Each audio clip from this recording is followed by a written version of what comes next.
Here we are. I hope you joined us. That's good. We've done 8 hours and we're now into our second phase of the second 8 hours, which is a bit frustrating. Like I say, with StreamYard, we've already got people watching, which is really good. So thanks for that. How was that moving over, Richard? Was that easy for you?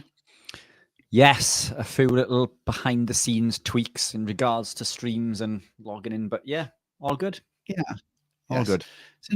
So now we should have Bronson Dant, but he's not appeared. So I will just give him a little nudge on my Instagram. So do you want to hang on a second? Do you want to say anything about anything else that's coming on? Yeah, some familiar names popping up on the feed there. Many of them are members of our group. So fantastic. Some amazing comments. Amazing so far. We've got Paul on there. We've got Susan, Vitaligus, Gaza. All of these are members of our club, of our school community. Yeah. So it may be worth dropping another link in there for anyone who isn't part of our community, or a fantastic community. I just like to thank everybody for viewing in the first third. 8 hours down, another 16 to go. But we're getting there. It's scary, isn't it? Really, yeah. It really is. If the information that these guests of ours that have come on and passed on has been absolutely incredible, and joining is worth it just for that. But if for no other reason, pop on and watch Stephen and I struggle as we get into the latter hours of the. You may find us not speaking so much and letting the guests do some more of the talking. But yeah, fantastic. I'm super excited for round 2. We've got some amazing guests lined up. In fact, let me open up this and I will give you the full list of guests that are coming on the second part. Well, we've got our guests in the room, by the way. Oh, fantastic. They're here. Let's crack on with that. Yeah. Brilliant. Now, could they be the best looking couple in the world? I mean, could they be? Because actually last year, we didn't have a carnivore, ketovore couple at all.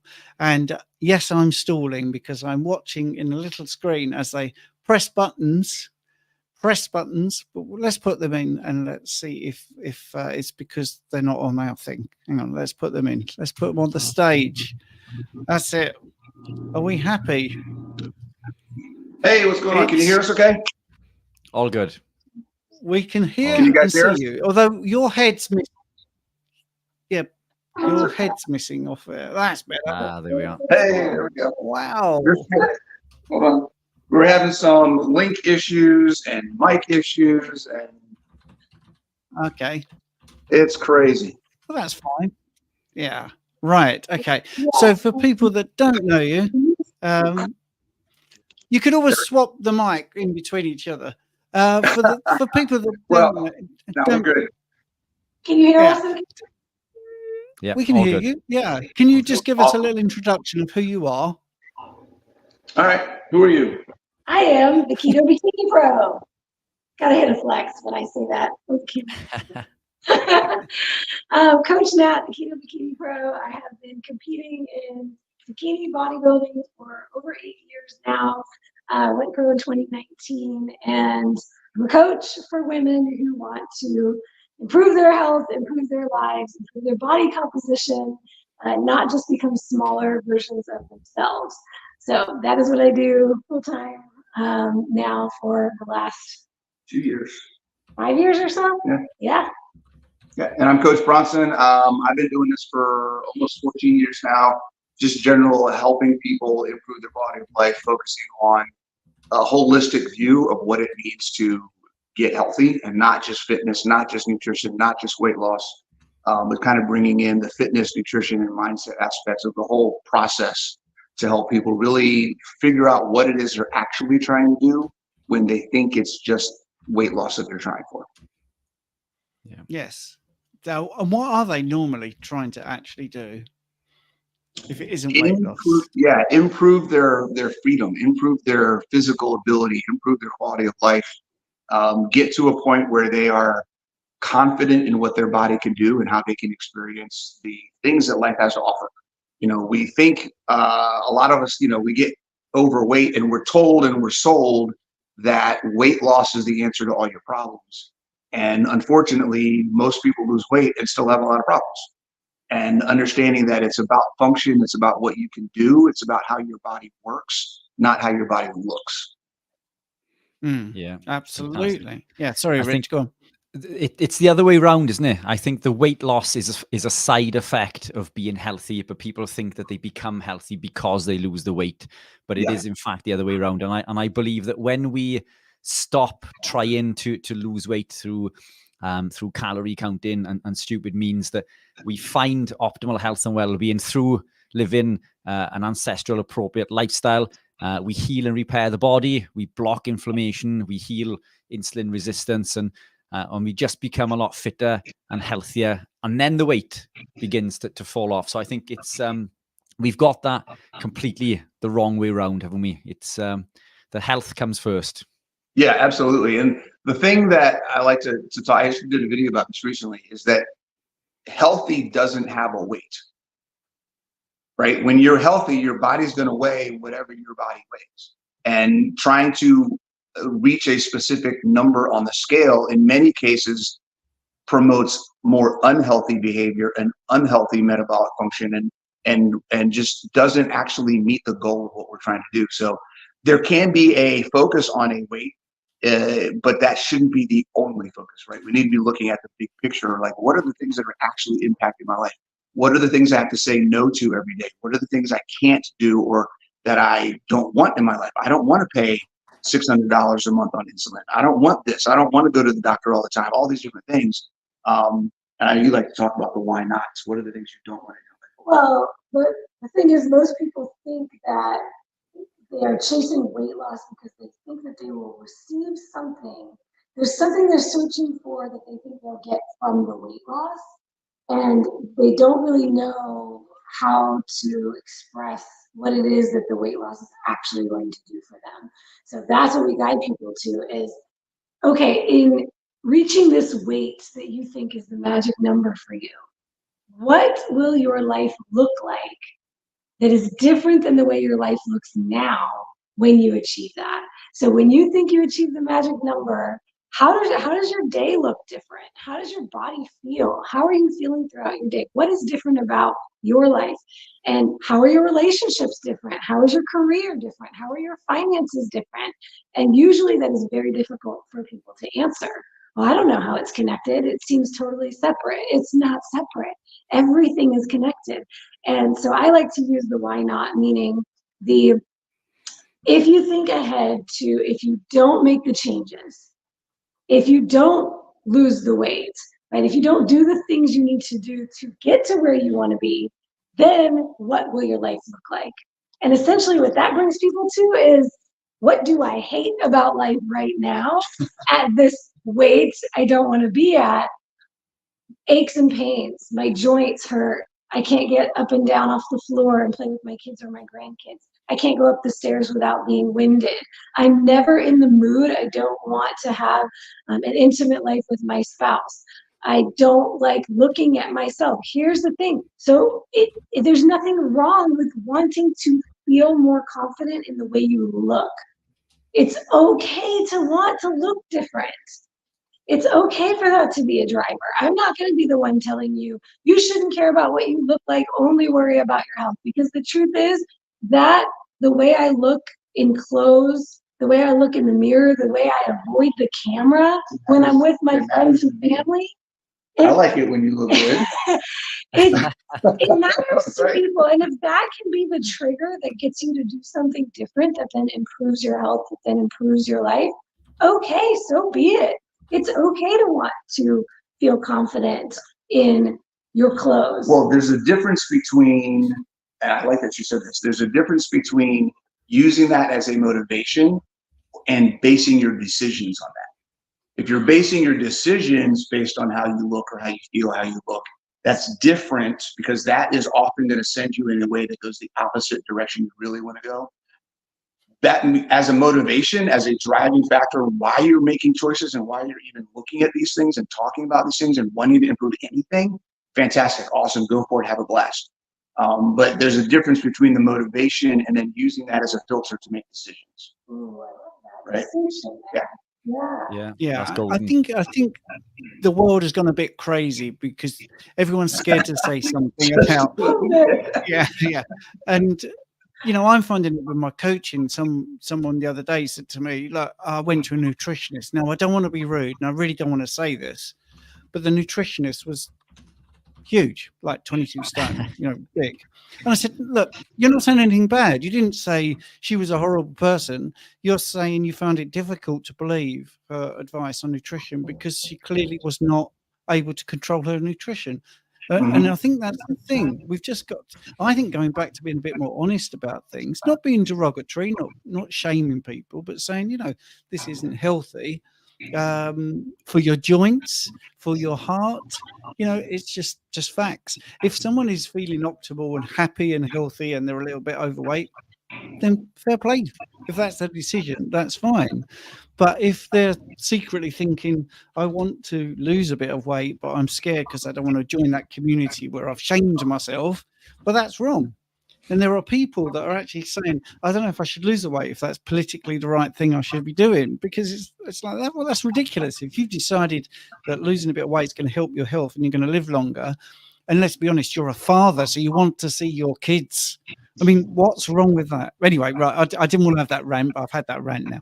Right, so let's get to some questions. Let's get to a question. I think this is really good, actually. This is John. Question: eating oysters tends to lower your keto, I guess I mean ketogenic state or ketosis, due to the carbs. What are your thoughts on deuterium in water foods? Do you think that's why carnivore plays a big part in health due to the lack of deuterium? I don't know if that's anything I can even talk about. That's a little out there question. I don't really know much about deuterium. Well, we got the that's all ketone right. levels with the oysters. Ketone levels in oysters and then deuterium in the water. Yeah. Let's talk about the ketones and oysters in general. Yeah. I don't care. Good. Yeah, we were just just talking on about our this. chat live talking about not chasing ketones because ketones are not the answer to fat loss. It's not, oh, I'm in a deeper state of ketosis, so now I'm going to lose more fat faster. It's false thinking. We chase results, we don't chase ketones. And that's what we encourage with our clients. Many times when you're chasing ketones, you're guzzling fat to try to get those ketone numbers up. And now you're over consuming, you have too much energy, your body has nowhere it can put it, and now it's storing that fat, it's storing that energy as fat to be used later. And so don't chase ketones, chase results. Yeah, ketosis is not where the secret is. True metabolic flexibility comes from allowing your body to produce, process, and utilize the fuels that it can inherently create. You don't have to eat them, i.e. carbs, in order to use them. So your body's ability to create and utilize carbs when needed, your body's ability to create and utilize ketones when needed, shoving all of that in your face in order to reach some arbitrary recommendation that other people will say is what your body needs. That's a whole nother conversation. Individual context and requirement is not beneficial to your individual progress. So that's kind of where that comes from. As far as the deuterium, I can't speak to deuterium anymore. I haven't gone down that rabbit hole. I do know some people who are really heavily into that. Okay. Have not dove into that. But what I also want to say about the oysters piece, if you are worried about the carbs in an animal-based whole food source of nutrition, particularly a very nutrient-dense whole food, animal-based whole food like oysters, you're missing the point. Don't worry about it. Don't worry about it. What's the other? Scallops. I think are also pretty high in carbs. Not a big deal. It's a nutrient-dense whole food, animal-based whole food source. Organ meats And a great- contain glycogen. You know, muscle meat, when it's fresh, contains more glycogen. And again, I think you're right. We're missing the whole point of an ancestral, appropriate diet. And yeah, I think you've hit the nail on the head. Animal proteins contain nutrients regardless of carb content. It doesn't matter. We shouldn't chase ketones. It was a tool for me initially. This is something we covered with Rachel Brown just before you guys came on, but it always bears repeating. I chased ketones in the early days. You know, we're talking over a decade ago, and it was a tool for me to make sure, because I was new to all of this. I didn't understand what a carbohydrate was. If I knew that I was excreting ketones through my urine, I had a better understanding of what was affecting my ability to be in a ketogenic state. But also, I think it can be dangerous to chase ketones, because we go through this phase of wasting ketones in the form of acetone and acetoacetate. As we adapt, the body produces and utilizes beta hydroxybutyrate. So these readings are now non-existent. If I tested my ketones, I probably would show 0, you know? And again, I think you're right. You know, it's not the keto state that we're chasing. I believe we're always in the correct metabolic state. Whether we're producing ketones or whether we're not is irrelevant if we are eating real food, animal proteins. It doesn't matter if we're producing ketones. That is where the body is meant to be at that time. And there's lots of other, contributing factors that will alter ketone readings in regards to the time of day you're testing, waking up in the morning, having elevated cortisol, malonyl coenzyme A being released after eating food, peripheral resistance from training, so on and so forth. So there's lots of other reasons that we shouldn't chase the ketones. And I think you guys are right. You've nailed it on the head. Eat as nature intended, and don't avoid those highly nutrient dense animal proteins, whether they contain carbohydrate or not. Yeah, I think that's the crux of the conversation for all of this, right? You mentioned you use ketones when you were first getting started. We're not saying ketones don't matter for specifically. What we're saying is having that as a focus for the entirety of your journey is not going to serve you well. Yeah. Just like focusing on the carb content in animal products is not going to serve you well. Do carbs matter? Yes. Would the source matters? Yes. But the ideas behind what works is what's more important than the specific rule or guideline that anyone is telling you. So being in ketosis when you're first beginning, that may be beneficial, and tracking that may be beneficial. Like you use it as a learning tool. That's going to stop serving you at some point, and you need to be adaptable to change to what's going to serve you next. The same way that someone may need to track every single carb that they're eating when they first get started, because they have no idea where their carbs are coming from. At some point in time, understanding the idea of what whole animal-based foods are and how they benefit you, and realizing that the carbs from those we're not worried about that. We're worried about the carbs from the potato chips and the fries and the shakes and all those other things, right? So the growth and the experience that you gain through the process should hopefully help you understand the context and the requirements of what you need to apply are going to change over time. The rules don't matter, but the principles behind them is what's important. Yeah, I think it's just keeping it basic, isn't it? I mean, that's what you're saying. And just for John, we're not being belittling your question. That sort of question is possibly better for Richard and I's live stream we do on a Sunday night at 7 p.m, apart from this week, because we're doing this 24-hour live stream. Deuterium is a thing. If you're biohacking, keeping it low is a good idea, definitely. If you want to do deuterium depleted water, the easiest thing is to get some water, put it in your vessel, then freeze it, right? And then the top bit, you scrape that off, because deuterium in its bigger concentrate will freeze first. And there you are. Just saved you about $20. Right. There you go. Right. But yes, in short, animal proteins will lower that naturally anyway. And we can get into this. Animal fat. We've got plenty of time. We've got plenty of time to get into this again. Let's do the question for these two folks. Right. So, how do you relieve the boredom of only eating meat? I did carnivore and got bored with it despite feeling great. Oh boy, we go through this all the time. I can answer this. Go ahead. You could eat the same thing every day and never get to quit. I eat eggs and ground beef pretty much every day. That's my staple. Now he recently made a request. Now I'm changing that now. See, this goes into making changes. Where are your goals? What are you trying to do? I've been following a carnivore diet for over 6 years. For the entirety of those 6 years, my staple food every day is eggs and ground beef. I decided just recently I'm going to try something different, and I'm going to see what it's like to just eat steaks every day. So we're going to go out and start buying a bunch of steak meat and start cutting up and cooking up steaks. I just want to see if there's a difference. Is there a difference in my experience of satiety? Is there a difference in my body composition? Like, what changes based on the food selection that you have? Do I enjoy my meals more? I mean, I enjoy my meals pretty much now all the time anyways, but is there a change in that? So yeah, I mean, this is totally a thing. Yeah. If you're not willing to change or learn, this is another thing. I've had clients that are like, I'm bored, I don't know what to do. And it's not that they don't know other meats to cook. They know they can go to the butcher and say, there's 18 million different cuts of meat. They don't know how to cook them. They haven't taken the time to watch a YouTube video on how do I make this meat? How do I make this meat? What are some other ways? So a lot of it is just be willing to learn how else you can do something.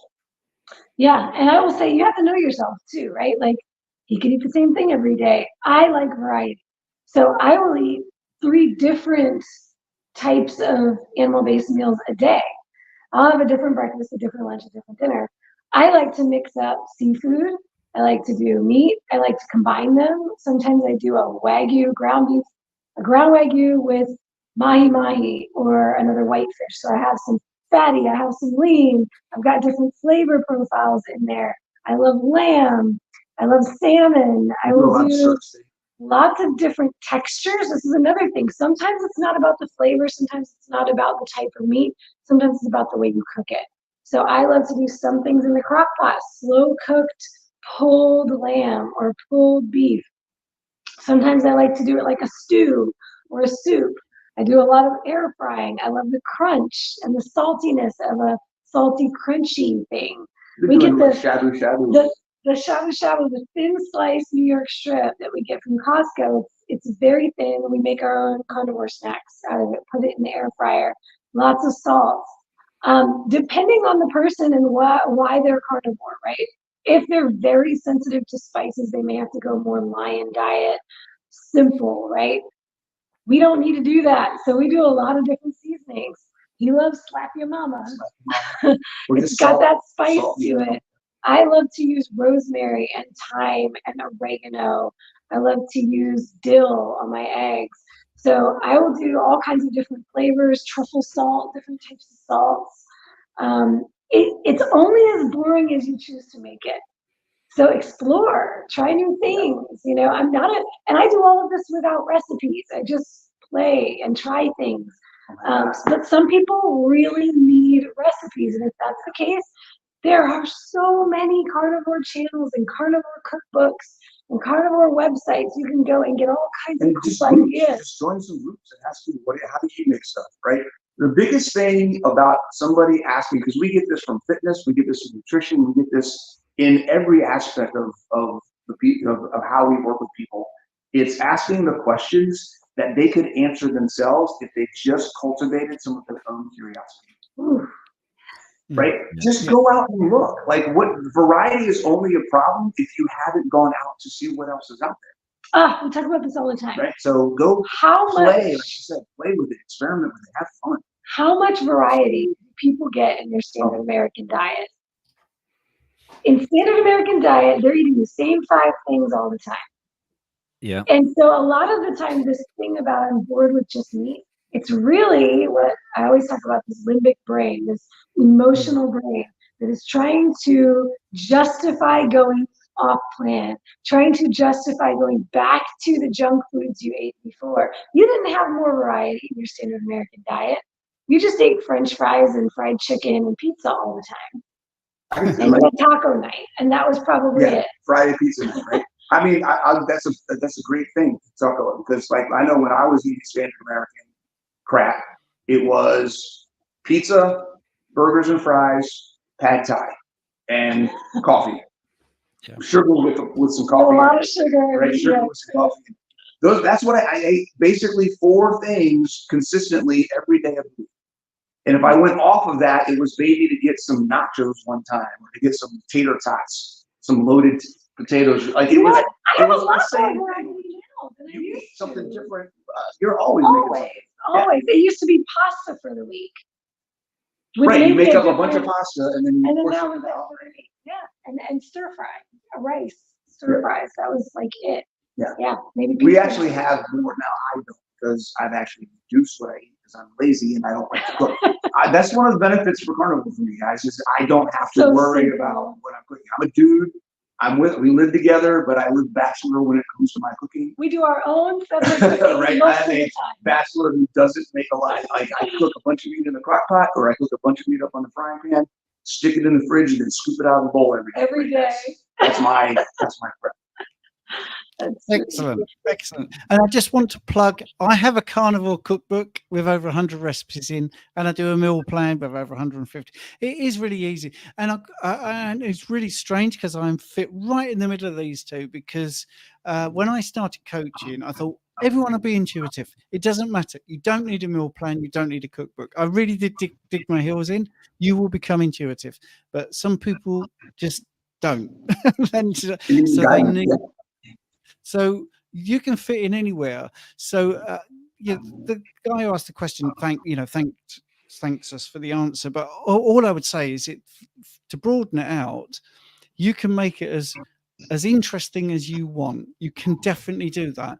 And I look back, and I probably eat more variety now than when I was high carb, because every single morning I had porridge with skim milk and blueberries every single morning, and I had orange juice. It's boring. Right, here we go then. So a nice one for Coach Natalie here. It's a two-parter for Coach Natalie. Do you compete in a tested or untested league, or both? Thoughts about competing as a carnivore against untested female athletes? So that's the first bit. Awesome. Okay, well, my federation, where I went pro and where I'm now competing, which I actually just switched federations, was able to transfer my pro card, but a very similar federation, is not drug tested, and I am a natural athlete, and I did my last show completely carnivore the entire prep. It was right around the time I went carnivore in 2022, January 2022. Right. And then I competed at the end of that year in November, and that was my first full carnivore prep. Every prep I've ever done has been keto, and usually at the end it'll be carnivore, like the last couple of weeks to dial it in. But this is the first full one. Best prep I ever had, completely natural. I was 39 years old. Yeah, I was 39 years old. I was not even competing in masters. It was an open category, and I placed top 5 in the world, in the US. And so yeah, you can absolutely compete against enhanced athletes as a female. I will say, in the bikini division, unless you are competing in NPC for an IFBB Pro card, which is the absolute highest level of competition, you can do very well in other federations. My federation is not the NPC IFBB. That is incredibly competitive, and I will say natural athletes are not going to be able to go pro. It's not Competing against untested athletes. Yeah, it's not a carnivore or carb or not carnivore debate at that point. That's just an untested versus tested, issue. But yeah, in the untested, especially if you're comparing untested to untested, I would say that the process of doing it as a carnivore, you're going to get the same, if not better, results. But it's the during and after impact that you're going to see the biggest difference, right? I know a lot of competitors. The entire time that she was prepping, there was not a single point, even during the weekend of the competition, where I didn't want to be, where I was worried about not wanting to be around her, right? I've been with other people. I know a lot of competitors, and as they get closer to show day, it gets less and less enjoyable to be around them. The mood, right? There was none of that with her. Yeah. Like we were in the hotel room with a electric Skittle, Yeah. picking up a steak the day of the show. Like, I mean, it was He a kept blast. the steaks coming for me. Right. So, And then afterwards, the process of getting back into a routine and kind of coming off of that cut and coming off of that competition prep was the best it was I ever just had. like, yeah, Best there I was ever had. no obsession of food, no, oh my God, I just need to eat everything in the world. Like, it was just kind of like a normal, oh, I'm just gonna eat a little bit more than I used to. Like, It was my first successful reverse diet after a show. And I truly do believe, I mean, I felt so good in my body leading up to and out of that show, better than ever. Looks like we have the second part of that question. Yeah, any tips tips for for prepping and cutting? Oh, tips for prepping and cutting. watch Yeah. all your master classes. This is true. Yes. So Yeah. I have a lot of master classes on my YouTube channel. I have one specific to cutting on keto, which you can apply carnivore to that as well. I will say I do believe that carnivore makes the cutting process so much easier. It's simple. I went from standard American diet to paleo to keto. I started keto when I started bodybuilding. So, and then from keto to carnivore, so much simpler because I did not have to cook veggies. It made all the food prep so much easier. I mean, when all you have to do is just prep a bunch of meat, and then you've got meat available to eat, and I can cook up eggs really quickly. It made it super simple. So I would say that the hardest thing with cutting in general, you are existing with less fuel, right? You're going to feel tired. Your workouts are going to suffer. That didn't happen for me probably until the very end, that peak week where I just started feeling weak, which is just going to be a part and parcel of what you're doing. You are existing at a very low body fat. But the process, what I did, which also I think made it very successful, it was a longer prep. So I was on prep for about 10 months and I took diet breaks in between, meaning I came out of the cut. We went on the low carb cruise that year and spoke on the low carb cruise. I didn't worry about tracking every little thing and being dialed in that week. So That doesn't mean the food selection changed. Right. It's not eat junk for a week. Right. It's just allow yourself to eat more and come out of that deficit. So I did that sporadically throughout that prep. So I had times where I wasn't trying to cut and lose body fat every single week for 10 months. I took a week off, allowed myself to be at a plateau, at a maintenance level, and then drop again. And then I did that multiple times. So that can make it a little bit easier. For other people, they want to just go quickly, and so they kind of just cut faster and get it over with. This is another kind of like knowing yourself, right? For me, I do better when I can have this cyclical hang out at a place for a little while and then go back into the I think that, so from a tip perspective, I think what that says to me, I'm hearing you say, is that understand that the cutting process takes time, and getting stressed out over a reading a day or a reading every week and not liking where that number is that one time can add stress that's going to make it actually harder to cut. So looking at, hey, where have I been? What am I doing? What's going on in my life? I've been cutting for 3 months. Maybe I should take a couple of days and just chill out, not track, just do it from a psychological break perspective, right? I'm going to take some stress off and realize that I've still got 6 months to go. This doesn't have to happen. Doesn't have to happen overnight. I'm going to take a break, chill out for a little bit, and then I'll get back, and start, tracking and keeping things on track. The number one tip Overall, for anyone, especially for their first time, she said her first figure competition, give yourself extra time. If you're looking, when you're planning your timeline, say, okay, whereabouts do I need to be? How much weight, how much body fat, what body fat percentage do I need to cut to be ready for stage? And then add an extra month to your prep. Give yourself that buffer, because it's not going to be linear and it's not going to be, on point every single week. That's brilliant. Yeah, that's great advice, actually. And I think I can relate to that personally, but we won't get into that. Let's get into the next question.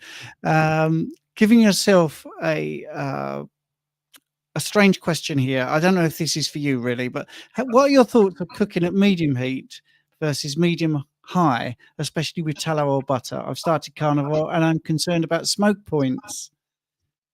Once again, I would say it's one of This those. is probably not for you, is it? Try it and No. see if you notice a difference. That's one of those things that if you do notice a difference, it's going to require consistent application of one or the other for a very long time with some very specific testing to see if it's making a difference in glycation and oxidation or any of those types of things. So whatever, I would say in general, whatever you feel more comfortable doing, have a blast.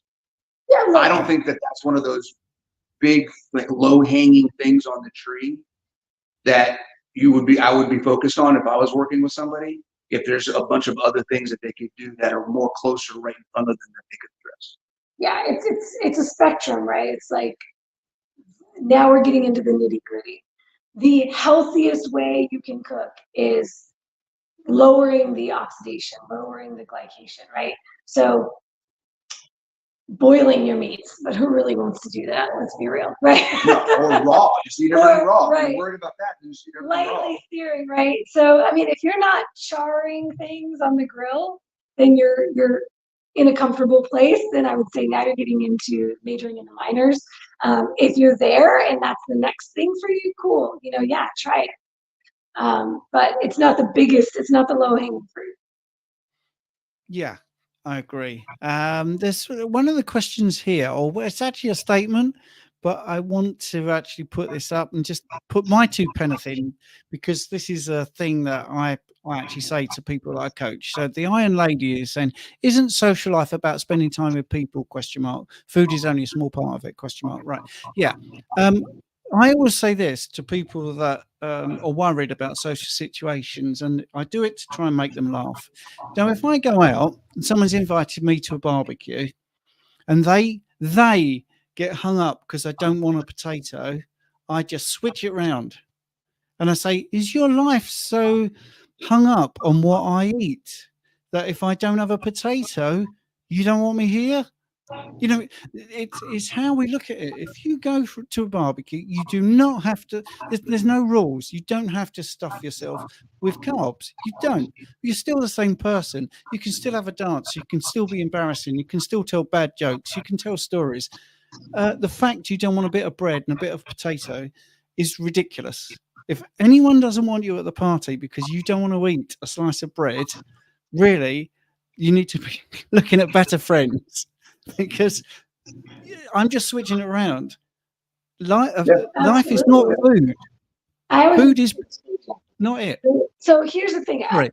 I don't want us shrinking our lives because of the way we choose to eat, right? The way we're choosing to eat as carnivores should be adding to the quality of our life. It should be expanding our lives. So when we say, I can't go to these events because I eat carnivore, then we are putting on a straitjacket and we're living with padded walls. We're saying I can't exist out in the world and I have to shrink my life. What that's going to do is create resentment toward your chosen way of eating. Now you resent the diet that you chose. You're angry at the diet, and now the diet is to blame for making you not have a social life.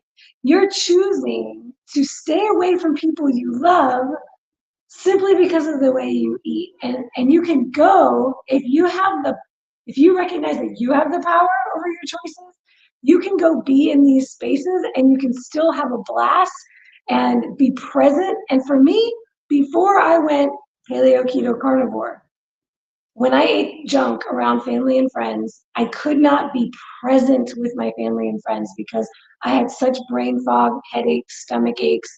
I was suffering inside.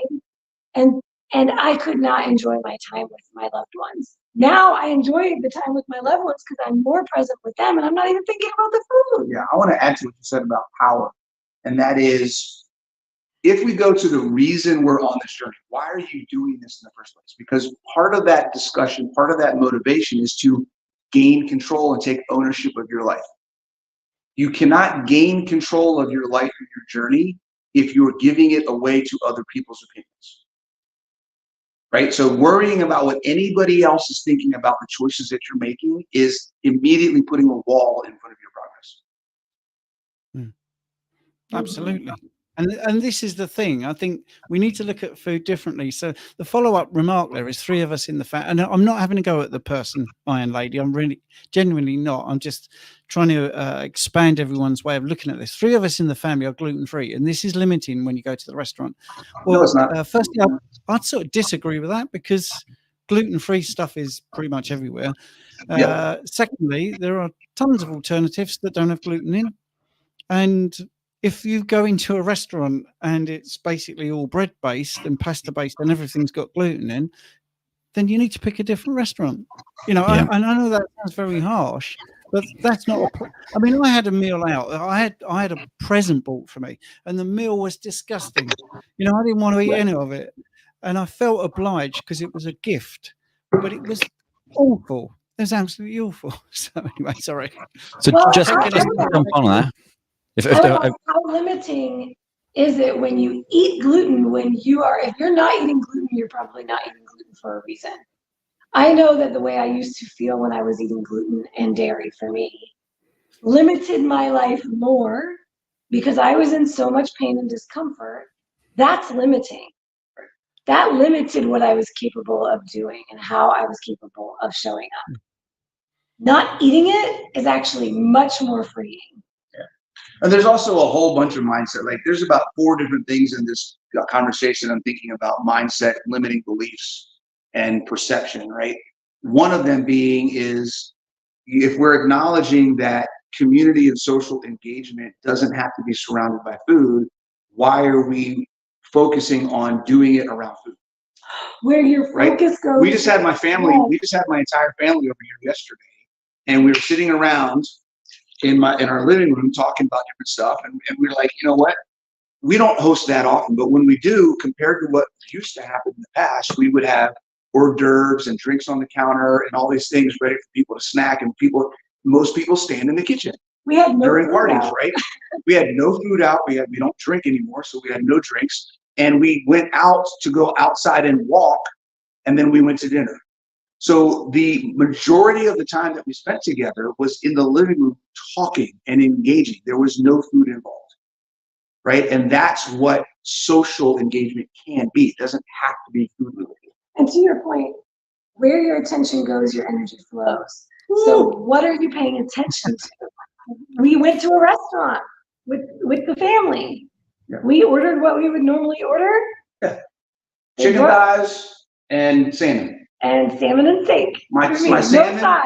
my salmon, normally when we order it, it would come with, was it quinoa, couscous or something, like something there and some veggies on the side. And I just said, just give me the salmon. I don't want the other stuff. Can I get have some thighs on the side? chicken thighs on the side? I ordered my steak with salmon on the side. That was my side dish. And they obliged. And we didn't need to be all worried about what anybody else was eating. They weren't worried about what we were eating. And then we still enjoyed the rest of the night, walked back and had game night. Didn't need any food at the house. Yeah. Great stuff. Richard, do you want to read this question? Because I've monopolized this a bit too much. Let me just unmute there. Just to circle back to the last one, being gluten-free, I'm lectin-free. So I mean, it goes well beyond just being gluten. Gluten is a type of lectin, but I'm completely lectin-free, which means I do not eat plants, which contain phytohemagglutinin, tomatoes, which are high also in phytohemagglutinin, and bell peppers, and so on and so forth. I don't find it difficult or restrictive when I go to a restaurant. There's always a fish dish, a chicken dish, some sort of meat dish, a steak dish. Same as you guys, I may order 2 different dishes. It may cost me a bit more. I'm not really bothered. Quite often, I will ask for swap outs if it comes with, potatoes or fries, as it is with you guys in the States, or vegetables. I'll ask if I can swap those out for a few fried eggs or poached eggs or whatever it may be. If there are, if there are other things on the menu like king prawns or sometimes even mushrooms. I'm carnivore, but now and again I may indulge in some mushrooms cooked in butter. So don't shoot me. But there's lots of variety available when you eat out. The biggest and most difficult thing for me in a restaurant is making sure that the food that they are cooking is not cooked in vegetable oil. And to that, I will ask when I go in there, what oil do you cook in? It's always vegetable oil. So I'll just ask if they'll grill my steak and not cook my eggs in oil and just use butter. So there are always alternatives. It's not restrictive. And just to reiterate that, circling back to a point you guys made earlier, we are creatures of habit. When somebody says to me that this lifestyle is restrictive, I'll ask them what they eat on a typical Monday. So they'll go through a list of breakfast, dinner, lunch, and so on and so forth. And then I'll hit them with the next question. Well, what do you eat on a Tuesday? Well, it's the same thing. And there it is. We are creatures of habit. We eat the same foods every day. When we go to the supermarket, we go to the same aisles. We buy the same, I was going to say foods, but they're not foods. We buy the same items, the same non-foods. We may pick a different flavor cake or biscuit, but ultimately, the shopping is all the same. And that's all living a carnivore lifestyle is. As you guys reiterated earlier, when you go to the butchers, there are so many different cuts of meats. An egg, you can cook 3 or 4 different ways. Beef. So I eat beef and lamb. I prioritize lamb generally because I believe that it confers even more benefit to grass-fed beef. But grass-fed beef is still incredibly good for you. I'm similar to you in respects to I like variety, but I can also eat the same thing every day. I either eat beef or lamb every day, but I will have it through different means. I may have ground beef or mince, as we call it in the UK, but it's the same thing, but it tastes, I know this sounds absolutely crazy, it tastes completely different. Ground beef tastes different to the steak that I put onto my plate. Absolutely. And beef is the original fast food. It takes a couple of minutes to fry a steak. You can cook a steak in less time than it takes to boil an egg. So it's super quick, it's super easy. And if you're not even that strict and you are still indulgent in dairy, cheese is a good option. I don't eat cheese very often, but if you are not that strict, then cheese is another another quick thing that you can reach for in times of need. But eating out is not restrictive. I don't find it to be a social situation that I get hung up on. There's always something there that I can have. And to be honest, I like sort of making the point as well. I like, and Stephen mentioned earlier, other people seem to be more offended at the fact that I want to eat a potato because they want me to eat the potato, to take that guilt away from them because they can't not eat the potato. I don't care what you eat, but this is what I'm eating. Don't get hangover or hang up on the foods that I'm eating. But so many different variations of foods and things. But there we are. That's my quick rant anyway. That's my 2 penneth. I will now read the next question as Steve just asked me to. So, hi, I have 150 pounds to lose to be close to normal weight. What is normal weight? What approach on carnivore would you suggest? Less fat, fasting, etc. Thanks. Yeah. So that is the question. We talked about this a little bit. I think, Stephen, you said stick with the basics, right? The fundamentals work. So when you look at from a nutrition perspective, make sure you're getting the nutrition that you need, that you're getting it from a source that your body can actually utilize, and that it's helping you naturally control how much you eat. So we're looking at nutrient density, bioavailability, and satiety. Those are the 3 things to focus on. So not focusing on losing the 150 pounds, focusing on giving your body what it needs. Like we talked about earlier, healthy has its own weight. So you saying what you think is a normal weight may not be the weight that you're at when you get healthy, right? So it's not a bad motivation. I want to lose this weight. That's great. The process of losing that is about getting healthy first. So eating adequate protein, priority number 1. Protein, that's what Protein at protein the top needs of to be the list. priority. Yes. Then whatever you need for fat, whatever you need overall to help you, if you have 150 pounds to lose, here's the thing. We just did a whole hour-long video on this before we came on here, talking about what, optimizing weight loss and eating less and stalling and all these different things.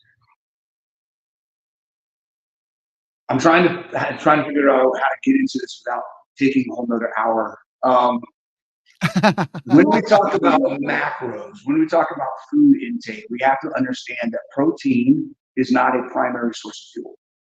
So it is a primary driver for metabolic function. So if you want your metabolism to operate efficiently and effectively, you have to optimize your protein intake. That's why it comes first. Fuel, your body is going to function on available fuel. That means what you eat and what you have stored. So anybody that's telling you you have to be high fat, you have to get all this fat, whatever else, this is one of the things we talked about is we know a ton of people who have reduced their overall food intake and they feel like they're in a deficit, but because they are doing that high fat where they drop their protein and now their fat is skyrocketed, they're still taking in more fuel macros than their body needs. So they're not losing. So why am I eating less but I'm not losing weight? Well, it's because you're eating 7 sticks of butter every day, right? That's not going to help you lose body fat. So understanding that there's an adequate amount of protein that your body needs, and there's an adequate amount of fat that your body needs, and each knob is turned individually. So that's a mistake a lot of people talk about when we talk about ratios and how much should you have protein, fat, things like that. They're not connected. Most of our clients, a lot of our clients come to us because they've already lost 100 pounds doing it the high fat, moderate protein, which is really low protein, y'all. When they're telling you to eat this moderate level of protein, it is not enough. Usually, any keto calculator, don't use a keto calculator online that tells you what to eat. It doesn't know what your body needs. If you're going to track what you're already doing and then track your body's results and what happens with your body when you're doing that, then you can make decisions off of your data and not what some arbitrary calculator tells you. Also, all keto calculators out there are going to tell you to go high fat. They're going to give you a moderate protein number, which is likely not going to be high enough to help sustain your metabolism through this fat loss process. Don't be mistaken. All weight is not created equal. Losing weight in and of itself is not the goal. Go get a body composition test if you have not done that. I don't care if you're 400 pounds. Get your body composition tested now. If it's the one thing I could tell my ladies to go back and do 100 pounds ago, I would have told them to check their body composition then, because most of them come to me having lost a lot of lean mass, a lot of muscle along the process, and then they're in a worse position than they were 100 pounds ago. Yep. Also, another approach I would take on your carnivore journey, start training, strength training now. I know you probably feel like you don't want to do that until you get the fat off, but it will help you lose the fat easier. It will help you keep your metabolism strong, and it will make you stronger, even if you just start with body weight, because you've got plenty of extra weight on you, right? So you can just start lifting your own body weight, doing body weight squats, doing body weight wall push-ups, right? Start resistance training sooner rather than later. The key to the body composition sooner in your journey is understanding what your lean mass is from the get-go, because the more you can maintain or improve your lean mass in your journey, the easier it's going to be to sustain fat loss. Right? A lot of people get stuck and they hit that wall because they're not physically challenging themselves, they're not adding that muscle, they're not doing strength training, all the things that Nat just said. That is what enables the continuation of your body to process and utilize the fuel that has available. So to answer the first question, the best way is to stay with the basics, prioritize protein, eat whole foods, do weight resistance training, right? I would not recommend for most people that they need to fast. All of the benefits that you get from fasting, number one, we're going to go into a whole nother rant now. I'm so glad you said that. Okay. This is something that I just did a video on this. I talk about it in my book a little bit. I haven't heard this phrase in a long time, and I want to bring it back to the forefront of people's brains. The ketogenic diet is a fasting mimicking diet. If you are going keto, if you are going carnivore, you are by definition initiating the metabolic systems and functions that happen when you fast. You do not have to stop giving your body nutrition in order to get those benefits. Yes. So if you are going carnivore, stop fasting. It's not helping you. It's not necessary. It's not needed, especially if you are also introducing resistance training on a regular basis, because that adds to those same things.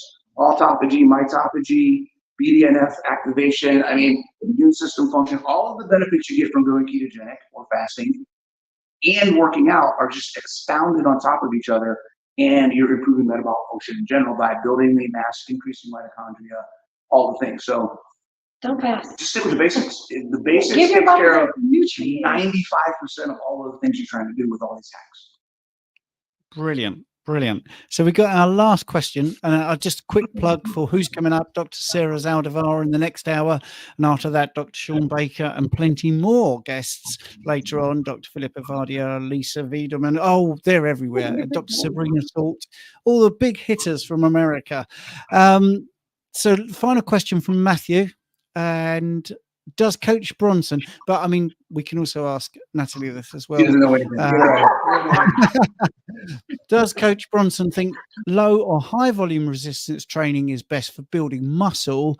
Do you recommend one over the other, depending on the person's lifestyle and availability to train? That's a good point. The availability is very interesting. The availability, but here's the crux of the question.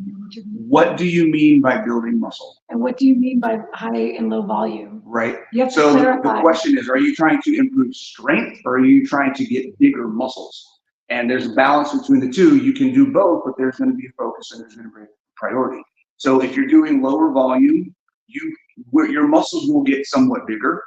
Or, you know, if you're doing lower sets, lower reps, heavier weight. By height and low Right. volume. So there's a lot of variance here. But in general, the heavier you go with the less volume, you're going to get stronger. The lighter, less reps. The lighter you go with the higher reps or the more sets, the more size you're going to generate. To a point. In general. And then it gets That's why it's very yeah. general, right? So what is the goal? The thing that matters most, though, is progressive overload for you. Whether you're doing low volume or high volume, you can get great results in muscle building and or strength if you are progressively overloading, meaning you're asking your body to do more, challenge your body each time you train.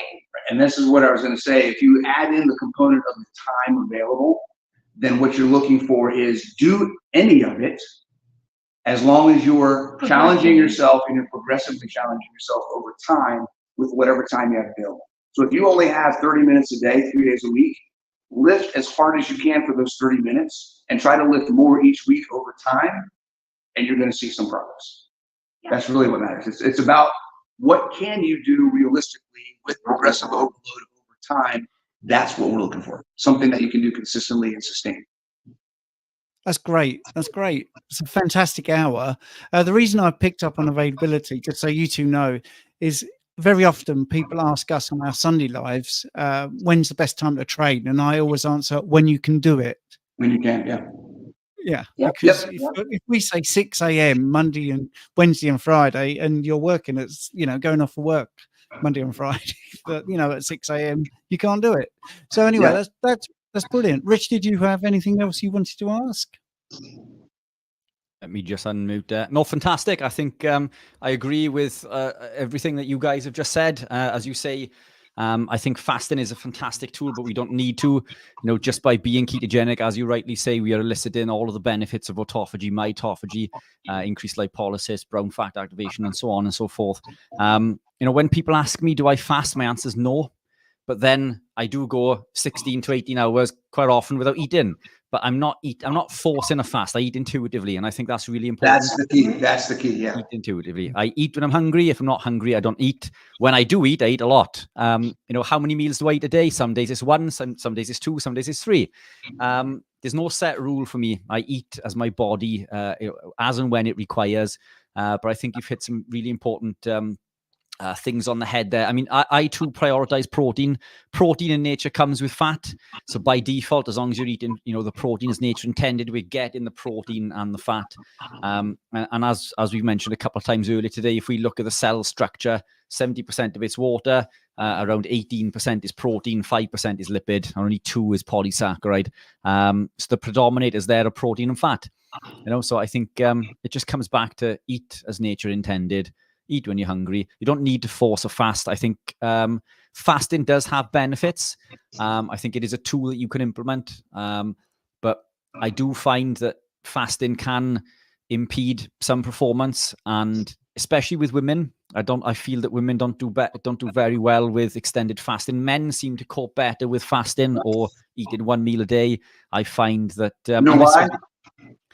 I'm going to bounce this back over to you now, but this is going to be an interesting question for you, Natalie, because I find that women tend to do better with 2 or 3 meals a day. How many meals per day do you tend to eat? Usually either 2 large meals and a small snack in between, or 3. Perfect. Most days. And I always encourage my ladies not to do OMAD and not to do extended fasting. It is absolutely more stressful to the female body. The female body is more sensitive to stressors. Our bodies are homeostatic machines, and female bodies are very sensitive to those stressors. So more meals generally works better for us. Spot on. That's exactly what I wanted to hear. So fantastic. Someone wants to sneak in a question, which we'll do if you don't mind. Jay, why has my heart rate dropped since Carnivore from 53 to about 47? I'm 53 years old. That's incredible. Yeah. Lower inflammation, your heart's working better. I mean, assume not knowing if there's any exercise involved or anything else, but I mean, metabolic function, improved heart rate, lower resting heart rate is part of that signaling, right? Something good is happening. Yeah, that's brilliant. So, if you want to plug anything, now is your chance. Maybe mention your book again. Natalie, mention your website, whatever you want to do. Oh, where's she going? Oh, she's just running to get something. Oh, so that's right. We got my author copies. The book is out. No, the book is not out yet. So this book, Body Confident, is coming out in September. It is a framework, a guide to help critical thinking in your health journey. So the idea is a lot of the stuff that we talked about today, people get hung up on the process, the rules, the protocols, the specific things, recommendations everybody's saying do. And there's 18 million different ways to do carnivore. There's 18 million different ways to work out or do something with nutrition. And this is really designed to say, look, what are the basic concepts that we need to address, and how can we figure out where your context is, what my context is, who's talking to me, what do I need to actually do, and how to pick what are the things that are going to move me forward the best. So it's kind of a framework to just help people choose their next step in the journey more accurately. And own your journey. And own it. Yeah. Which is something we do inside the Keto Bikini Academy. We just launched our summer challenge. It started technically last week. We had our intro week last week. But if you still want in, it is an 8-week program, and it is kicking off. The program itself kicks off tomorrow. We start the training program tomorrow. So I will still let you slide in if you want in, ladies. It's for women only. And it is about all the things we talked about here, tracking the right things, understanding what's going on with your body composition, changing the shape of your body and not just your size, focusing on the mindset, the habits to keep your results for life. So it's called the Summer Shape Up Challenge, and you can get the info at my Instagram at the Keto Bikini Pro, or here on YouTube at Keto Bikini Secrets, or you can join my Facebook group at Keto Bikini Secrets on Facebook. Fabulous. Thank you so much. Thanks for having us on. Guys. Nice seeing you guys. Right. Quite an experiment to have a couple on. I think you did very well. It worked out pretty good. I like it. Yeah, it was awesome. It was awesome. Right. So we got Dr. Sarah Zaldivar. If you want to leave the room then, or do you want to wait until... Yeah. What was that? Pleasure. Thank you, do you know Sarah? Yeah, tell Sarah we said hi. Okay. Brilliant. See ya. You guys. Well, here we are. Dr. Sarah Zaldivar. Hello. I'm back. Hi, Coach. Hello. Ethan, Richard, how are you? Yes, very well. You? Fantastic. Thank you so much for this invite. No problem at all. Well, that's long time no pleasure. speak. Right? For those people that don't know you, if we could have a very brief introduction to who you are and what you do, that would be great. Yeah. So, I guess most of this audience probably should know that I was on the first ever TV show recommending the carnivore diet. It was called Reverse TV series. I'm a nutrition professor originally, so I did my bachelor's and my master's in nutrition and dietetics, and then I did my PhD in exercise physiology and nutrition. I taught at the University of Miami, Miami-Dade College for a long time, and then I just realized that pretty much everything we were taught doesn't really help us become healthier. And with my own struggle with food addiction, I realized that carnivore is the way to go. And so I quit teaching, and now I just create content and do interviews and coach people. And I definitely recommend the carnivore diet for most people. Okay, now somebody asked me a question, which I do know the answer to, but I'm going to pretend I don't know the answer to. Okay. And they said, will Sarah be singing? What's that about? I can do it if you want. Right. So I do have songs out on Spotify. I have, so here's the thing. As a major tool in which I help people overcome addiction, it's really about helping them not hold back what their dreams really are, so we're going to talk, of course, about carnivore health and all that kind of stuff, but it comes down to, are you afraid to chase your dream? Because if you keep suppressing a dream and your brain is still looking for that stimulation, that dopamine, it's going to get it. So you can either feed it that dopamine by being true and authentic to who you are. And in my case, it's singing, rapping, to be specific. Or you're going to sucked into a world of addiction. You're going to be sucked into not just like sugar addiction, any kind of addiction. It doesn't have to be just food addiction. And so a major tool that I use to help my clients and myself is helping people realign and remember what is the thing that you could be great at and that you're probably holding back from because it's not realistic, or you can't make money doing that, or and so this is this is why I sing. This is why I do music. So it's like half of my day is doing things like that, and the other half is creating music and posting it and streaming it on. You can stream everything on Spotify. Excellent. Are you okay to dive straight into the questions? Let's go.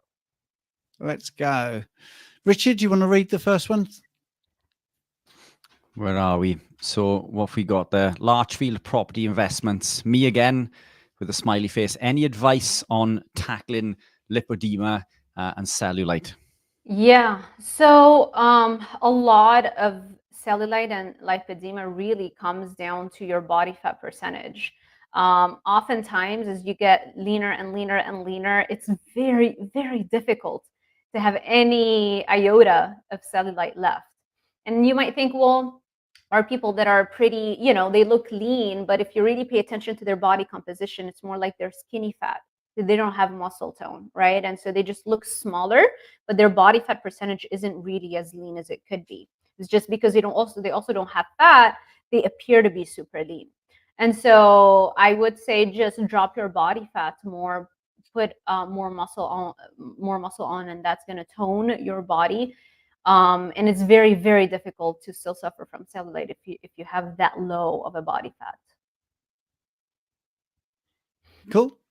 All right. Want me to jump in there really quickly with that, or do you want to? Yeah, Richard. Yeah. Yes.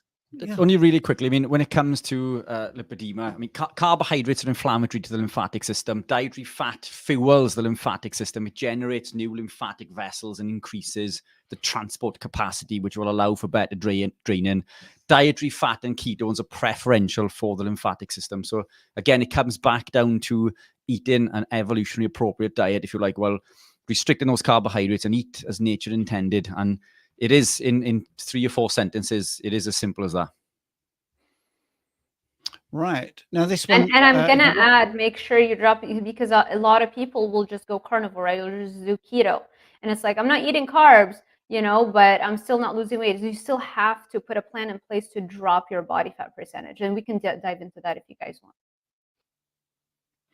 Okay, now this question here, just to remind everybody, it's not medical advice. It's not one-to-one patient-doctor relationships here. It's just for information. If you don't want to answer it, don't have to answer it. My aunt has had chemo and has been told to have low protein because the chemo has damaged her kidneys. Can you debunk this, please? Well, it is true if your kidney is in a very, very bad shape at the moment, right after chemo. It is true that it is a little bit still weak. This doesn't mean eat the sugars and the carbs and the pasta instead, but it might mean maybe a little bit more fat as opposed to protein. And so we're not doing like mega doses of lean protein at that moment.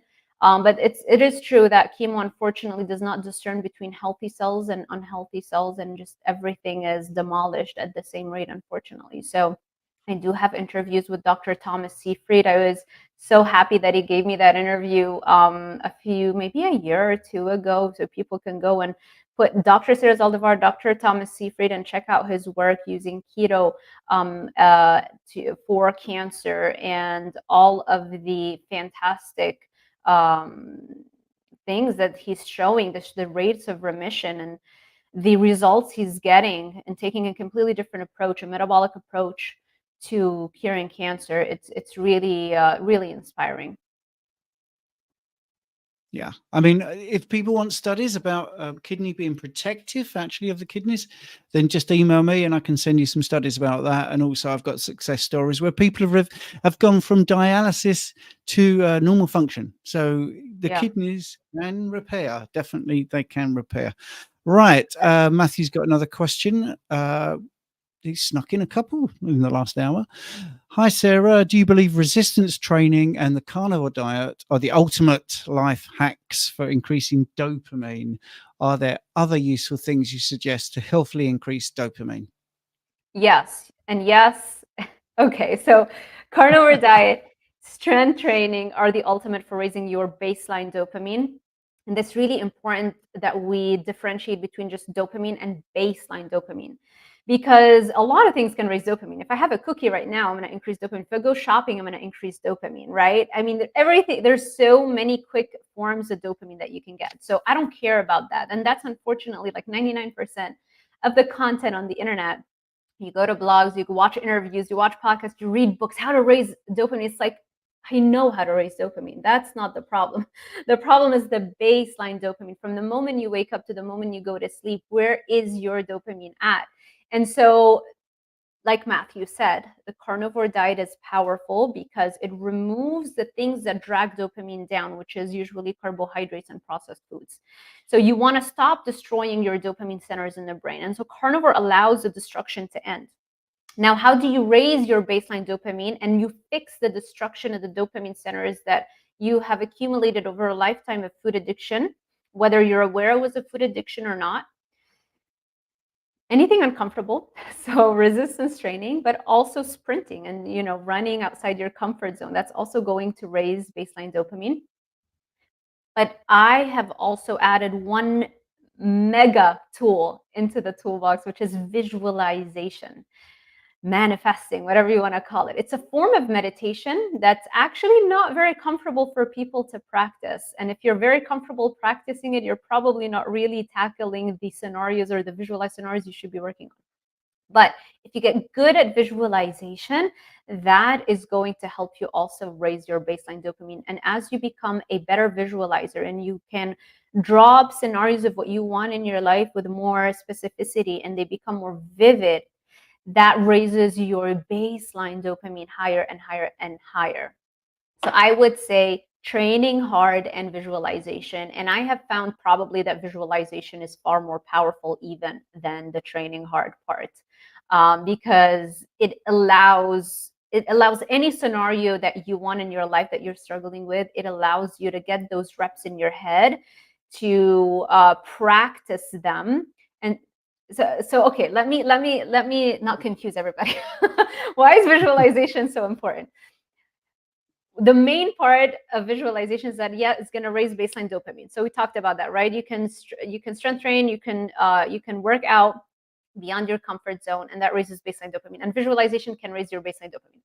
But even more powerful than raising your baseline dopamine is that visualization also allows your brain to get the reps in to become better adapted or more ready to tackle something you're struggling with.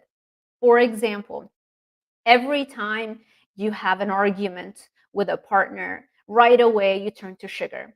Every time, let's say, the alarm goes off, you don't have the discipline to wake up and start your day and do what you need to do.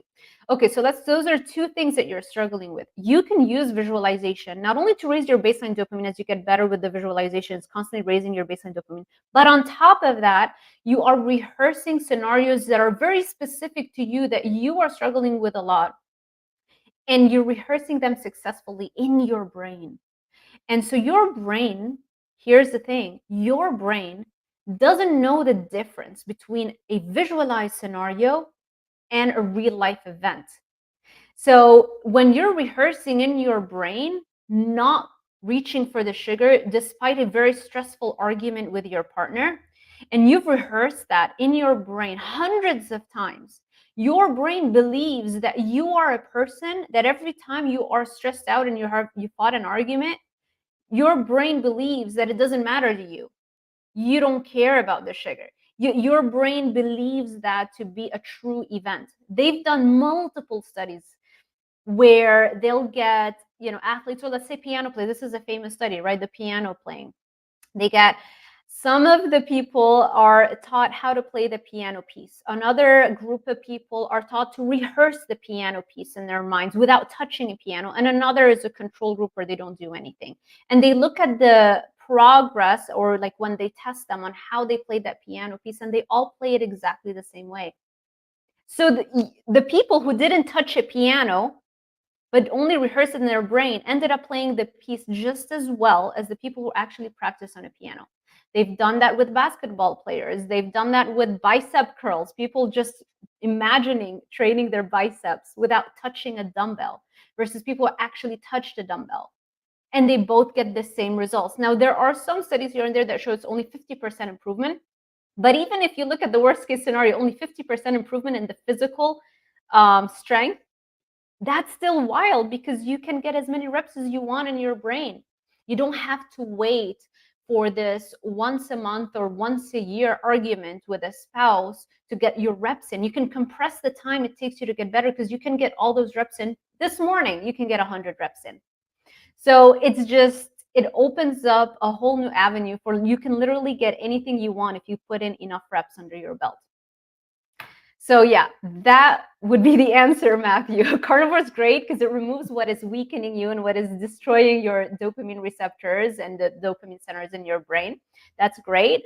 And then you add in the resistance training and or some cardiovascular training beyond your comfort zone. It has to be beyond your comfort zone because dopamine is an anesthetic.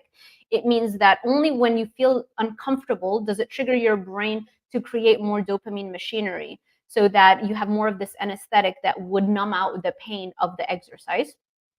And then you add in the visualization, which also, it can be uncomfortable when you're visualizing correctly. So it also requires more dopamine or this anesthetic.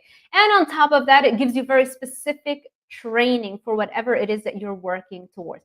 There is not one single champion in the universe that doesn't train their mind as much as they train their brain. Every single one of them. Just go online, put every single athlete you can think of or successful person, the vast majority of them at least, especially athletes, and then put visualization or manifesting or vision, and they're all going to talk about how critical that is, because it's almost impossible to win against people who are not only training their brain, their bodies, but on top of that, their brain. So if you're only training the body but not the brain, you just stand no chance.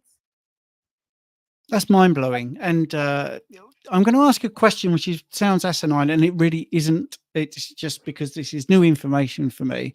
So is it possible to overtrain in the visualization state? Because you can overtrain in the actual physical world. So can you overtrain? I think so. I've done it where it's like by the end of an hour or 2 hour, your brain is fried, and then you just relax a little bit and you go do something else. It's similar to a muscle.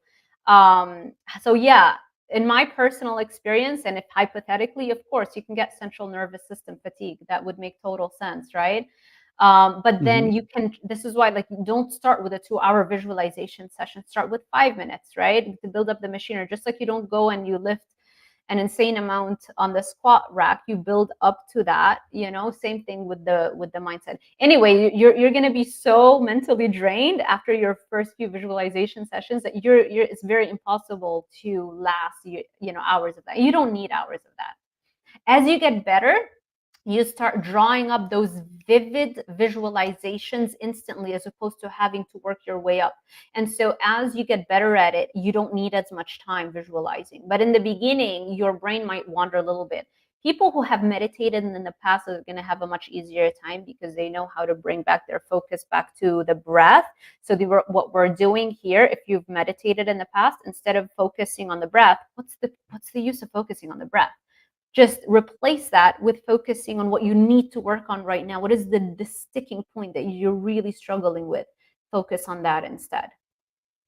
Yeah, I mean, this is part of what I did years ago when I was an advanced personal trainer, talking about visualization. And I did get somebody to the Olympics, but even with football coaching, if you change your mind, if you're taking a penalty, this is sort of in vogue at the moment in soccer, and you change your mind as you're running up to hit the ball, then more often than not, you actually miss, and you make a right mess of it because your mind isn't on it properly.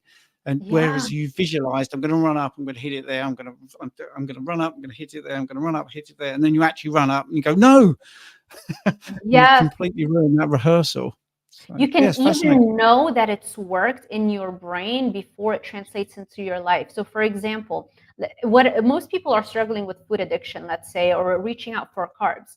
So visualize yourself not having something you've been having. Coffee. A lot of people will have coffee. Visualize yourself right now not having that morning cup of coffee. You will, if you're doing it right, you will actually feel tension in your brain and body right now as you are even just imagining yourself not having a cup of coffee tomorrow morning. And so you keep repeating that over and over and over again in your head, to the point where at some point you've rehearsed it enough where now you don't feel this tension even in your visualization. That's when you got it. You succeeded. So the next day you wake up and you don't have that. You're just naturally are not going to have that cup of coffee. It's mind-blowing stuff. Excellent. Now we got the wonderful Ayana has asked a question, and I'm going to tag a little bit. She's brilliant, isn't she? If you don't mind, I'm going to tag a little bit onto it as well. So she's asking, what is the number one way to speed up the metabolism? But I will also ask, why is that a good thing to do? Fantastic. Or really a good thing to do? Yes, speeding up the metabolism. This is probably the single most important topic that we need to be talking about, because a lot of people mistake their terrible food addiction for actually a slow metabolism that has been shot from prior years of dieting and never correcting the slow metabolism.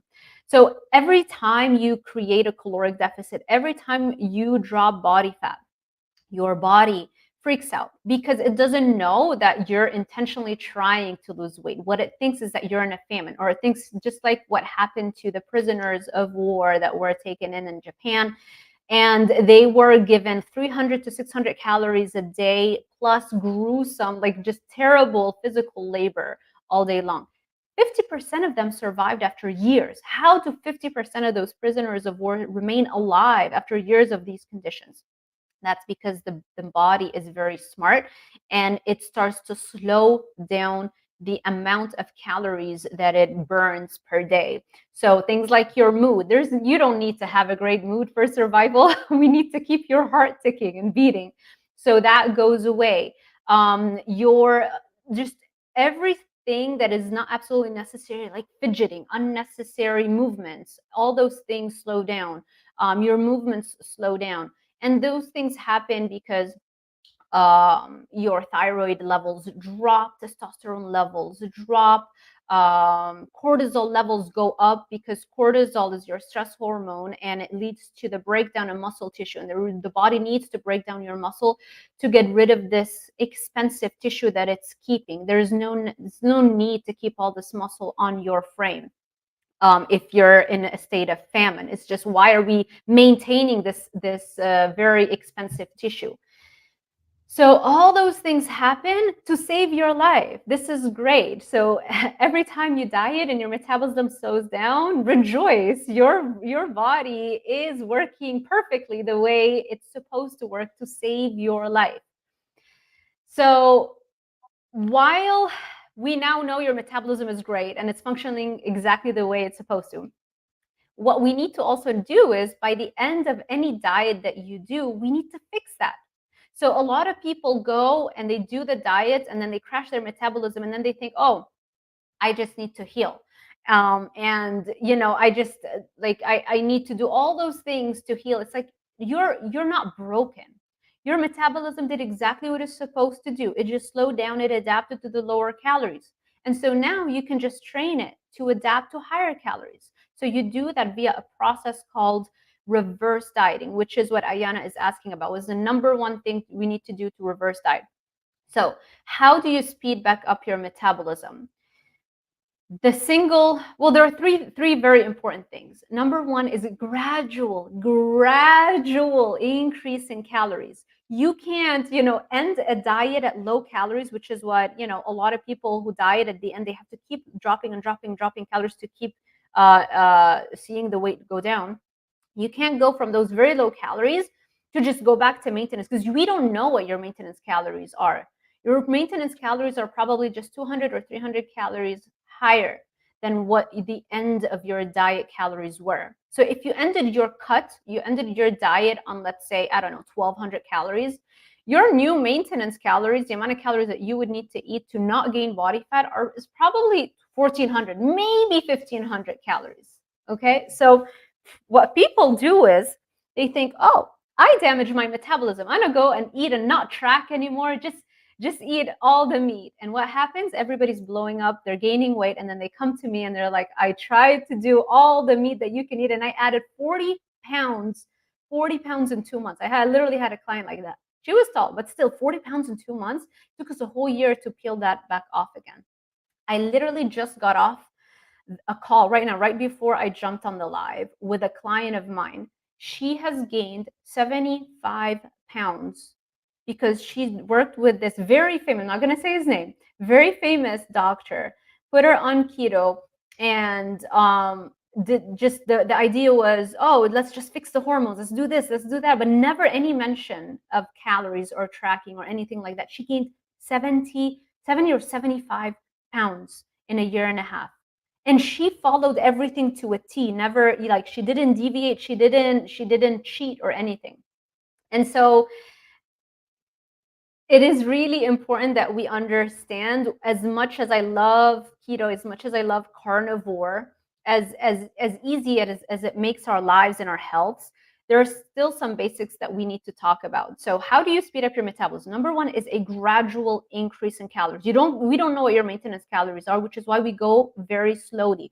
We usually have to go up by 50 to 100 calories per week.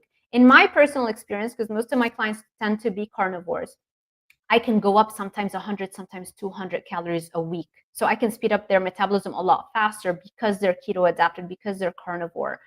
And also, if you're training really well, that can speed up our progress. So it's really not that difficult, and it shouldn't take that much time, as much as most people think it's going to take. So we go up with the calories, so that we hit a point where, let's say now I've sped up your metabolism by an extra 1,000. So now you can eat 2,000 calories every day, and you're not going to gain body fat. So over a period of weeks, we kept raising calories to the point where now you can eat 2,000 calories per day. Now you can eat 2,000 calories per day. And I get those emails where it's like, you know what? I think this is a great time to stop the reverse, because I can physically not eat more than 2,000 calories a day, especially if you're carnivore. Your appetite is suppressed, It's very difficult to eat beyond that unless you're going to start eating carbs. So that's step number one. Step number two is you need to send the correct hormonal signal to the body to shuttle the excess calories towards muscle as opposed to fat. What's happening in the carnivore community is people are just eating whatever they want, and they're like, I'm just gonna eat all the meat, all the animal foods, because there's no insulin, right? So there's no way I can gain weight. Well, I can literally just show you so many examples of clients I've worked with where they did exactly that, and they gained an insane amount of body fat so fast, so fast. You can't be eating sticks of butter and think just because there's no insulin, you're not going to gain body fat. And I know tons of people are watching this and they're nodding their heads. I mean, you can just go to my YouTube videos and see the comments. And I was like, yes, this happened to me. This was the worst thing I ever did. Like, there's some basic amount of tracking, especially initially, you know, just to speed up your metabolism to the point where you might no longer need to track later on after we fix your appetite and your satiety signals. So step number one, gradual increase in calories. Step number two, send the correct hormonal signal to the body to shuttle those extra calories we're giving you gradually to go towards muscle building as opposed to fat building. What is this hormonal signal? How do you send it? With strength training, progressive overload. So consistently get stronger and stronger at the gym. And another thing that sends the right hormonal signal is also the protein intake. So you need at least 1.1 grams of protein per pound of ideal body weight. And they've done studies where if you have even more than that protein, you get an even stronger hormonal signal. So enough. So don't skimp on the protein. Make sure you at least hit 1.1 grams of protein per pound of ideal body weight. So if you're 400 pounds, you're not using your 400 pounds as a way to measure the 1.1 grams. So just let's say your ideal body weight might be like 180 or 170. Then you use that as the weight, and you multiply that times 1.1. So that's going to send a very strong hormonal signal to be an anabolic, build muscle, and the strength training and the gradual increase in calories. And you do that and you speed up your metabolism. Another thing that is very, very helpful for a lot of people, if you can test your ketones and you make sure you're in ketosis, that can automatically reverse a lot of the metabolic slowdown, because once the body realizes how much fat stores it has on its body, on the frame, it doesn't freak out as much. Once you're in ketosis and your body realizes, wait a second, I can now access all these fat stores in those fat cells. I just read a paper yesterday about this woman, just because they put her on a ketogenic diet. She was so metabolically adapted. She had crashed her metabolism because of bulimia and a lot of yo-yo dieting all her life. She was 36. So they measured her, how many calories she's burned. She was burning 800 calories at rest, just in the indirect calorimetry. So this is kind of like a really good measurement to know exactly how many calories a person burns. This is much better than the online calculators, because online calculators, they don't know your dieting history. They don't know how much metabolic adaptation you've had, how much your metabolism has slowed. So they actually tested her, the amount of oxygen and CO2 she breathes in and out, and they can determine exactly how many calories she's burning at rest. She was only burning 800 calories, a 36-year-old woman who was obese, only burning 800 calories. Automatically, just shifting her to a ketogenic diet, they raised her basal metabolism by 79%. They literally just doubled the amount that she was burning at rest just by allowing her to enter ketosis. So that is a big jump in fixing the metabolism. But that's not enough for some people. We still have to reverse diet them a little bit more. So that is how you speed up the metabolism. Thank you. You're very welcome. We're going to go on to a completely different subject, but it is, I think this is one that is more on the female side, and you know, that's not being sexist, and that's iodine. So hi Sarah, what are your views on iodine? Should all, basically the question, should all women be taking this? Is there a protocol they should follow? Thank you. Ooh, I used to be a big proponent of iodine.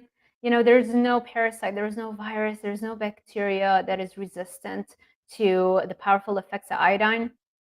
But that also means the probiotics, the good stuff, the good bacteria in our gut might also be harmed by too much iodine. It's a very powerful antiseptic. And so I think it depends. If you're like seriously deficient in iodine, there might be a reason to correct that and make sure that your thyroid is functioning correctly. and you're not deficient in iodine, you would have to do urine test over a period of hours, collect urine and do that. Just make sure you get a good accurate test for that. But to just take mega doses of iodine indefinitely, I think we should kind of pause there and make sure it's not influencing our microbiome negatively.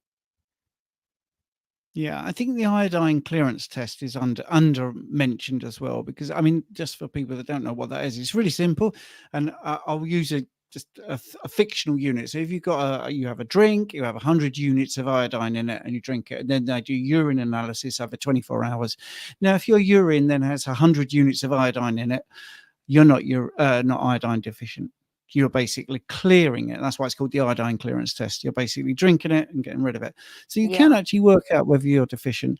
But yes, there's plenty of anecdotal, support for the iodine drop or two. So, I think the jury's out on that. But if it makes you feel better, you can't also take that away from somebody. That's the thing I would say. But anyway, thanks for that. Richard, you're very quiet. Do you want to read the next one? Because you'd like to be part of this at the moment. I am very quiet. I'm listening to all of this fantastic information. So Laser Unfocused says, please simplify for over 50 male with 30 BMI, focus on fat or protein for weight loss and body composition. Okay, so if you have a BMI, body mass index, of above 30, that means you are, and if we're looking at the different classifications of the BMI, that would mean obesity class 1. Here's a good thing. When we are dealing with excess body fat, the more body fat you have on you, the less metabolic slowdown happens when we diet. So when we lose we cut and we start losing weight, your body doesn't freak out as much, as opposed to somebody who only has 10 pounds and they're cutting those last 10 pounds. Their bodies are going to resist them a lot more. So we can be more aggressive the more body fat somebody has on. So do you focus on fat or protein? I would obviously focus more on protein because it's almost impossible to overeat protein. Whereas if I tell you focus on fat, you can literally have thousands of calories in fat, and you can very easily just not be in a caloric deficit and you're just maintaining. And it's happened. Like, I've worked with clients like, I don't understand. I'm doing carnivore. I'm eating, and they're eating perfectly, just steaks and a little bit of butter here and there, but they're just not in a caloric deficit. And all we have to do, either reverse them out first. If they have their metabolism had slowed down from prior dieting histories, you reverse them out. Sometimes as little as 2 weeks is enough. And then they go back to the same exact diet they were on, and then they lose weight now easily. At the end of the day, whatever you're eating right now, and I know, talking about calories, not everybody likes that, but it's a very easy way to communicate with a client, to tell them what I want them to do. So if you just track, then I know exactly, okay, if we're averaging 2,000 calories a day for 2 weeks and your fasted scale weight remains the same, then that tells me I need to create a stronger stimulus. Either reverse diet you so that you can burn more calories than 2,000, and then you go back to the 2,000 calories and you can now lose weight, or we just need to increase caloric output and so add in more exercise. It really depends. It's really up to the client what they want to do. But if we want to simplify the message, if you're an over 50 male with a 30 BMI, I would focus a lot more on protein. But just saying that, and you're still not losing weight, then track the calories and just know, okay, well, on average, this is the amount of calories that I'm eating. I'm not losing weight on that. Okay, let's create a more intense caloric deficit. If you can't create a caloric deficit because you don't have time to work out, then reverse diet yourself out of that and allow your metabolism to speed up a little bit more, so that then you can just do a slight reduction in the amount of food that you're eating, and now you can respond much better to that. Thank you. And your last question, actually, because we've got the 45 minutes coming up, and it's from Caroline. Is there really a known studied amount of protein people should be eating? I'm going to just go back to the last question and come back to this one, if you don't mind, Sarah. You see, the thing is, these questions, you could have a 30 BMI and be very muscled. and you have a 30 BMI and be under Right. muscled. I mean, Well, there is that's a the lot of thing, right? variation. We can't use Yes. BMI with athletes. It's Yes. you never. So Okay. like when they do those studies and they're looking for obesity prevalence, there are certain limitations. Like they're supposed to ask the person, are you pregnant? Are you an athlete? Are you a senior? Those things you can't use the BMI. They're completely outliers. So you can never really use that. And I think that's important that people know that, because if you're an athlete, you're a bodybuilder, you have no business calculating your BMI. It doesn't apply to you. Yeah. So, and this is why I say this, because yes, there's going to be loads of studies with an amount of protein people should be eating. It's the people that are eating it in the study it's appropriate for. Normally they're athletes or they're a cohort of a particular type, because they're trying to see if there's any commonalities. So, but I will let Sarah answer. But if you want to email me, Caroline, I have studies that show different amounts. That's why I'm saying that, where the conclusion actually matches the data, but they're all different amounts. All right. So that's just my little sort of caveat.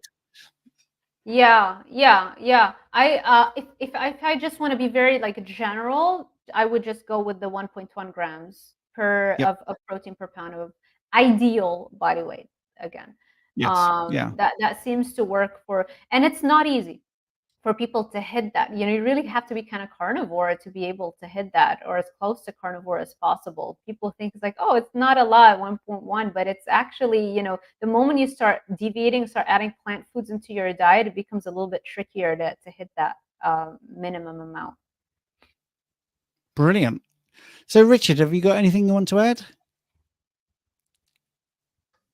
Yeah, I'll jump in on a few things. Yeah, coming back to the previous question, I think protein should always be prioritized. Protein always comes in nature with fat. I think if we prioritize protein, we get the fat that we need naturally anyway. But prioritizing protein is what allowed me to achieve this from being clinically obese. As Sarah knows from being on your podcast, I was once clinically obese and type 2 diabetic. 107 pound fat loss later and 2% body fat. I was able to win a British and European championship at a professional level. I didn't alter the protein. My protein remained fairly consistent throughout. The lever that I did pull was my fat. And as Sarah says, that this moves in stages. It's a lot more difficult to lose that body fat when you're already single figure body fat. So this isn't natural. This isn't healthy.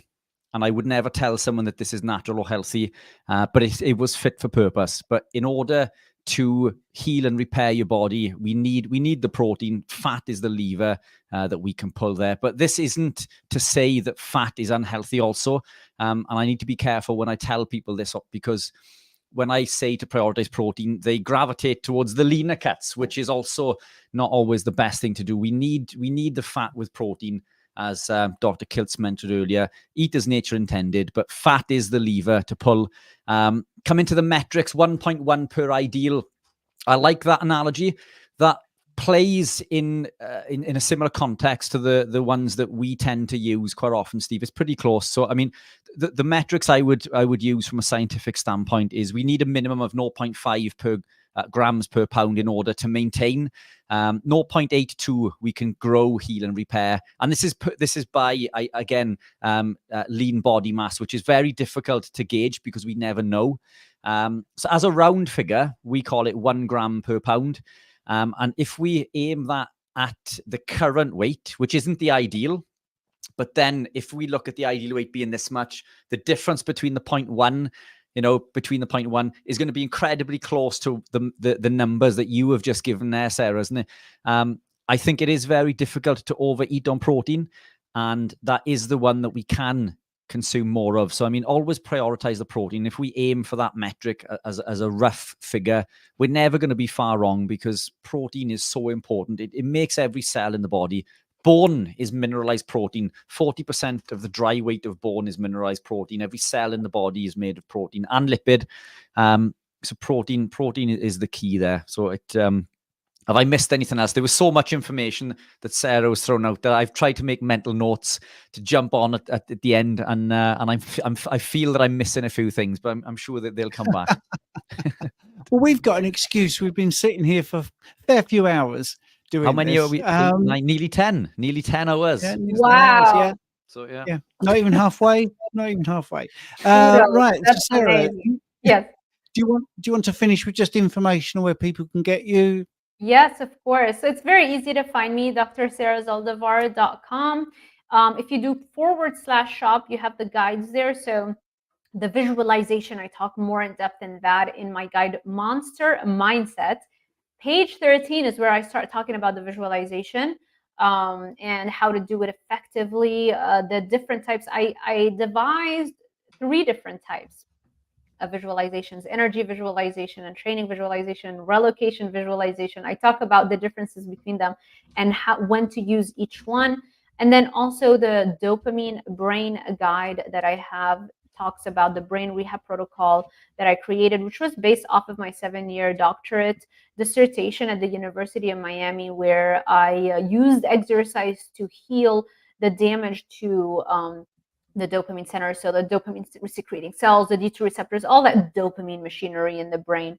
So you can see how to train, because just hopping on a cardio machine or just going to the gym does not necessarily mean you're sending the right signal to your brain to fix that dopamine center in the brain. So dopamine brain guide, monster mindset guide, those are the 2 kind of flagship big ones that we talked about. Oh, and super breed metabolism, that's the reverse dieting guide that we talked about.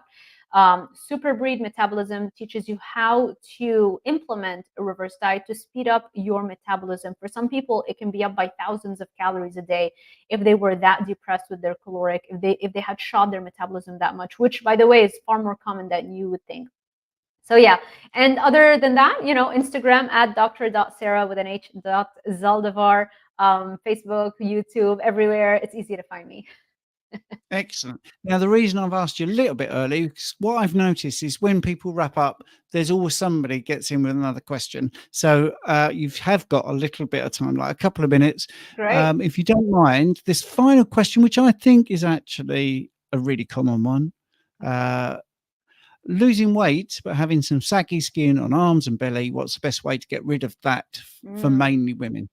Unfortunately, while some of that might self-correct, it's very little of it that does correct. Like unfortunately, depending on how much you've stretched your skin, at some point, for some people, the solution would either have to be surgery, or now we're delving into the anti-aging stuff. I don't know how passionate you are about the anti-aging world. I'm obsessed with it, so I'm always reading up about all the new stuff that's coming out, and like the gene therapies and things like that can stimulate collagen synthesis. There's this company, I was just reading up on it, and all the stuff that because I'm going to publish an anti-aging guide soon. So everything that I find goes into that guide, but it's a rough draft at the moment. But there's this company that I discovered that they've created gene therapy as a cream.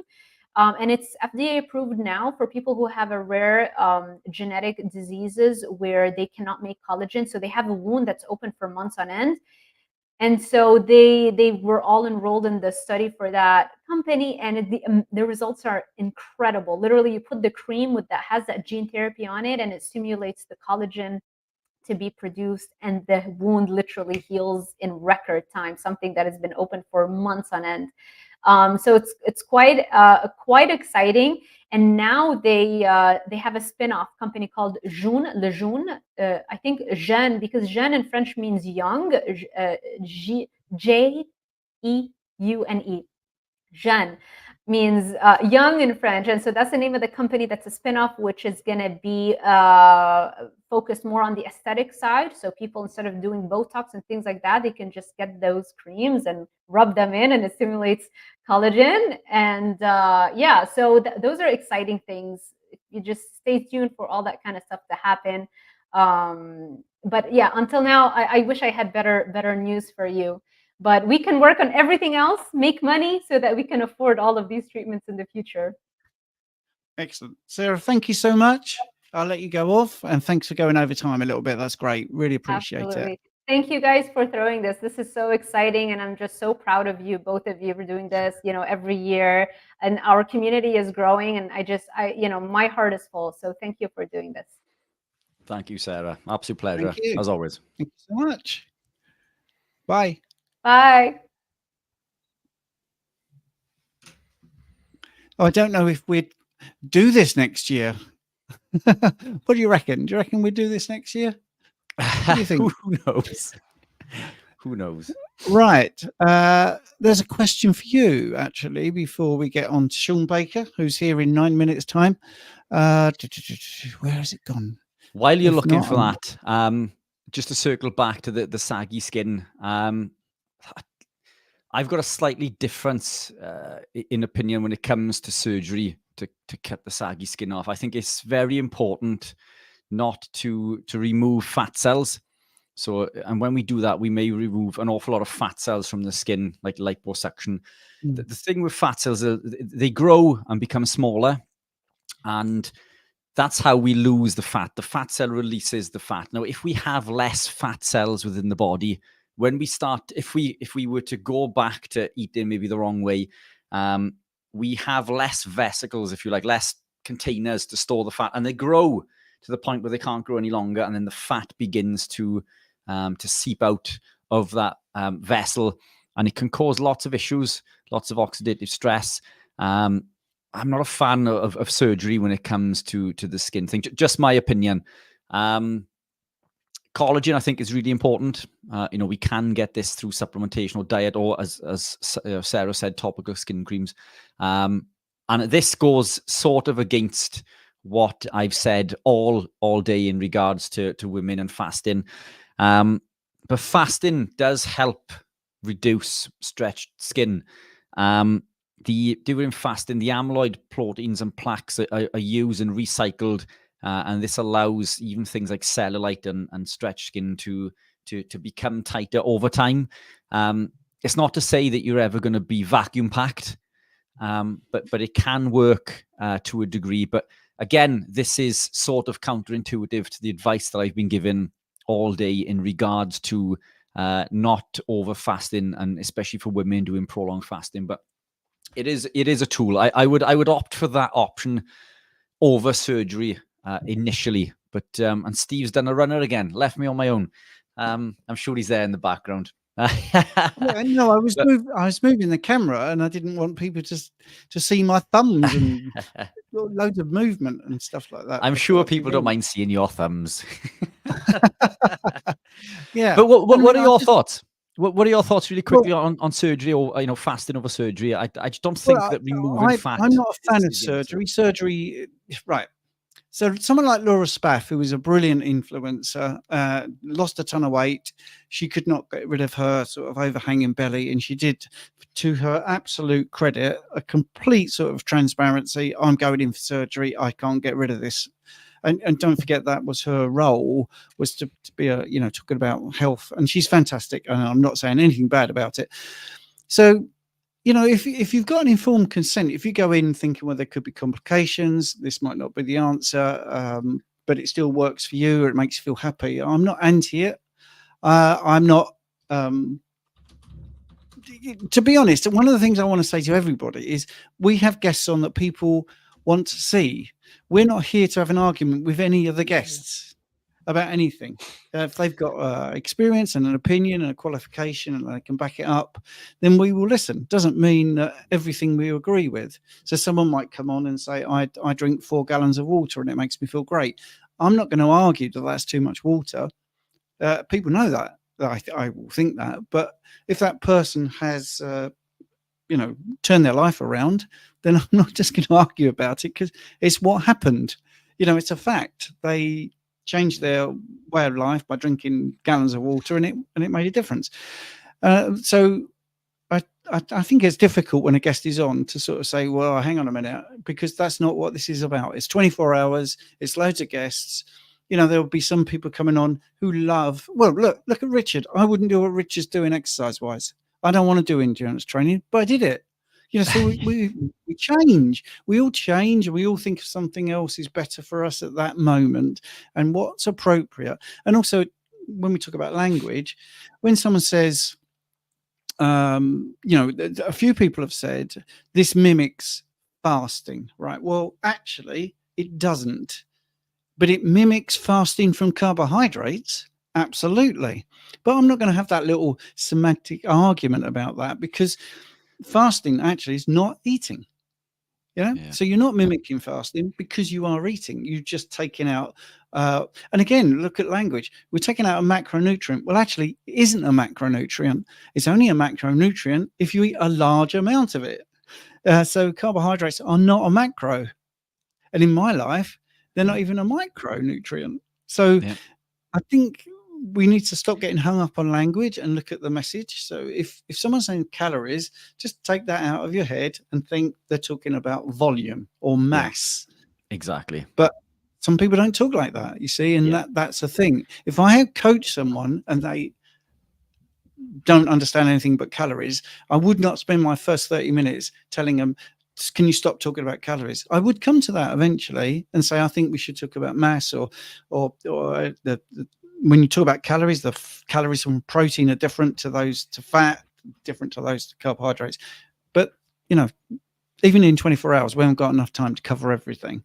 So I just want, going forward, when Shawn Baker comes on and he says something controversial, we're not going to argue with him, but that's mainly because he's 6'3". But look, I think you are 100% right. There's so many different terms and terminologies that people, and you need to use the terms that people understand. Insulin resistance is thrown around everywhere. You and I know that doesn't really exist, you know, but it's a term that people understand. So that's what we need to use. Calorie is a term that people understand. So this is what we know we need to use. So it is playing the game and using terminology that people understand, whether we agree with that terminology or not. It's about getting that message out there, I think. And you're right. You know, it's pointless having guests on if, you know, you're not willing to listen to another point of view. I think we should always take a step back and look at all of the information provided. You know, whether you agree with someone else's opinion or not, as you say, you know, they're on the show for a reason, because they've achieved many great things within their life, and they have done much of this with clients and patients and so on and so forth. I think all of the information is relative, and I think it's just picking, you know, it's picking the best bits of these that you know work for you, because we are all individual. But there is a base to all of this, isn't it? Regardless who we've had on, everybody would agree that protein and fat is important. Eating an ancestral-based lifestyle is important, which is protein and fat. Eating as nature intended. And I think so far that's been the biggest takeaway, regardless of what your thoughts are on different macro ratios and whether a calorie exists and so on. It's just eating as nature intended. And that is predominantly animal proteins that come with natural fats. And you see, this is one of the things that Rich and I know, right? So when we answer a question, Rich does the science bit and I do the layman's bit, and that hopefully helps everybody, because some people like the geeky science and some people like the but what do I actually physically need to do? You know, so and I want it in real simple language. But the thing is, we can switch that anytime we like. You know, we could do that if we wanted to, but that's not how it works. So every single guest will come in and they will speak the way they want to speak, and they'll use the terms that they want to say, unless it's absolutely ludicrous what they're saying. You know, we're going to just listen and let the questions be asked, and we'll answer them. So here we are, and it's now 6 o'clock in the evening. So we've done 12 hours. Wow. I am worried about Shawn Baker. So last year, this was a bit where I was concerned and not present in the moment, because I thought, is he going to turn up? Not just Shawn, but everybody. And Shawn's first question to me, I completely blanked because I was so, he's here at last. But anyway. Shawn's always late. Shawn's always late. Yeah, Shawn's always late. So, right. Okay. So, yes. So what was we going to talk about? We're going to talk about the school community. Thank you very much for the people that have joined. Actually, we've had a few people join today because we've talked about it. It's only $4 a month, and you'll get us every single Monday night, 8 p.m. UK time, where you can ask questions. You can be on Zoom. You can keep your camera off. You can just type of question, and we do it every single hour. I also then do a podcast, audio podcast, so you can listen at your leisure. So it's not like YouTube where you have to have the screen live. We also have a transcript of every single live we do on a Monday night at 8 p.m. So, there's lots of information. We normally do one at 7 p.m. here in the UK on YouTube, like we're doing now. So in an hour's time, we'd be doing our own little self-contained hour, and then we do half an hour on another platform that rhymes with Apple Crumble. So we're always here offering lots of free advice, listening to all your questions and getting feedback. And that's the other thing. If someone says it worked, and it's working for hundreds of people, then you have to listen if it's working. But does it work long term? Is it good for health? We don't know, do we? So anyway, that's my 2 penneth. Right. We do have some questions. Should we go on to different questions and just answer ourselves? Yes, let's jump on to some questions. Let's nail some Yeah, questions. let's have a look. Okay, I like this because this is Gaza, right? Gaza is a member of the school community. I'm an emotional guy. If I'm really mad about something, can the cortisol increase be enough to compromise fat loss? What a great question. Yeah, is the answer. Yeah. This is why, and it will also, it can lead to muscle loss. As Sarah mentioned, cortisol is a stress hormone. It's there for a reason. We look at these hormones as being a negative thing. We look at insulin as being the enemy. All of these things are not the enemy. They are processes within the body that allow us to survive and thrive. It's the overexpression of said signal. We don't want it to be chronically elevated with cortisol or insulin for that matter. And being stressed will elicit a cortisol response, and this can slow down fat loss. Gaza, I know this sounds absolutely crazy, but one of the things I'm self-employed, as I'm sure many of the listeners are. I work 7 days a week. I'm constantly stressed. And one of the ways that I manage my cortisol is through listening to meditation music, high frequency meditation music before bed. Sometimes I find that helps. Getting out in the sunlight makes a massive difference. Walking barefoot on the sand or outside grounding. All of these things sound woohoo, but they really do work. Trying to get up earlier in the day when the sun is lower in the sky so the UVA can hit the skin, and that will stimulate nitric oxide, which is a potent vasodilator, which increases longevity and makes you feel good. Vitamin D synthesizes from the cholesterol from the UVB in the skin, and that is, as we know, correlated with health and well-being. The sun is incredibly important. We need to make these conscious efforts to make other decisions in regards to things that we change. This isn't just about diet, although diet is the biggest lever. Stress is it's an incredibly difficult one to manage. Working out and training is a stress to the body, but it's a stress within a low amount of time, and typically we want that to be less than an hour.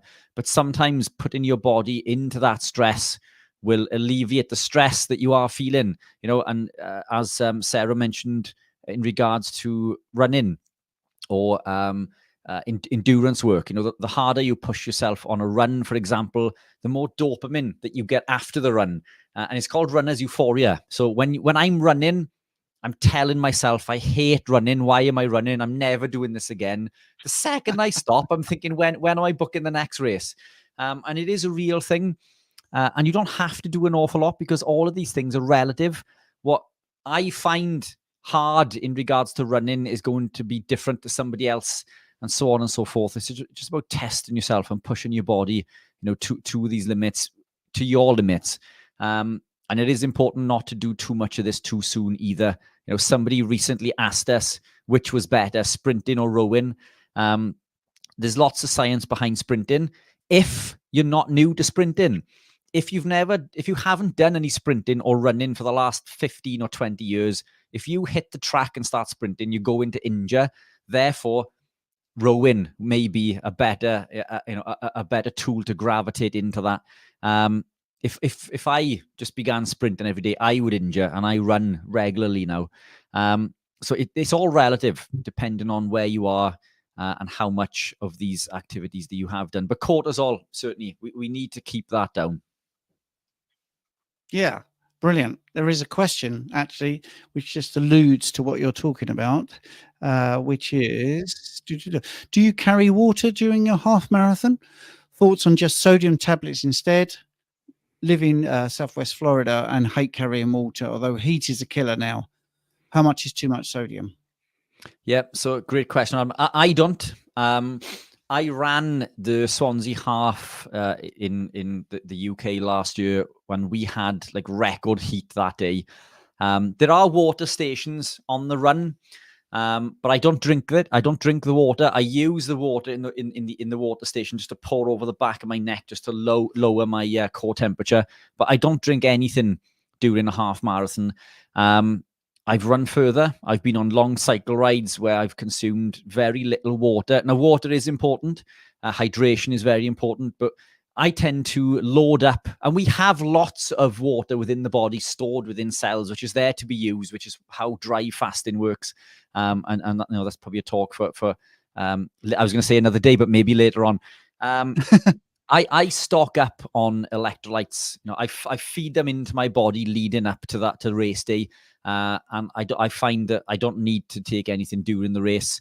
If I'm doing a long bike ride, you know, and I'm talking 60, 80, 100 miles, then, you know, water and electrolytes are essential. But I don't think you'd need them. I don't need them. Water or electrolytes during a half marathon. I've never run a full marathon, but I didn't feel dehydrated after the half. You know, I was exerted. I ran the half in 1 hour 26. I began running in 2023, so I've only been running a short period of time. I could have run it faster if it wasn't for coffee causing issues with my legs. I think I could have come in around 122, which is giving it some for someone who was fairly new to running. And yet my requirement for that water and said minerals, you know, was not required. And I did do this in heat also, but stock up.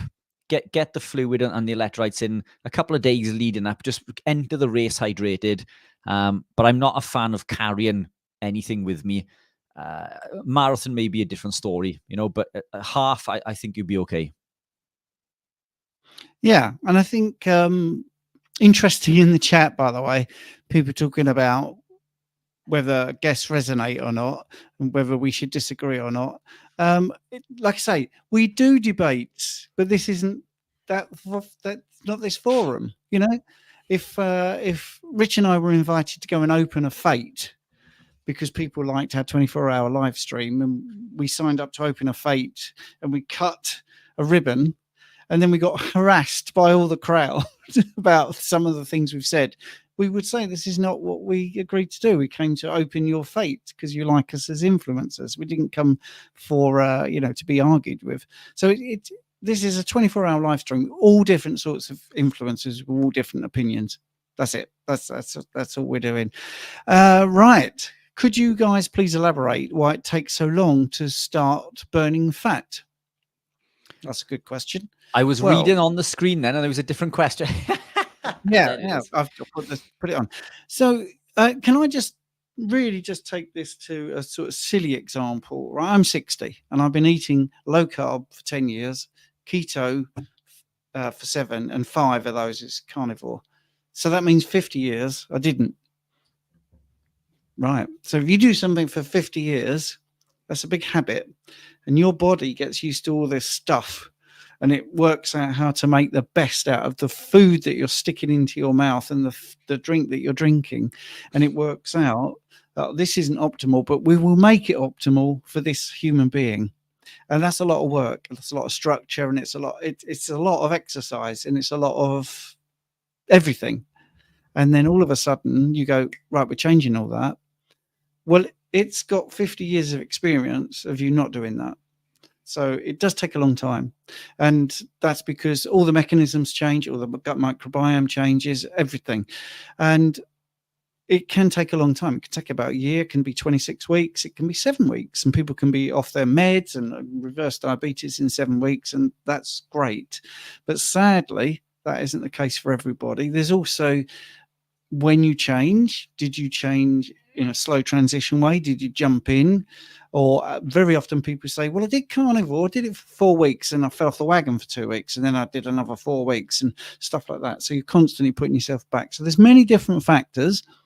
You could be doing it wrong for you, for instance. I mean, you could be going down the route of it being high fat, and in fact, because you've been low fat for so many years, your bile production hasn't caught up, and or basically you might not have a gallbladder at all. So there's lots of reasons why the way you approach it can make a difference as well.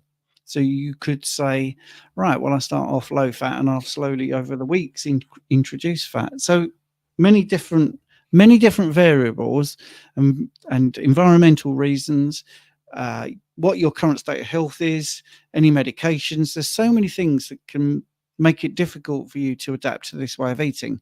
But the last thing I will say is we're not adapting to this way of eating. We adapted to that way of eating, and we're now resetting to the way we should eat.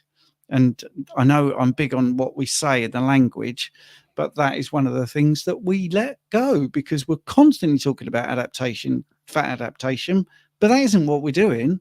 We're actually reverting to what we should be eating, but we don't talk in that way because that's not what people accept. So that's my 2 pence. Yeah, fantastic. And look, just to get into, and this is really pedantic, but it's we're always burning fat. Beta oxidation takes place constantly. So this isn't something new. And the way that this works, without getting too technical, is that the fatty acids convert into fatty acetyl-CoA. They enter the carnitine palmitoyl transferase 1, where they become acetyl-carnitine. They come out the other side in the inner membrane, and they become acetyl-CoA, and they enter beta oxidation, where they go through a process of dehydrogenation, hydration, and another dehydrogenation, thiolytic cleavage, and then they become acetyl-CoA. And then at this point, they enter the citric acid cycle, where they it enters ATP, and we create energy through oxidative phosphorylation. A little bit technical, but this happens all the time. We're constantly in a state of burning fat. But just to get back to the point that Stephen just made in regards to terminology, I think what the question is asking there is how long does it take maybe to become keto adapted. We did have a similar question earlier in regards to what was it? How long has it become fat adapted, wasn't it? And as you just said, we are already fat adapted. It's just teaching the body to come away from burning glucose through glycolysis and teaching it to be able to utilize that fuel correctly. There is a transition period in which we need to create ketones, which is the next part of beta oxidation, in which the acetyl-CoA will build up because we need to create glucose through a process called gluconeogenesis. Oxaloacetate is used in gluconeogenesis. So the acetyl-CoA will build up, and then that will enter HMG-CoA, and then we'll create ketones. But again, when we are in this situation of ketone production, which where everybody wants to get for this fat burning, we do it inefficiently. Initially, we waste ketones as urine and during through breathing, through the breath. So we can lose that fat quickly, but the adaptation process takes many, many months in regards to upregulating the MCTs, the monocarboxylate transporters, and those enzymes that we've mentioned a couple of times today, BDHA, CAT, and SCOT. And that can take as much as 12 months. And Stephen and I have seen people who have done it, as he says, in 4 weeks, 12 weeks, 6 months. But, for me, it did take, because my body was heavily damaged, it took that amount of time for all of these systems and pathways to be upregulated. So when I was properly keto adapted, it took me 12 months. But we're constantly in this fat burning stage. But when we consume foods that do not elicit an insulin response, insulin upregulates lipoprotein lipase, which breaks the bonds on the glycerol backbone and sends fatty acids into the fat cell. This is how we store fat. And as a double kick in the teeth, when insulin is elevated, it blocks hormone-sensitive lipase, which is the enzyme that we need to break these bonds again in order to allow fatty acids to diffuse into the bloodstream. So keeping insulin low is job number one. And we do this through eating natural fats and animal proteins. Just by doing this, insulin will quite literally drop overnight. We can see from tests that insulin will start to drop quite literally overnight. And Stephen and I have both worked with clients who have technically on blood glucose testing reversed their diabetes in as little as 2 weeks. So that's how quick, these changes can take place. But there's variances on, what people regard as fat burning and adaptation. And as Sarah said in the last interview, people can begin carnivore and gain weight. So there's loads of other things to take into account in regards to this. But keeping insulin low is key to fat loss, health, and well-being. Yeah. And Matthew's saying, come on, Dr. Baker, let's be having you, which is also quite a funny reference if you know anything about soccer, because many, many years ago, a sweet, lovely chef called Delia Smith, who's a real sort of mother's favourite for cooking, got very drunk when she was director of Norwich City, and Norwich City Soccer Club got promoted. And she went out to celebrate on the pitch, and someone gave her a microphone, and she was unhappy with how the crowd were not celebrating to her satisfaction. And she's this lovely sort of butter wouldn't melt in your mouth sort of housewife, cooking expert, going, come on, fans, let's be having you. So, yeah, it was quite embarrassing for her, actually, but I liked it because it showed a side of her that we wouldn't have expected. But yeah, let's be having you is where she what was her catchphrase. Well, I don't know if Matthew's alluding to that or whether he's just saying it. But anyway, Dr. Baker, I don't think is going to turn up. I don't think there's anything bad about that, other than I just think he's busy, or maybe something's happened at Riviero where he can't make it. At 7 o'clock, we got Dr. Abs, who is new to me. I've never met Dr. Abs, but I was on a live with Bart Kay, and Dr. Abs made an appearance. Oh, sorry, you're not. You're 3 a.m. So who's on at 7 then? If it's not you, who's taking over? Just bear with me, Dr. Abs. Richard, do you want to talk about what you're up to next week? Let me just have a look at who's on next week. Last time you said that to me, it was alluding to this. And I was thinking, are we doing anything next? Have we got anything on next week? I tell you what I will do. While you're looking at that, to anybody who is unfamiliar with my story, they can see this picture in the background, and it looks incredibly overwhelming and scary. I was once clinically obese and type 2 diabetic. I suffered with chronic fatigue, depression, anxiety, arthritic pains, daily debilitating migraines that would make me blind, for which I was on 3 different medications for. I suffered with these arthritic pains and skin conditions. I used to have awful skin on my face and all over my back. And in my mid to late 20s, I could barely walk up the stairs without having to stop or being severely out of breath by the time I got to the top. And I was told by my doctor that this was a fact of life. Just take your medication and shut up, sort of thing. Now, not knowing anything about nutrition, at the time, I was a purchasing manager for an electrical engineering company. I wasn't happy with that. I wanted to make a change. And the first change, we're talking about carnivore, which to many who may not be familiar with it, it seems super extreme. But this one step is what has allowed me to gravitate into a carnivore lifestyle. I removed bread. I took bread out of my diet, not knowing that it was a carbohydrate, not knowing that all carbs break down into sugar, not knowing the effects of wheat germ agglutinin, the effects that they have on insulin cells. They bind to insulin receptors and increase fat storage by 5 times. They also cause intestinal permeability, which leads to autoimmune issues. Now, so I removed this one compound, and I lost an awful lot of weight incredibly quickly without dieting. And that was the catalyst that began me on my journey in regards to optimal health and well-being. And that led me on to vegetable oils. Vegetable oils do not come from vegetables. They come from seeds. And to extract that oil, they're treated with toxic chemicals, known carcinogens like hexane, and then they're bleached with peroxide, hair dye. and we cook and eat these compounds. These compounds are not natural. They are man-made.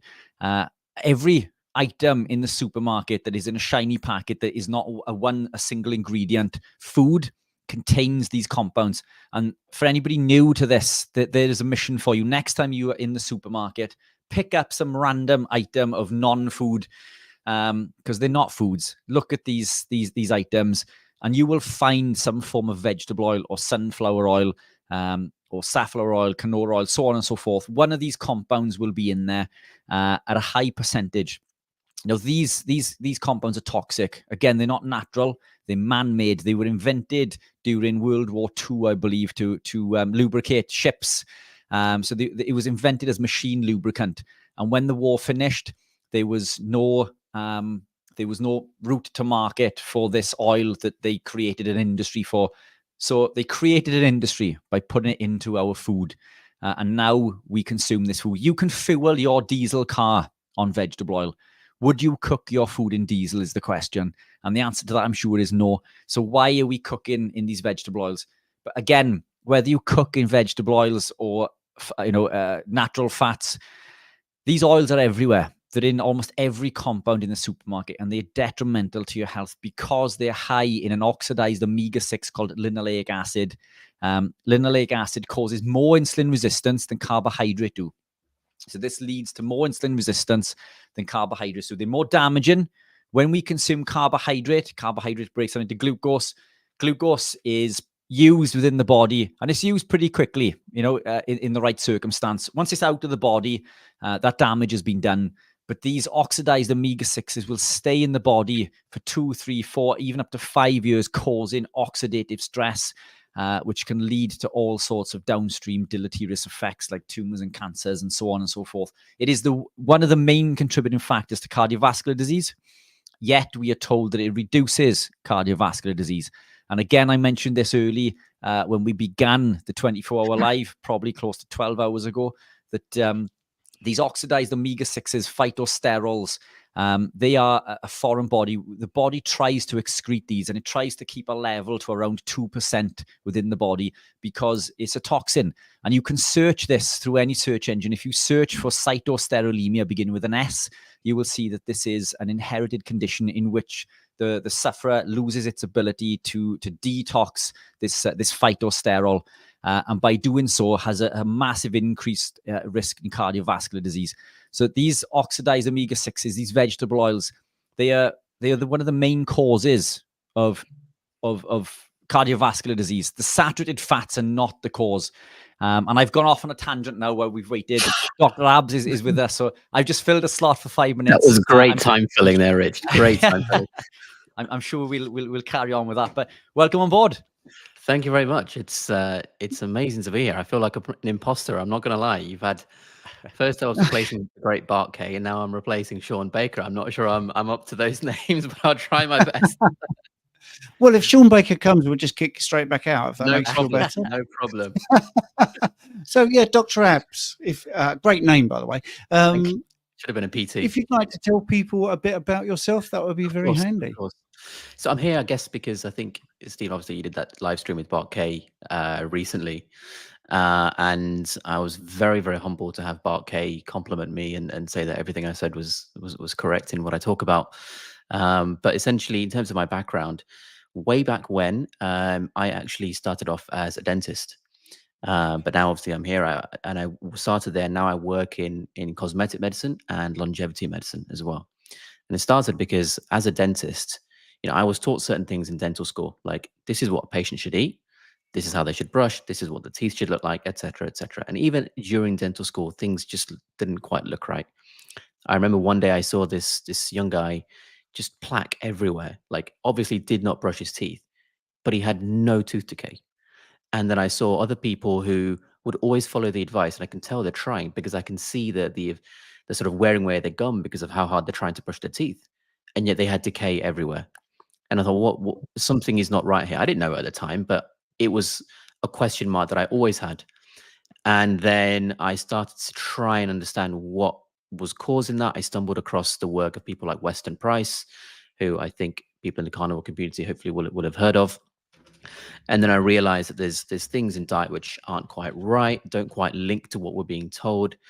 And then over time, I got more into cosmetic side of things and anti-aging, and I do a lot of that now. And things kind of just stemmed more and more towards longevity and looking at nutrition. And then I'd looked more into, the stories of people like Jordan Peterson, whose gum disease just completely disappeared on going carnivore. And, someone who originally trained as a dentist, even though I don't do it anymore now, it made entirely 100% sense to me. So linking things like that was just a bit of a light bulb. Even looking at the fact that people that have, or animals that have less teeth, frankly, they're going to die quicker because they can't get the proper nutrition in. And all of those things went into diet, went into the biochemistry of things, looking at, the bacterial metabolism and then therefore our metabolism. So now I kind of put everything together, and I see patients here in London. Quite a lot of my patients are professional athletes, like in professional football teams and things like that. So for me, longevity medicine is the combination of using the nutrition, the exercise, putting everything together for that entire lifestyle management. And that's where I am now. A bit of a long-winded answer, but I think it kind of answers where I came from. Well, it did, absolutely. And I noticed, you've been following the live stream today, which I take my hat off to to do it at the you. exact same time you guys have, yeah. It's been really impressive. Yeah. Right. So Polish Mike has asked, do you have a nice pair of abs? So let's get that one out. Well, I kind of. I mean, I used to be a power lifter. So this is why I do a lot of exercise physiology as well. So I trained with some of the biggest lifters in the world. So for instance, if you're into lifting, you probably heard of Andy Bolton, first person to lift 1,000 pounds. Andy and I were training partners for many years. I trained with other, world record lifters. So exercise physiology is something I look into a lot, as well as nutrition, because I've got that background. I've lifted to divisional records, British records, blah, blah, blah. So the abs were there much better than they are now, but they're coming back because I found time for the gym again. All right. Okay. Then there is a question here. Sally K. Norton postulates that plaque can be oxalate dumping. I've gone from very high oxalate to none on carnivore and have no plaque now. Do you concur, or are other things responsible? So it's interesting. I think there's no direct cause and effect that has been proved between oxalate dumping and plaque that has come through. However, what we do know is when we look at the oral bacteria, in a traditional Western diet, it's going to be different to what we have on a carnivore diet. But what they will run on essentially is carbohydrates. They will process that, they will release these acids as part of their life cycle, and that's what is one of the key factors that leads to things like tooth decay and even gum disease as well. So the oxalate dumping, whether it's happening or not, if the bacteria are the traditional microbiota is there and they are being fed their substrate, it's still going to give you the same problem anyway. And I suspect what's happening during a carnivore diet, and I say suspect because I don't think anyone's properly studied in our community yet, those bacteria just cannot survive because there's nothing there.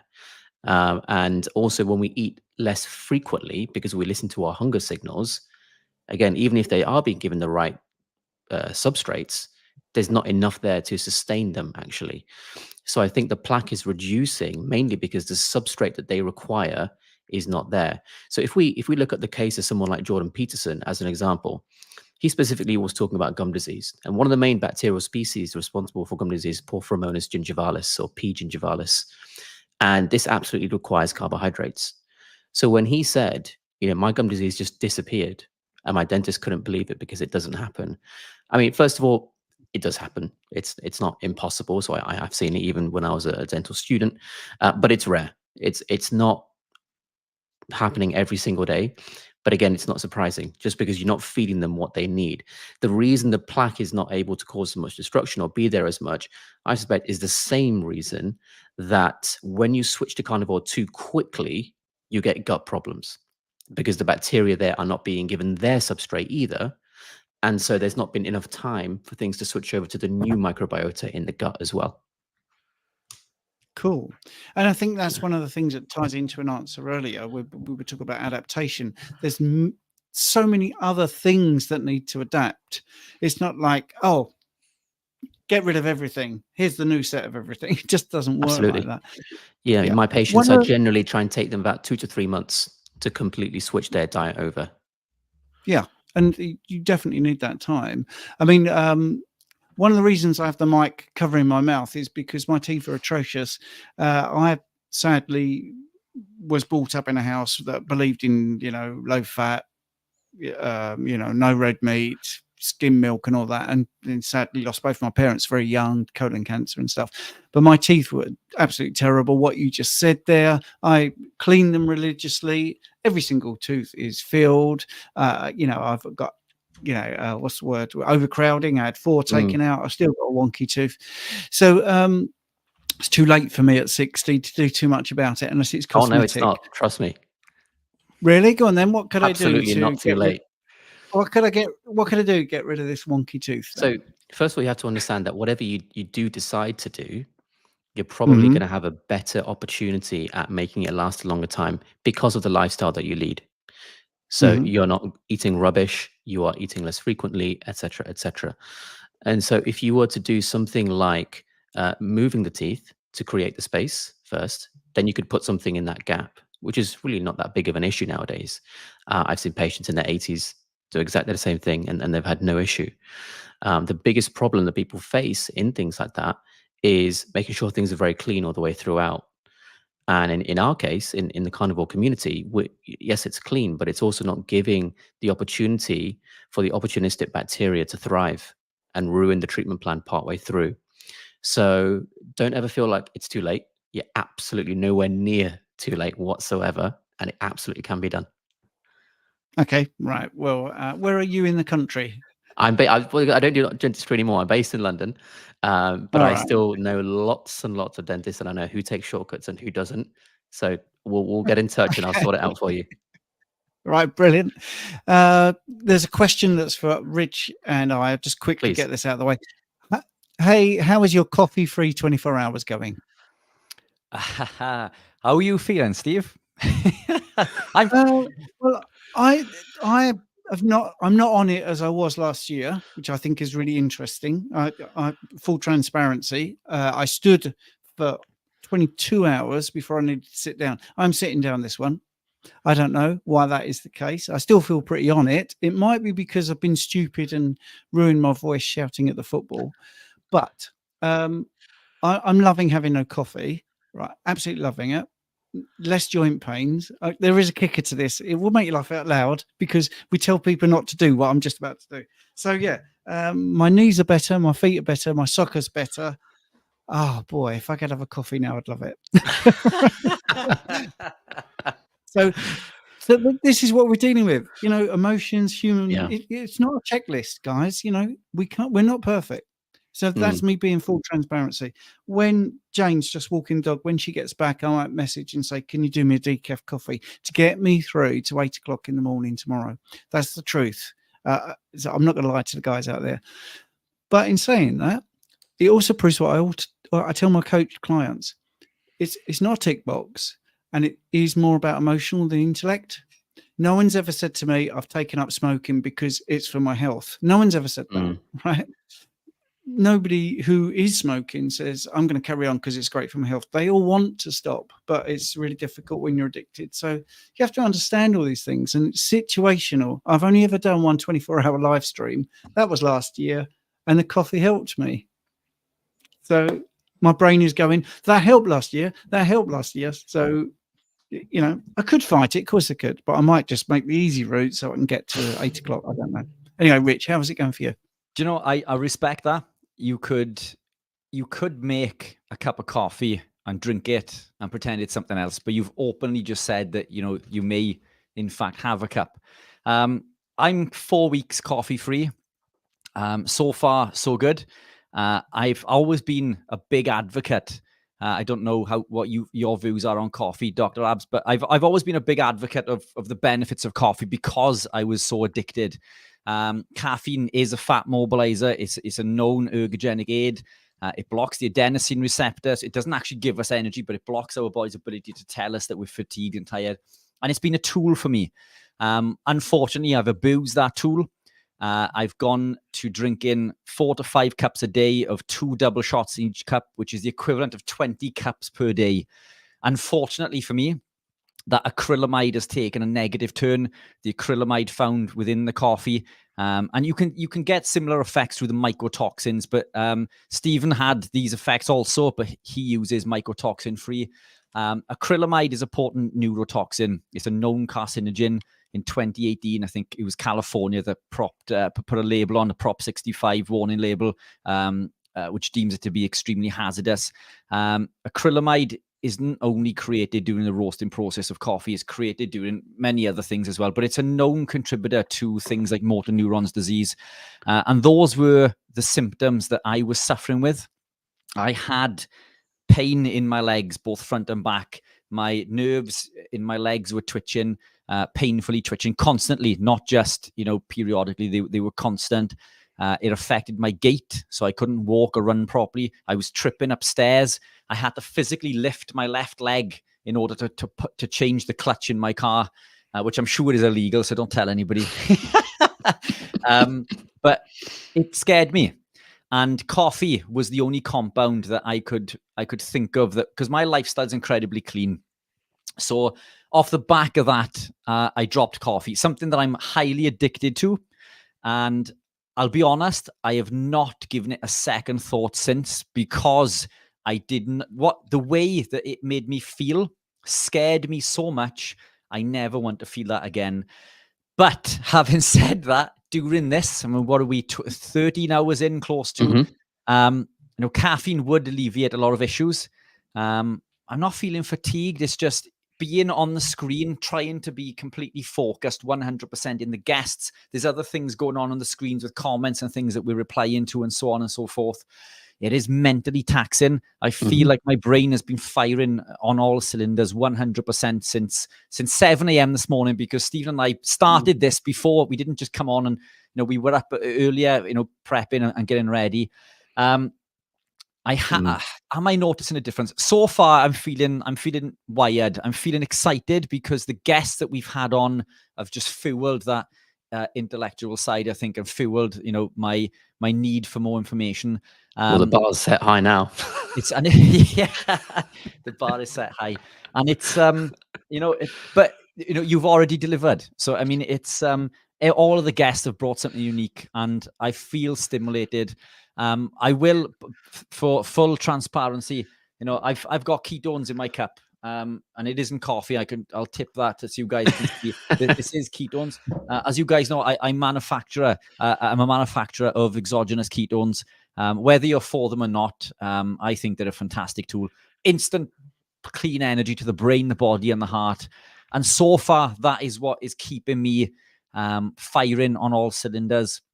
Whether I will feel like that at midnight is another matter. But so far, so good. So I'm not craving the coffee yet. I have no intention of drinking coffee.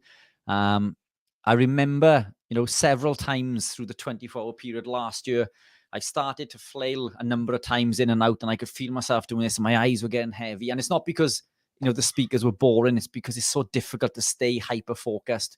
But look, so far, so good. The ketones that I produce naturally and the ketones that I put in are allowing me to persevere so far. But I'll keep you updated. Well, Dr. Abs, you have absolutely lit up the questions. So people want to see you, obviously, and I want to hear from you. So we're going to shut up now, and we'll rifle some questions at you. I'll echo what we said in terms of acrylamide, just for 30 seconds. Carry on. Yeah.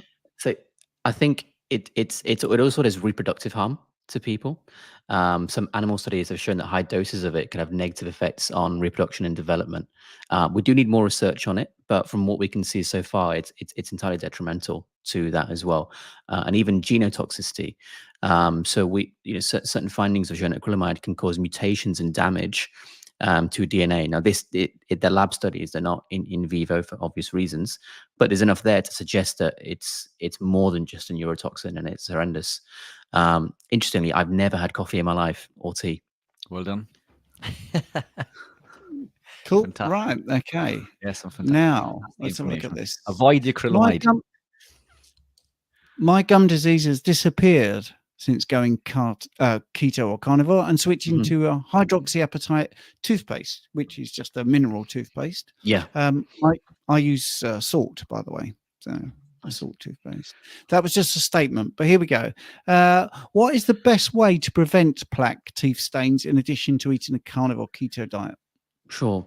So it's really not that complicated, and it's like a lot of things in the carnivore community, not that expensive either. It is literally just making sure it's an electric toothbrush and you've got good technique. That is it. That is literally all it is. And to clean in between with something, either water flosser or traditional floss. Water floss just fires a big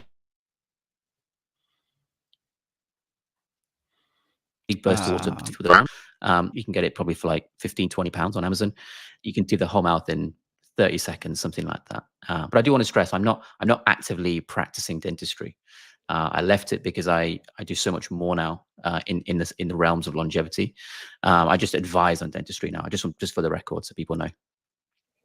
Yeah, I think you mentioned that earlier because someone actually said, did I hear that right? You're not practicing, Yes. but that's okay. That's okay. We had Dr. Kevin Stock last year, so it's nice actually. We've now got another dentist that we can bring in, or ex-dentist. Yeah. Your proper title. So Ribeye Rob, who is a brilliant supporter, thank you, Rob. I'm waiting for a package from Stone and Spear to arrive with its tooth powder that Dr. Chafee recommends. Don't know what that is, but it's like an alternative to toothpaste, and the key is it's not necessarily what you're brushing your teeth with in terms of the substance, whether it's a hydroxyapatite toothpaste or this, or even some kind of traditional toothpaste. If you were to brush your teeth with nothing, but the physical brushing action removed all the plaque bacteria, you're going to get no issues. So it's actually more about how good you are with the brush rather than what's in the brush. Which, it's, as far as the brands are concerned, is a useful thing to not tell you, so they can charge you ridiculous amounts for ridiculous toothpaste. But as long as you focus more on the actual brushing technique rather than what's on it, you'll be absolutely fine. Yeah. Now you're going to laugh. It's my confession time. Dr. Abs is bringing it all out of me. I actually read up about this, the African teeth cleaning with just the finger, really, and the fingernail. And I did try that for a long time, and I was pretty happy with it. And then I just thought, I can't keep doing this. Everyone's going to think I'm a nutter. But anyway, it's great to hear that, what you just said.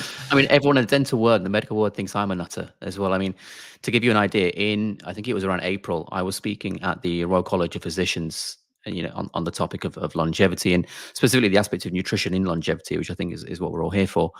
And when I was talking about the benefits of basically getting rid of exogenous carbohydrates and doing all these things that we all talk about in the carnivore community, people looked at me like I was mad and mental and stupid and something wrong with me. But it's going to take time for people to see the light in this, I think. Yeah, that's right. And there's nothing wrong with being a bit different. Andy says, I assume brushing can be harsh on the gums. Is it even necessary to brush our teeth, or is it better to just use a softer brush generally? So you can be harsh on the gums if you put too much force in the wrong place. Now, you're not going to be too harsh on the teeth because that's a mineral. The mineral is much harder than your toothbrush bristles, so you're not going to cause any damage there. If you really push into the gum very hard, then yeah, you can cause a sort of wear and tear on the gum, a kind of recession, if you like. The technical term is abrasion, where you're wearing the gum away using an external object, such as a toothbrush, a pen lid, chewing on fingernails, things like that. Is it necessary to brush our teeth? Well, our ancestors obviously didn't, but that doesn't mean that we shouldn't, because it's not nutrition. It's not a drug. It's not something going in our body. It is just a tool to keep ourselves clean. Our ancestors didn't have showers. Obviously, we're going to shower. We don't want to walk around smelling all day. So it falls into that category where it's not natural in the sense that it's what our ancestors would have done, but there is zero harm. It doesn't change our physiology at all. And it can only offer us benefit to keep our teeth clean by minimizing the risk of certain conditions like gum disease and tooth decay. So it's definitely necessary, I would say. In terms of softer brush, again, it's whatever clears the plaque best in your individual circumstance. People with sensitive teeth, they will probably be better off seeing their dentist first to try and identify the cause of the sensitivity. And then the answer to that question will come based on that type of consultation. That's fabulous. And I've just had a message saying, Richard, is that a picture of you behind you? Just so you know, you look better now than the picture behind you.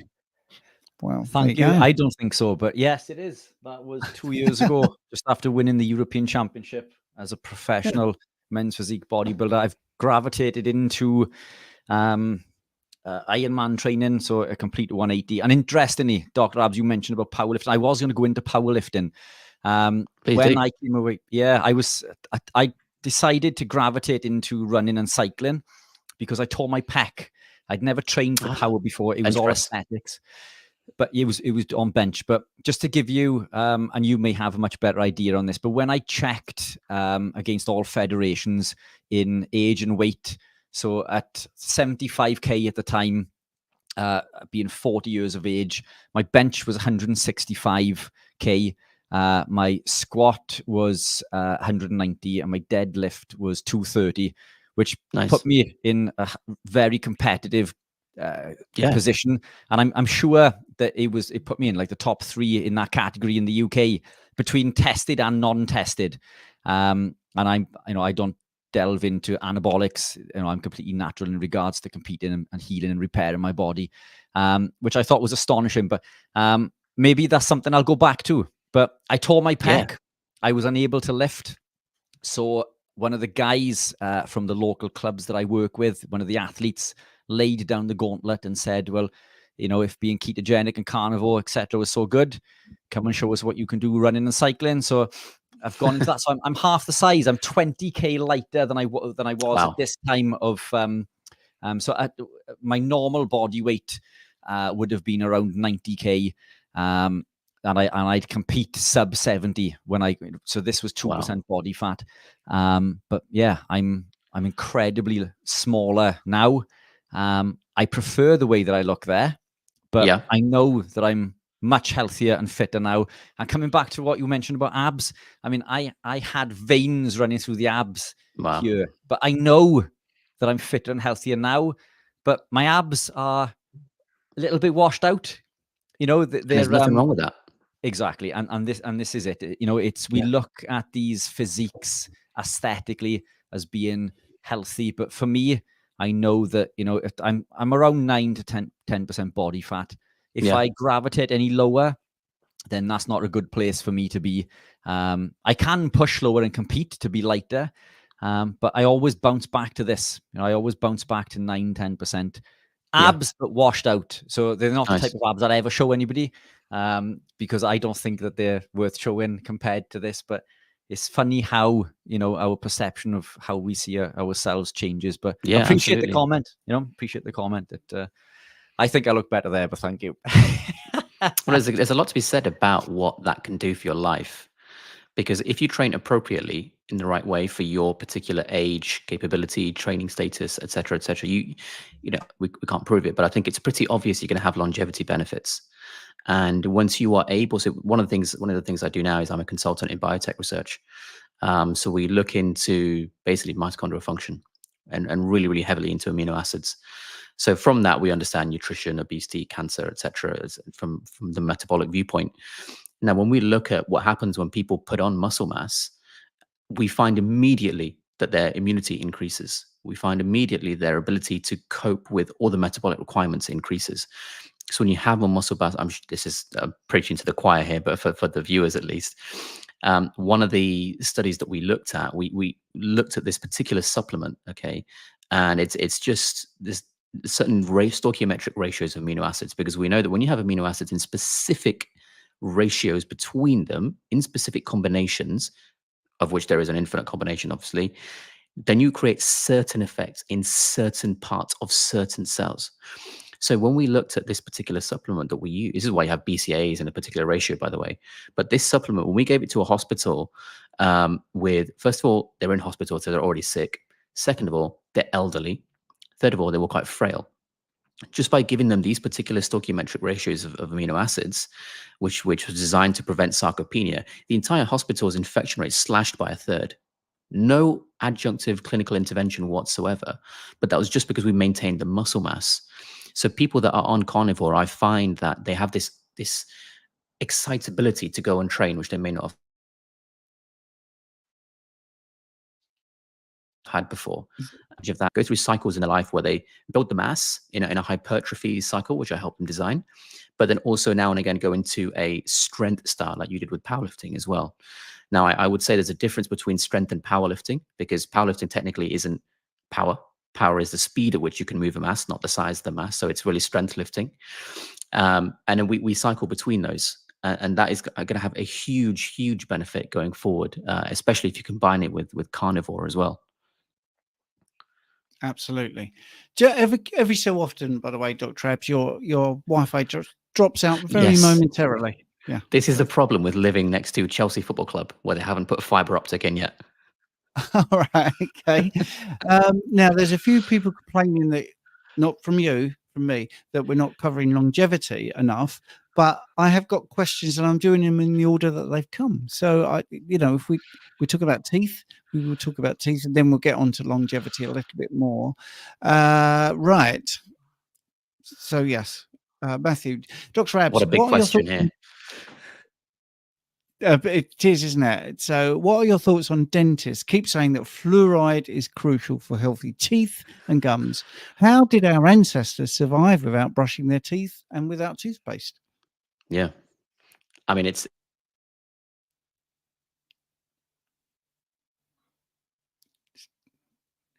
Chelsea Football Club. We've just found out that Chelsea Football Club. They don't have good internet. In fact, Todd Bowley, the owner of Chelsea, is my landlord. That's how close I am to the stadium. So it's a great question. And it's the exact question I asked when I was a dental student. And I basically got the door slammed in my face and told to shut up. Now that I'm not a student and I have the ability to be heard, I would say, first of all, yes, fluoride is something to question. Now, do we absolutely need fluoride? Our ancestors wouldn't have. Now, is there a need in modern times relative to our ancestral times? That's debatable. People can show an increased resilience to acid attack, shall we say, if there is some fluorapatite in the enamel as opposed to hydroxyapatite. Now, does that mean it's entirely justified? Well, what are the negative effects of ingesting things like that into our bodies? I don't think there's many positive effects, frankly, when that is in the water, because fluoridated water is different to fluoridated toothpaste. In toothpaste, I would say it's a little bit easier for the body to deal with because you're going to spit that out. You're not going to swallow it, whereas fluoridated water is something else entirely. Now, fluoridated toothpaste in a traditional Western diet, which obviously not for our community, I think can possibly provide some benefit because it's just under unnatural attack from what we eat all the time.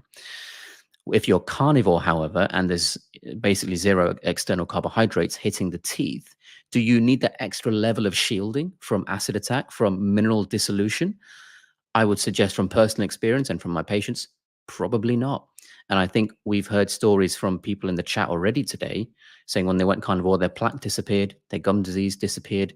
So if just the diet alone is getting rid of these conditions that we spend so much of our time in the career trying to get rid of, I would probably say fluoride is, for the carnivore community at least, not that essential. I mean, I've been experimenting now probably for the past 6 months with a fluoride-free toothpaste.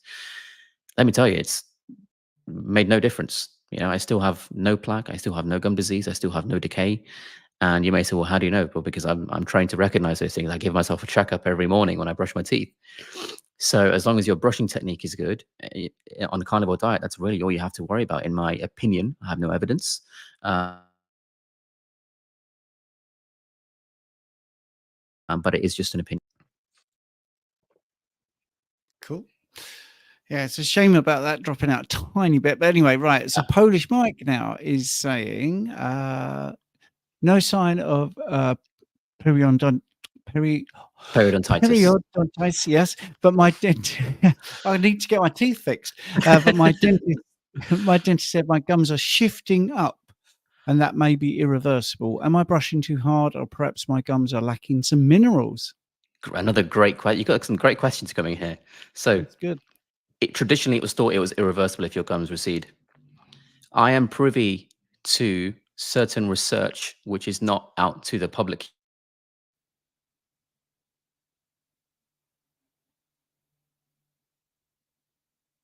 yet. Let me start that bit again. I'm privy to certain do. research where we are not using drugs. We are again using certain combinations of things like amino acids where we can actually make the gum grow back. So nothing oral that you swallow. We are treating the gum directly and improving essentially the functioning of the cell, the functioning of the mitochondria, which then allows it to regain what it was doing before, and actually the gum grows back. And if I could share my screen, I would show you some before and after cases. But it's getting to the point where it's not irreversible. But to get to the point where it's taught that it's not irreversible at university, that's going to take many more years. But in the private sector, probably in another year or so, because it's only that far away, we'll probably be able to start to grow the gum back. Now, in terms of what's causing it, typically it will be things like brushing too hard. Because if you're in the carnivore community, it's not exactly going to be carbs feeding the bacteria, the P. gingivalis bacteria, because we're not putting that in there. So I would say double check your brushing technique with your dentist. And that's probably the best you can do right now. And hopefully within a year or so, I've already tried it on people, you should be able to grow the gum back. Just can I jump in that really quickly? I think this seems to be a common side effect of beginning a ketogenic or carnivore lifestyle. And I've always had the theory that it was a reduction in inflammation from the gums that has caused this perceived effect of maybe receding gums. So there we are. Perfect. So I'm happy with that. So sometimes what happens is when people have gum disease and their gums are inflamed, obviously you need to treat that. Goes without saying. But when you treat it and you reduce inflammation, the patients will complain to the dentist, look, my gums have shrunk because of what you did. No. That was their original size. They looked bigger when you came because the inflammation swells them. And so when you reduce inflammation locally, you reduce the size of that gum. And so it looks like it's receded. It's not. It's just that's the way it was before. That's all it is. Perfect. Yeah, and I mean, just relating this to my terrible teeth. If you need a subject who's carnivore for 5 years, seriously, I'd be interested. But yeah, definitely. I went to have a checkup, and the dentist, who doesn't know how I eat, he said, "Oh, your teeth are amazing. Your cleaning is phenomenal. This is great," and did the pocket size and all that sort of stuff. But actually, aesthetically, they look atrocious. I look like I've got receding gum. Well, I've got receding gums, and this is fascinating to me. So anyway, well, what you just described there, Stephen, is almost identical to what Rich described earlier. Rich was saying that it doesn't matter whether you can see abs or not to be healthy. That's a modern thing. Our ancestors wouldn't have cared really the way they looked. They just wanted the function to be able to chew their food. So we've ticked the ancestral boxes, if you like, by making sure your teeth are clean and functional. Then we go to the modern era of making everything look nice. That's all it is. Cool. Okay. Is bicarbonate of soda a good thing to clean your teeth with? It goes back to, it doesn't really matter what you use. It's the brushing technique. If you was to use nothing, just the bristles alone is fine. I mean, bicarbonate, just to add, because people have asked the question, a lot of people make the mistake of thinking bicarbonate is alkali. And so they think that they will neutralize the acidity. This is some of the things I've heard from patients in the past year. They say, well, if I brush with bicarbonate, it'll neutralize the acidity. Yes, it can neutralize the acidity, but not because it's alkali. Bicarbonate is a type of substance that's called amphoteric. Amphotericity refers to the fact that it can behave as an acid or an alkali. Now, there are different definitions of acids and alkali. We have Lewis, Bronsted-Lowry, Arrhenius. For the context of this, it will just say an acid is something that can donate a hydrogen ion or a proton. An alkali is something that can accept. Bicarbonate can do both. So people that are trying to look up bicarbonate and its benefits, if you see somewhere that says it's alkaline, it's not a full source. It can be both. It can donate a hydrogen and go to CO3 2-, and then releasing the hydrogen, or it can go to H2CO3 to neutralize its charge as well. Just a bit of side info in case, just because we were asked about bicarbonate. Yeah, we all like side info, especially Richard. He's a real geek for this. Mojo Curios, 1 year strict carnivore, but still having bleeding gums. Why would that be, and what can I do? Worried about the link with heart disease, etc. Good question. So, first of all, that would need to give a proper individualized answer. You do need someone to actually physically have a look and see what's causing that. But a lot of times, bleeding gums can be something simple, like you're just putting too much effort when you're brushing, and that's all it is. And there's actually nothing to worry about. Just relax a bit when you're brushing. Other times, it could be because there are bacteria inside the gum. So between the gum and the tooth, what we call the pocket, if you like, the little cuff around the tooth. And part of their life cycle is to basically kind of cause a little bit of destruction until you get more blood flow to the area, hence why things swell. And then upon minimal stimulation, like when your gum dentist just sort of walks that metal stick around your teeth, that shouldn't cause any bleeding. I know people sit there in a dental chair and go, well, yeah, of course it's bleeding because he just poked it with a metal stick. No, if you poke it with that metal stick lightly, it shouldn't bleed. The fact that it has means that there's some kind of bacterial life cycle there. So it's potentially one of the two. Either you're brushing too hard, or there's gum disease there that you need to get checked out in some way, which obviously I can't do here, but it's something to go and double check before it gets worse. If you leave bleeding gums, it gets worse and worse, and then it can go into, eventually, if it's completely untreated, into things like full-blown gum disease. And then if you leave gum disease, that ultimately leads to wobbly teeth and then teeth that fall out, which, in the sense of longevity, one of the things I noticed was older patients with less teeth, they had bigger medical histories. And it took me a while to realize it, but it makes sense entirely. Like, if they can't eat properly, what are they going to be doing in their bodies for any good? Yeah. Yeah, it's good. Sorry to be so quick fire, but That's all right. You've lit up the comments. I've noticed, yeah. Yeah, that's amazing. Right. So how many times have you been told carnivore effects are placebo? It's interesting. So I've not been told that explicitly in those words, but I have had it alluded to me. But you can say that about any diet. You can say that about any drug. You can say that about any effect from anything. There's always a possibility for placebo. For me, it doesn't really matter whether it's someone says it's placebo or not. It's what you can prove from direct cause and effect versus association. And so whether there is a placebo effect or not, it's not that important to me, because even in a positive direct cause and effect relationship, some people may report a placebo even if they don't notice that positive effect. So it's a bit of a non-question for me personally. Yeah, and I always counter this with, well, it works because when you have a placebo group in a medication, a pharmaceutical trial, people get better. Mm. So all we're actually proving is there's something to belief. The mind is a powerful organ.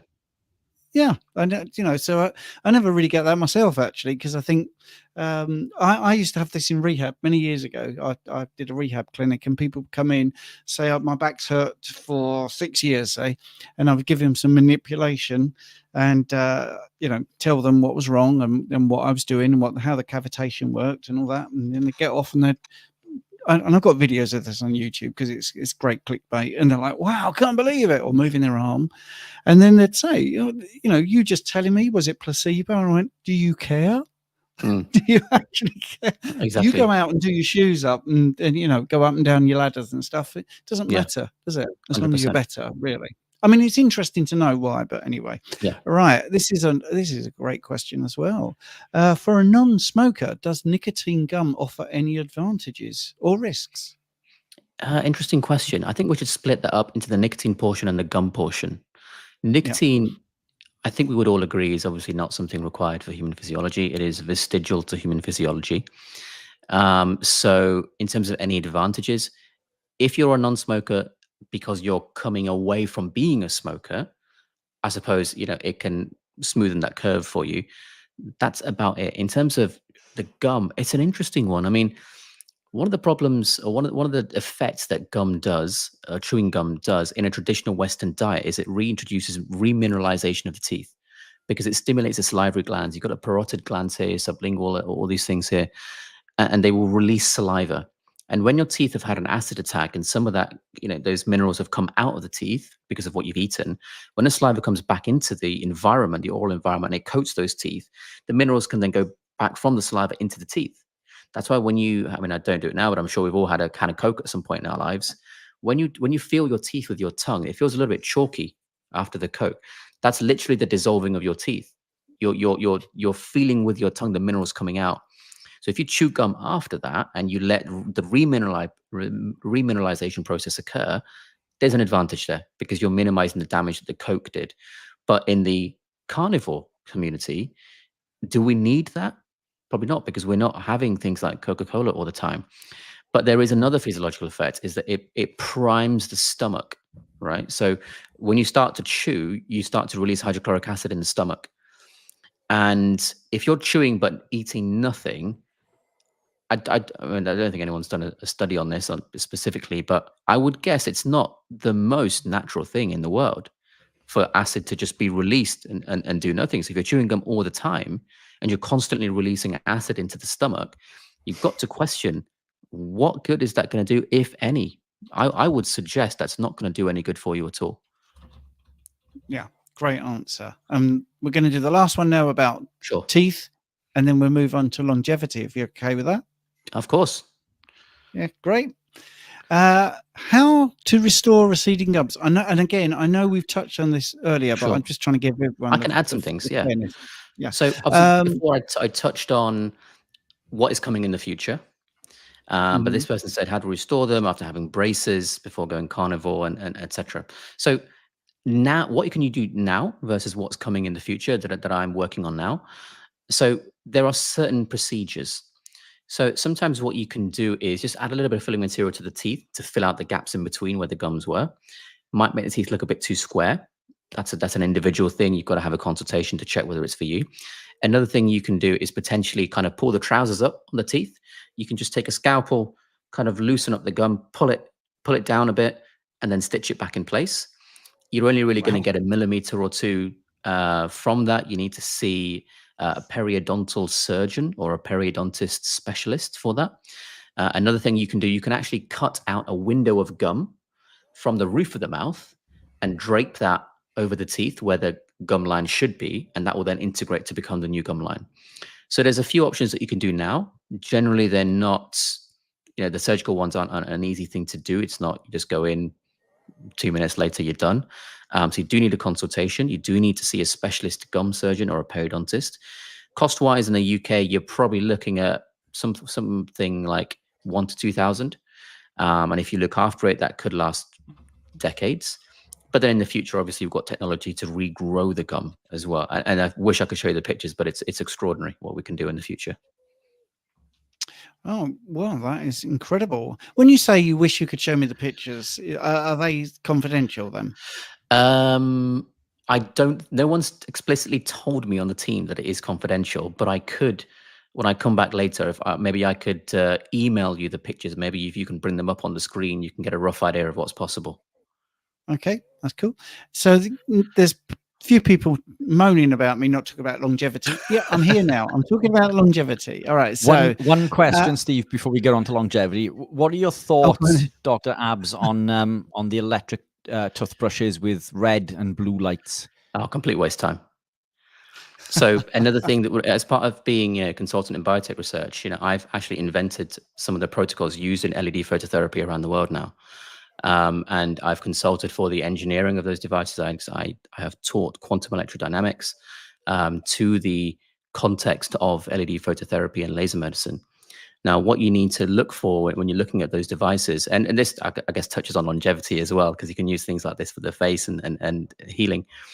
You have to look at what is the light. I know it sounds obvious, but what is the light? What is the wavelength of that light?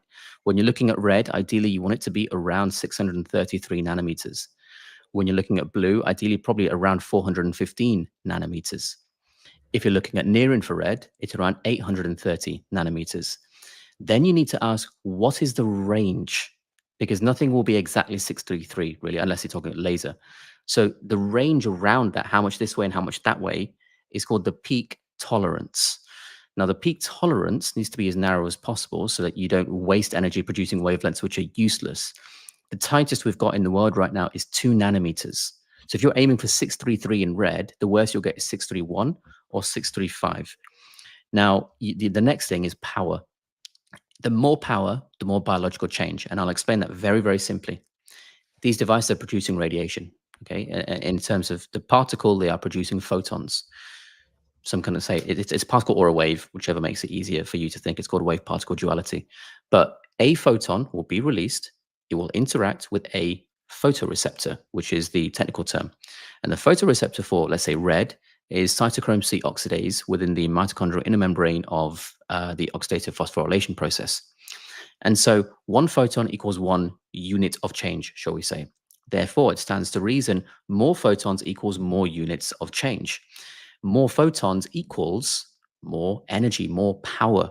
So a higher power device can produce more change. So the big devices that I use, for healing injuries and things in even Premiership football teams, the ones that I get them, they're sort of £20,000. And the energy level you're talking is 240 joules of energy per square centimeter in 20 minutes, 1200 seconds. Now, some of these masks that you find are sort of 0.0 something, which is just a complete waste of time. So if you think about the device that I get for like professional sports teams and big clinics, that's huge. That's probably the size of 2 or 3 office-sized printers stacked on top of each other. And that's how much machinery is needed to get that size of energy. So if you think of how small a toothbrush head is, how much energy are you getting from that? And how long is it actually staying hovering over one position to create enough biological change of cytochrome C oxidase to have a knock-on effect? You're going to be moving it pretty quickly. So its ability to actually create change, biological change, because it's barely there, and when it is there, there's barely any energy, is very, very gimmicky, really. So I would not waste your time at all. It's probably a very verbose answer. I apologize. Fantastic. No, it's great. Fantastic. I think that's fantastic. We do verbose here, don't you worry. Right. So, Dr. Abs, what do you think about GLP-1 in terms of longevity? So many doctors recommend this in lower doses. It is so confusing. It is confusing. For those of you that don't know, GLP-1, so we're venturing into the realms of weight loss drugs, okay? This is where people look at things like Wegovy, Mounjaro. You may have heard of drugs like Ozempic, things like that. So there's GLP-1s, there's GIPs. So GLP is glucagon-like peptide 1. And these drugs work by essentially slowing the rate of gastric emptying. Now, in terms of longevity, the direct link to longevity, one could make the argument with some reasonable amount of logic that if it controls your appetite and it stops you overeating, then yes, there will be a health benefit and therefore a potential longevity benefit. But the problem with these drugs is it works by essentially turning your digestive system to stone. There is gastroparesis here. And that is essentially a paralysis of your digestive tract. Then you've got the risk of things like pancreatitis.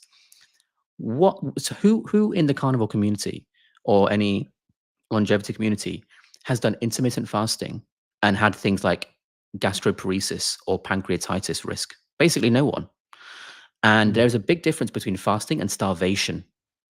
These drugs are essentially giving you starvation. It's not fasting, which is a big, big difference. When you lose muscle mass and lean mass, even from bone, from fat and muscle all together, where do you see that? You see that in starvation, not in health, not in intermittent fasting. And so when you look at these studies that quote 15% weight loss, 22% weight loss, whatever the figure is in different studies for different drugs in this world, half of that is going to be lean mass. When has it ever been healthy to lose lean mass at all? And my opinion of these drugs is they are extremely risky. They are not needed in the vast majority of cases. And the risks just are not worth it for the vast majority of people. I say vast majority because I have used them in very, very few cases. And I'll hold my hand up and I will tell you exactly why. I have had a few patients who are so large, who have such a problem, I think you're going to die if I don't do something. And I would rather you have this risk of this drug than seeing you leave this world. And in those cases, I have made the call as a qualified medic that, which I'm capable and allowed to make. I'm okay. This drug is fine for you, because even though there are all these risks, I would rather you take it and stop eating and eating yourself to death than the alternative, basically. So I do not recommend them for the majority of cases. I think they are only okay for very, very small numbers of people. Cool. So, I mean, obviously, these people know you and know that you're in longevity. So, is that your I'm main very thing? surprised. That is my main thing. Yeah. So essentially, what happens is, let's say I'm seeing a professional athlete. So I work with teams. I mean, I was at one of the Arsenal players' houses recently, for instance. So it's just a complete life management. So their diet, their nutrition, their sleep, their performance, the devices, all these kind of things. And we put them all together and kind of like a personal physician, personal doctor, whatever the phrases would be, and something like that. And then I get other people that come in with, let's say, diabetes, just as one example, and they just want to get rid of that and live a healthy life. So I put a video up, I think it was last week, where I showed a before and after of someone's fasting insulin. It was only 4 weeks apart, but in 4 weeks, we managed to just completely reverse the diabetes, not using any drugs, not using anything fancy, things which I think in the carnivore community, people are well aware of. And so we did that. And then now we're working actually on just making them a healthy person, not just reversing the diabetes. Okay. One more question from me, and then I'm going to hand over to Richard to interrogate you a bit more. Sure. Do you recommend any longevity supplements if someone is eating a carnivore, ketogenic, or low carb diet? First of all, supplements. My opinion is, if your diet is good, you shouldn't really need any supplements. And your supplements should be subject to what is going on in your diet. And I think people have to differentiate the difference between a supplement and a nutraceutical as well. A nutraceutical is something which improves the way your body works in some way. A supplement is something that replaces part of your diet. And that's a big distinction. And I think a lot of companies prey on the lack of distinction between the two. So when it comes to supplements, true supplements, I would say, for me, I do have a protein powder. That's because I work all around the world. I was working as far as like New Zealand not that long ago, and I'm awake when the whole country is asleep. And the only thing I've got there is McDonald's, and I'm not having McDonald's. So I would rather take a protein powder with me and have that than a McDonald's. So for me, that's probably the only sort of traditional supplement that I have. Some people do use a lot of things like omega-3s. The concept is fine. The actual ability for the eicosahexaenoic acid to be bioavailable by the time it gets to you, that's a different subject entirely. I think we have to look at the bioavailability and the rancidity of some of these things. But in terms of nutraceuticals, I think the stem enhancer, which I know Bart goes on about quite a lot, that's probably the only thing that I properly take in terms of nutraceuticals. Occasionally, I will also have things like iodine, just that's for me individually, because again, when I'm traveling, I don't necessarily trust the salt that I've got around me. So I would rather, if I can't trust the salt where I am, I don't know, I can't trust whether I'm getting enough iodine. So I'll just take things like that with me, simply based on travel. But if you're eating a good carnivore diet, frankly, you shouldn't really need to worry about anything like that. I don't know if you guys would agree or have a different opinion. I have a great opinion on this, and I thought Rich would dive in, as he is a person that deals with supplements, but is not a snake oil salesman, because he says exactly what you say. If you get it from food, that's preferable. He says that exactly. And that's one of the things. I've been around this now a long time, 5 years carnivore, 2 years before that in keto and low carb. And I've met two people in the supplement arena who have really risen above everybody else, and they both said the same thing, that you should be able to get this from food. Yeah. And then there are places. So I'm going to use the facilities. So Richard's going to take over for a bit, if that's okay. No worries. You go and use the little boys' room. I'm surprised you've lasted that long. It's run off. It's actually a run because it was that desperate. We'll have to edit that out on the record. But it's Keto Pro, or it's that side is my brand. I got into this after reversing my diabetes and chronic fatigue, depression, anxiety, arthritic pains many years ago after a weight loss of around 107 pounds. And, you know, I didn't know what a carbohydrate was at the time, but I quit my job as a purchasing manager. I retrained as a nutritionist. And this is a rabbit hole. And I think within this community, we can know that A gets us to C, but I want to understand the B. And for that reason, I've continued down the rabbit hole. And I'm a big believer in this lifestyle being able to supply us with everything that we need if we live it correctly. Now, the question there is, you know, are most people willing to live it correctly? And what I noticed in the early stages when I began coaching was that you would tell people just to go and eat some steak. Yeah. But they couldn't do that because it seemed too much of a big change. We're told that vegetables contain all of the vitamins and minerals that we need. You know, you and I know that that's a complete fallacy. Everything we need is found in animal proteins, but it's so prevalent within the media and mainstream that it's difficult to explain that to people. So I began a different approach, and I looked at how I came into this lifestyle. I didn't wake up being carnivore. I started by restricting bread, and then, you know, the vegetable oils. And so I gravitated into low carb. Then I became what you'd call dirty keto. Then I gravitated into a standard keto, then clean keto. And I only knew these terminologies after. This was all done intuitively. You know, you learn the carbohydrates break down into sugar, and sugar causes all of these problems. Similar effects on insulin when it comes to vegetable oil. In fact, it's probably more damaging than sugar. But you learn these things as you go. And what I found was the best approach was these incremental changes. If you can wake up and live a carnivore lifestyle, fantastic, then you're on to a winner. But many people, I think, need to make these incremental changes. And for most people, that begins with going down the low carb route. And that's what I do. I offer low carb alternatives in regards to, you know, wraps and breads. I don't eat them myself because they contain compounds that I don't want to consume, but I'm no longer in that position. But it all began for me with MCT oils. And I'd love to get your thoughts on MCT. So I produce C8. C8. I produce C8. Mine's the world's highest purity, 99.9%. Yeah, 99.9. I'm going to have to check that out. I'm going to have to buy some. Perfect. I'll send you some. Gladly send you some. So I also do it in a powder version. So there's the powder. Amazing. That's what I'm drinking with the ketones that I have now. But I wanted to... What I found at the time was a lot of these products were available in the States. Very few were available in the UK. And what was available was substandard, you know, coconut oil, you know, because of the oleosins that they can still cause intestinal permeability. And this is why C8, you know, is far better for you, I believe, than standard coconut oil. And that's what I started to do. And then I started to produce electrolyte formulas.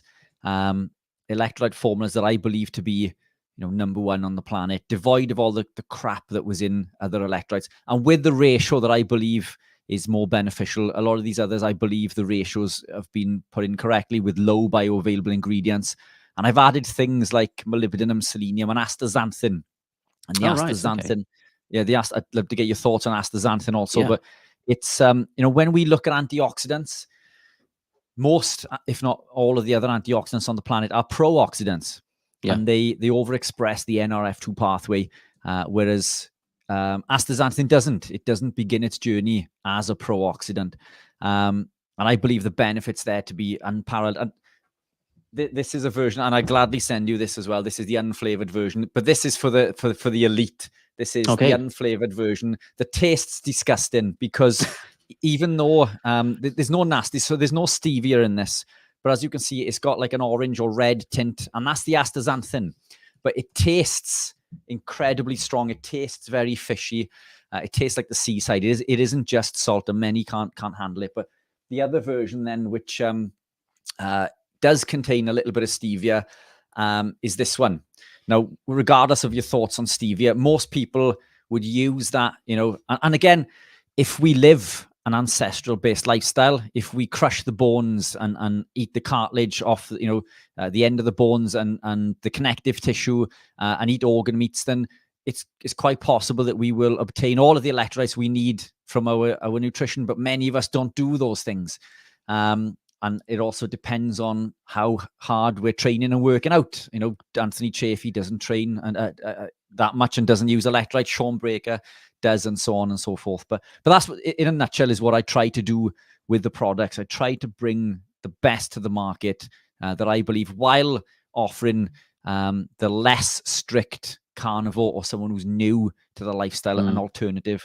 And the same with the exogenous ketones. But anyway, that's a long-winded way to get to get round to the exogenous ketones. There's a lot of opinion on ketones within the community. I believe that they're incredible. I produce them, I use them, but I'd love to get your thoughts, because I think there's a lot of misconception, within the community, and I think they could be both positive and negative depending on the situation. Agree, but yeah, I think some people seem to have this unhealthy fascination or obsession with ketosis. Your body has been designed to do the best thing it needs to for that situation. If it needs to go into ketosis, it will do it. And when you're a carnivore and you're doing everything properly, I don't think it's something you have to consciously think about or force in any way. However, when you're going into certain goals like weight loss or things like that, I think they can be very beneficial in certain situations for certain people. And C8, I agree. That's probably one of the best ones. It's quickly metabolized by the liver. It's converted into ketones.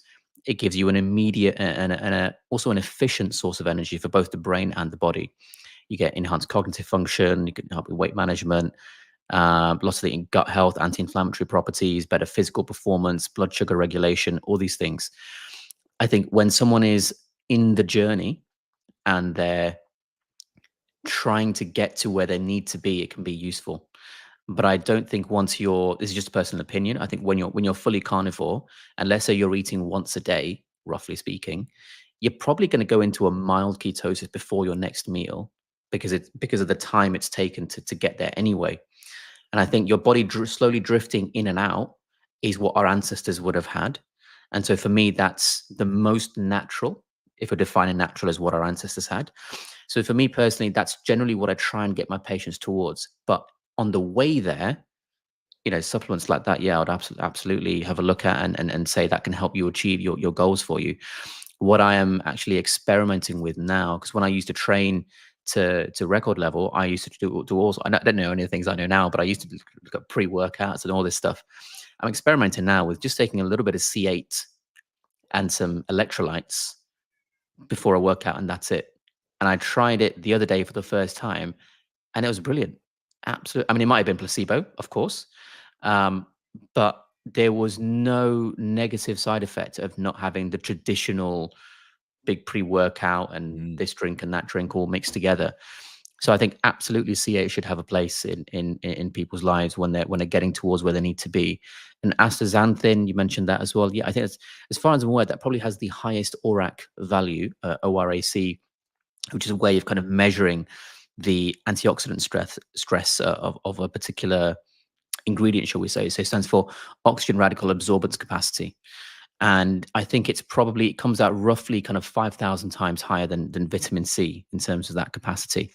You basically just use a kind of fluorescent probe to measure the oxidation that's going on. Now, astaxanthin, there's a really famous experiment where they fed some chickens astaxanthin and another group of chickens just the normal food. The normal food was the same, but one had added astaxanthin, and that was the only difference. They got the eggs and cracked them, and I think this may be on YouTube somewhere. They picked up the yolk of the non-astaxanthin chicken group, and it just, as you would expect, it just kind of burst and the yellow went everywhere. They were able to pick up the yolk by the membrane in the astaxanthin group, and they shook it, and it just wasn't breaking. And that's kind of what it's doing to you on the inside. The issue for me with astaxanthin is just a dose. I think there's a lot of debate on what is the minimum clinically effective dose, what is the point of diminishing returns, and what is the best source? Is it algae? Is it something else? I don't know the answer to those questions, but I don't doubt that there's absolutely positive benefits from taking it. Yeah, great stuff. I've got a super chat question for you. Yeah. And it's a name I'm sure you've come up against when you talk at longevity. Hello, Dr. Abs. What do you think of Brian Johnson's longevity anti-aging regime of eating tons of contraindicated plants? So I think we would all agree on the plant aspect. I don't think it takes a genius to work that one out. However, in terms of the other aspects of what he's doing, if we look at the actual cosmetic aspects, it's really not that special. You know, some of the treatments that he's doing is just it's pretty old school. There's nothing going on. I'll give you an example, right? A lot of people talk about collagen in the supplement form, in inducing it in the skin, whatever. People don't realize there's actually 28 different types of collagen. Some of them are useless in the skin. Some of them are, you know, helpful in preventing metastasis across basement membranes. Some of them, if you increase them everywhere, it probably creates a more carcinogenic environment. And if you look at what Brian's doing in a lot of his treatments, I actually did a video on this on my channel, looking at his sort of cosmetic aspect of his longevity routine. He's not doing anything worthwhile. There's really only one product in the world that is something you can use for your skin to induce multiple types of collagen and elastin and fibronectin maximally, and it's nowhere to be seen in his routine. So I think his diet aspects, would all agree, is terrible, and his cosmetic aspect, some of it is great, some of it is terrible as well. Yes. So there's a question that I want to post. Actually, I was going to be cheeky and post it as a pseudonym, but I can't. Oh, hang on, there we go. Yeah. This is a good time to ask you about sure. cellulite. Yes, 'cause we you had a mentioned it question earlier, earlier didn't we? in the chat. Yeah. So the first thing to realize is, from a patient perspective, cellulite is a visual problem. If you are a clinician, and I guess some of the viewers will be, and you guys will be in this context as well, a clinician should recognize it not as a visual problem, but as a biochemical pathophysiology. And cellulite, it starts from the storage of fat.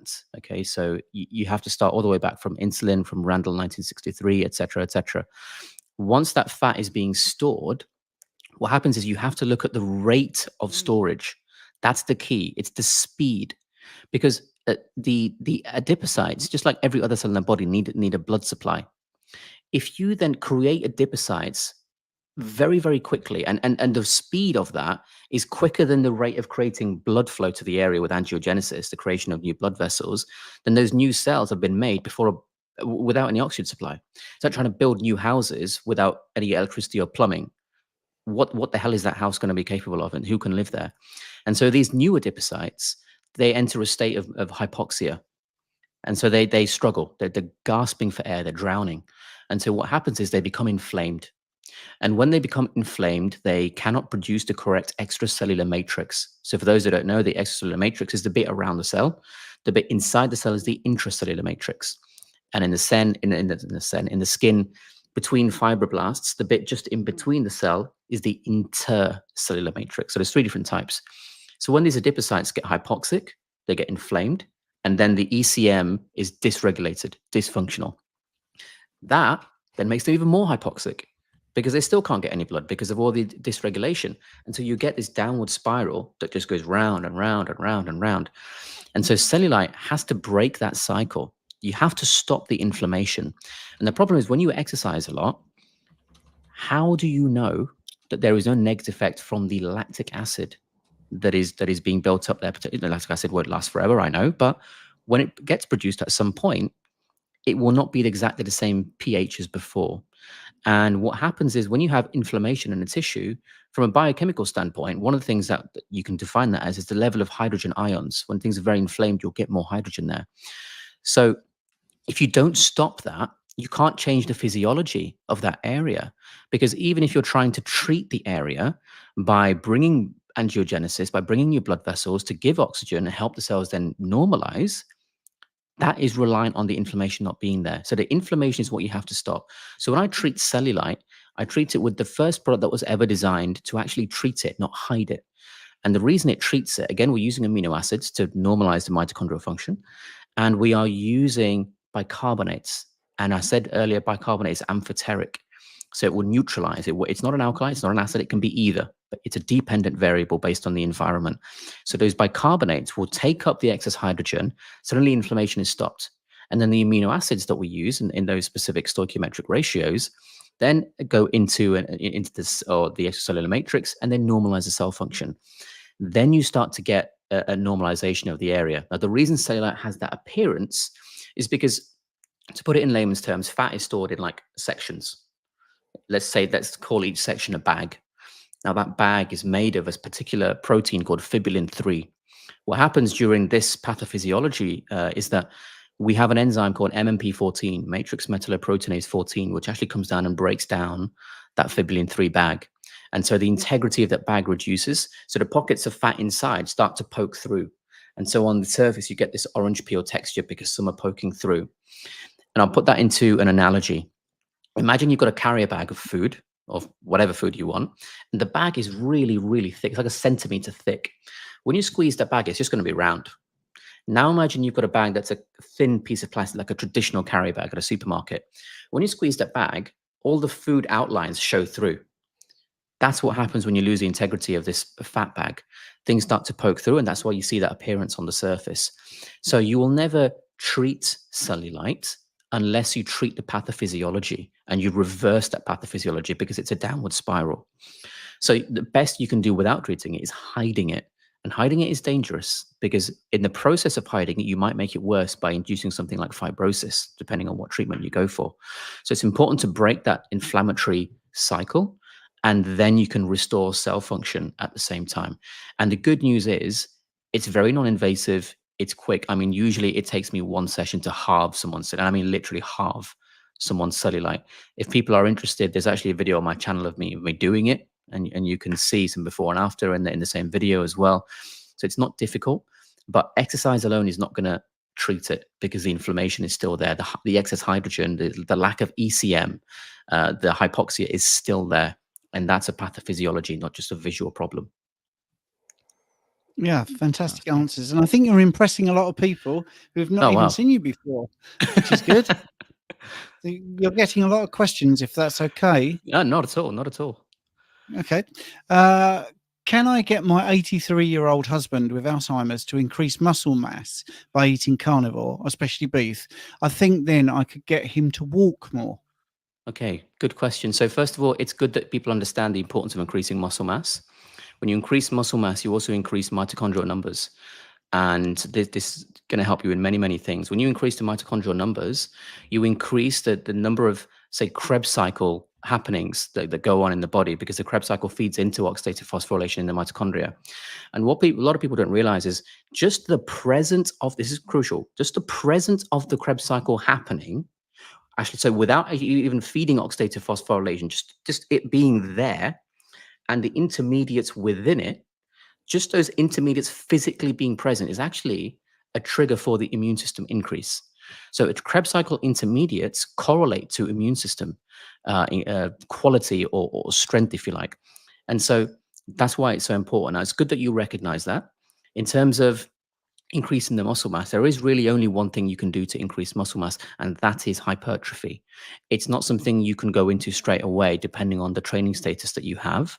You may have to start with just something simple like walking, and there's nothing wrong with that, and work your way up.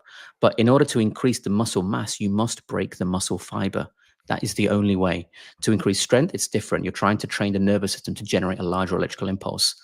In muscle mass, you must be doing failure. You must be going to failure in what you're doing. So I think my view is very similar to Bart K's on this. I would say roughly 2 sets, plus or minus half a set, would cover the entire population. And in terms of number of reps, I would say between 7 and 9, roughly speaking, that would cover the entire population.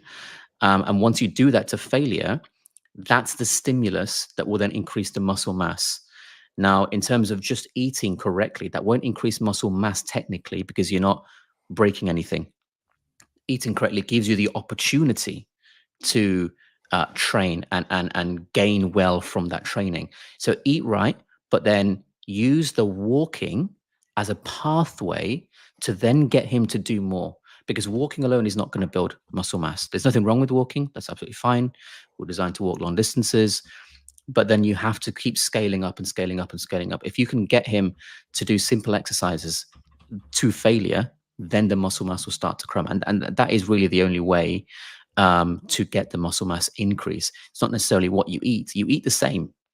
It's the training that you do. It's the type of stimulation and the damage that you do that determines how you grow. Is it going to get bigger? Is it going to get stronger? That's all it is. Fabulous, fabulous. Two very interesting questions coming up. Yep. I also like the name, Lotto Retirement Strategies. Right.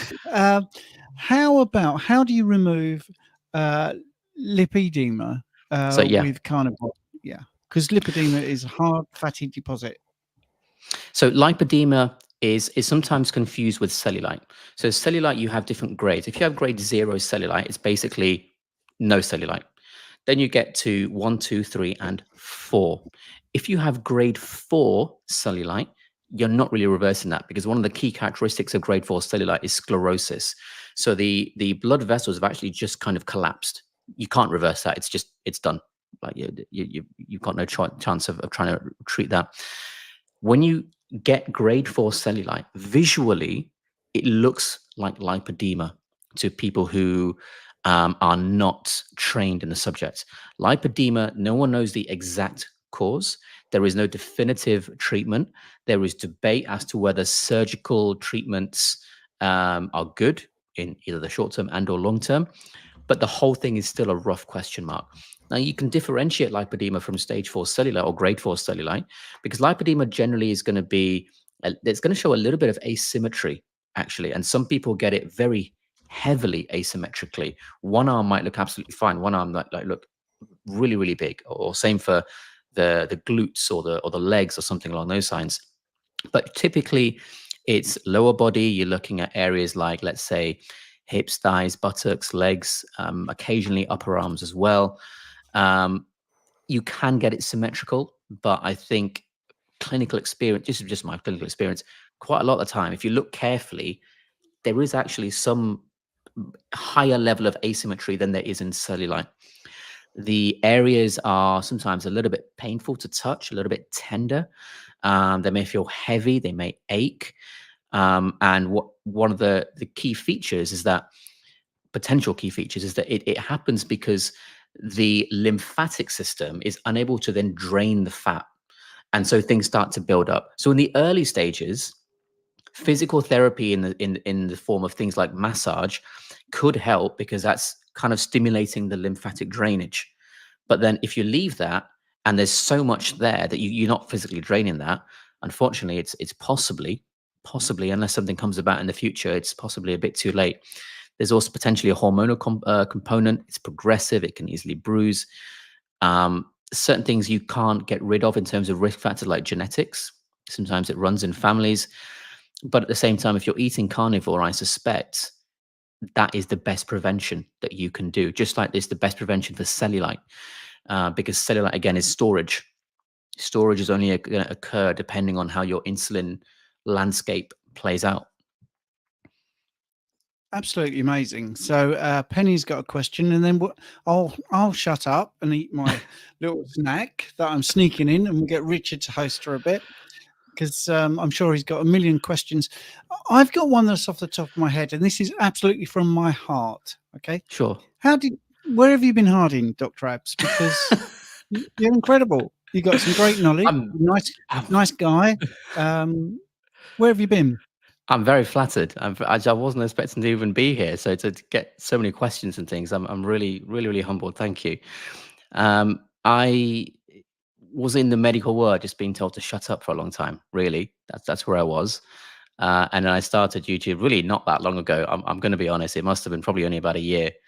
And I think I'm touching or closing in on 50,000 subs now. So it's grown better than I'd ever hoped. And hopefully there'll be more coming, but that's where I'm going to put most of my content. And then I teach at universities. I teach doctors professionally in courses and things. I consult for companies and hospitals. YouTube is still quite new, so I think that's why I'm basically a nobody still.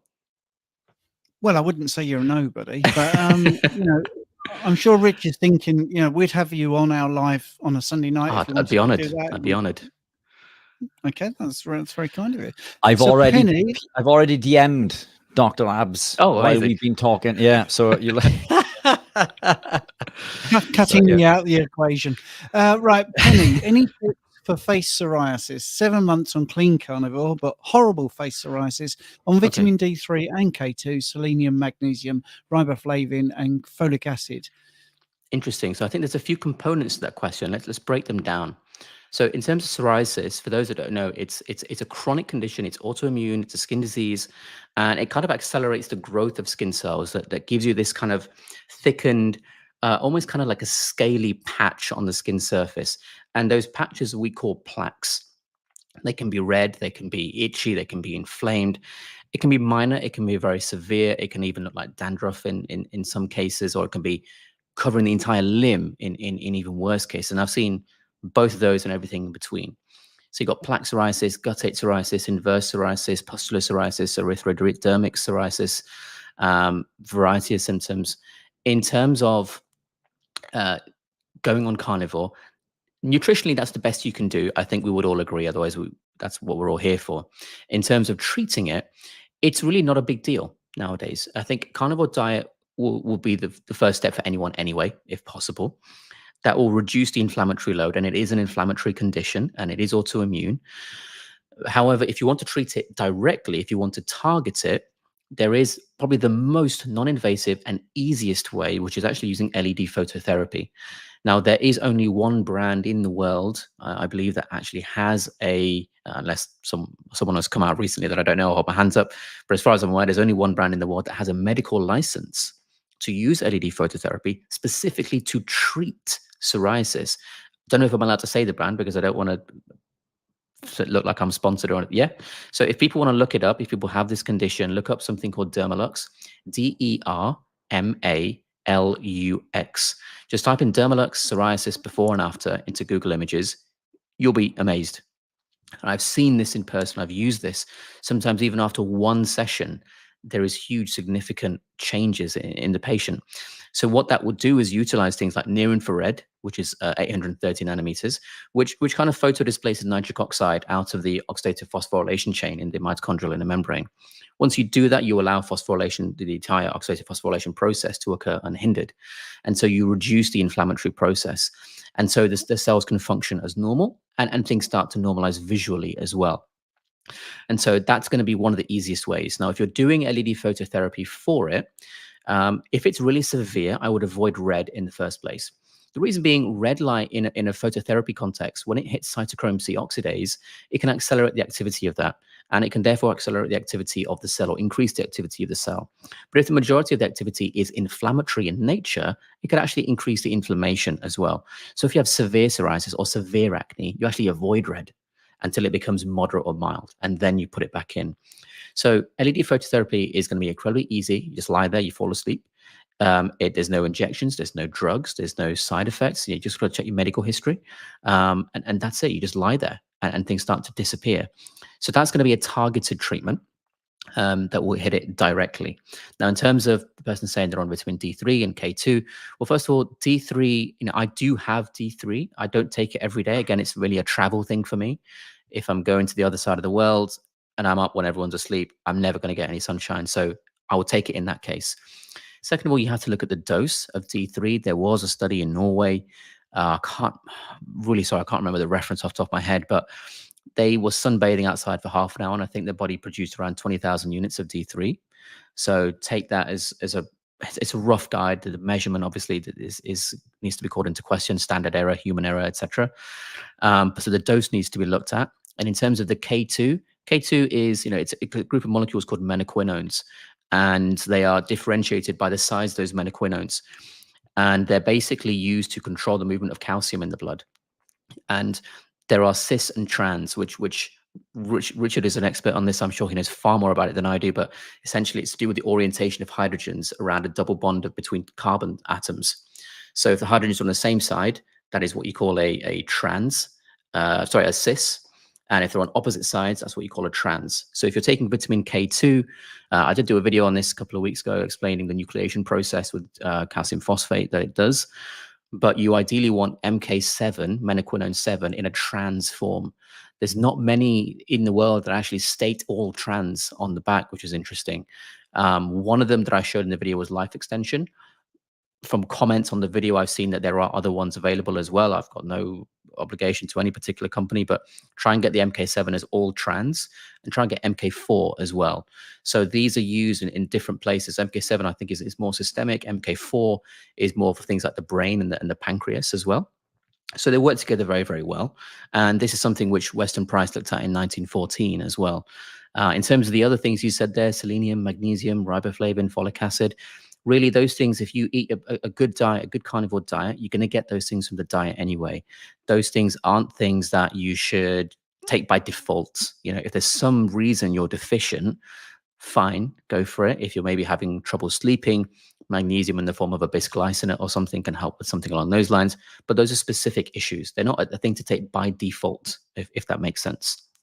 I'm giving quite a long answer, Sarah. I feel bad for taking people's time. Now, these are great answers. And the thing is, we're known for long answers. Okay. We like long answers. I constantly put out that if you've asked a question, when we do our lives on Sunday, if you ask a question at 7, you're lucky if we've answered it by 20 past. but we try to give full answers. And I mean, I love the fact, I mean, I stopped myself talking about MK7 earlier because I felt, you know, sometimes you can get really into the weeds and, you know, 24, even with 24 hours, there's not enough time. The questions are just buzzing through. And I just want to live little bit of light relief just to give you, you know, time to take a breath. It's great. We can carry on. I'm good. Well, Dr. Robert Kiltz, I wanted to tell you, he thinks you know, it's an amazing chat. So it's really nice there. That is high praise indeed. Yeah, it is. I mean, he is an amazing guy. And I got told off because I gave you a list of things about you. But apparently Jill says, I forgot to mention that you're gorgeous. So that's not really what this is all about. But yes, right. So, Rich, you've been really good sitting on your hands there. I'm sure you've been wanting to ask a question. Did you want to say anything in particular, or are you quite happy with going with questions from the people? Yeah, I mean, I'm happy to go with questions from the people. I've thoroughly enjoyed this. Hence the private DM while we were on a little while ago to get you on a podcast. Yeah, I'd love to get you on a podcast and with Stephen on the live. So yeah, sure. Oh, you were doing a separate thing. No worries. Hey, I don't get invited on all your podcasts, you know, and you've got a much bigger following than me. So, so Dr. Abs, you're booked in for 3 o'clock in the morning as well. You're still indeed coming back, even though you've done this super Absolutely. I'd love to. I'd love to. I feel bad that I can't answer everyone's questions. So yeah, I'd love to come back. Well, let's see if we can get some more up. But you must have one, Richard. Go on. Yeah. So look, I was, you know, when we look at these NAC supplements, for example, coming back to the longevity, I'm not a lover, and you know, I can explain why, but I'm just curious as to what your thoughts are. Yeah. So NAC, N-acetylcysteine is what you're referring to. I think again, it's. I guess you would class it as a nutraceutical more than a supplement because it's not replacing something from the diet. It's got a lot of benefits. We can use it for health and lots of different things. It's essentially a derivative. It's an amino acid derivative for those who don't know. So it's a derivative of cysteine, which is a precursor to glutathione, which is the antioxidant. Now, it has the antioxidant properties. It can help in things like respiratory health and in protecting the liver, in mental health and immune support, in chronic disease, detox, skin health. List goes on, all these sorts of things. But then what is the appropriate dosage? You know, how do we know? Dosages can range from something like, let's say, 600 to 1800 milligrams per day. That's a big range. Like the top end is literally 3 times the size of the bottom end. That tells me we actually don't know what the minimum clinically effective dose is and what the point of diminishing returns is. So dosage is an issue. Now, you may use higher dosages for specific conditions, like, for example, acetaminophen overdose, but that's very, very specific in certain cases. And yes, it can be considered safe, but What about the gastrointestinal discomfort? What about the nausea? I think rarely there have been allergic reactions as well. Now, if something is causing you gastrointestinal discomfort and potentially nausea, then for me, it's like what you said earlier, Rich. You can go from A to C, but what's the B? And I don't know what the B is that's causing that gastrointestinal comfort. And gastrointestinal discomfort is really important. You know, that's when you look into why GLP-1 drugs, GIP drugs are something which I personally don't recommend for the vast majority of people. You understand that it's a gastrointestinal problem, and that affects the whole body. So if NAC is potentially doing that as well, I don't know how it's doing that. So it's not something I would personally recommend to my patients. I don't know if you share a similar view or a different perspective on it at all.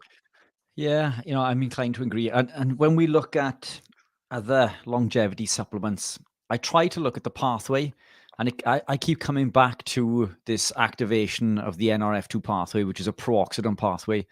You know, if we look at vegetables in particular, this is why I'm not a fan of most vegetables, because they don't begin their journey as antioxidants; they begin as pro-oxidants. And I'm always skeptical of the activation of, or at least the overactivation of the NRF2 pathway. I don't think it's a good thing. I think if we look at pro-oxidant effects, these are the antioxidant effects from some of these, you know, some of these drugs, I believe, doesn't confer a benefit in most people. And again, if you were a sick person and you were to take said supplement, it may help in the short term. But does that mean it's fixed? Does it mean it's addressed the root cause? What's the root cause? And I believe that, you know, coming back to the elevation in glutathione, just being ketogenic and carnivore will do this naturally. The production of beta-hydroxybutyrate will do that naturally. NAD plus supplements also activate the NRF2 pathway. You know, we come back to it having this this, my God, what's the word I'm looking for? My mind's gone blank. How far are we in now, Stephen? Nearly 14 hours. Yeah. So yeah. You know, yeah, my mind's gone blank a sec. But I mean, it's some of these effects, we're told that we begin with a pro-oxidant effect and it leads to an antioxidant effect. But I'm not always convinced that that's the right way to go about things. And also, I think, first of all, I agree with everything you said. You're absolutely spot on. The other thing is the NRF2 pathway is a dependent variable. You know, human beings are not designed to mess with dependent variables. We're designed to mess with independent variables. For those that don't know, in case we're speaking a different language, NRF2 is nuclear factor erythroid related factor 2. It's to do with the cellular defense mechanism against oxidative stress and inflammation, hence why cysteine is used in the production of things like glutathione. Now, when you eat correctly, what is the requirement for a large amount of oxidative stress protection? Not that high. And so that is why our body is not creating excessive levels of glutathione. It's only making the amount that it absolutely needs. And so my viewpoint is pretty much identical to yours. It's when our cell requires regulation in a repair mechanism, whether it's NRF2, whether it's mTOR complex 1, whether it's GCN2K ATF4, it will engage those pathways whenever needed at the right time. It's the principle of that is the same as, let's say, ketosis.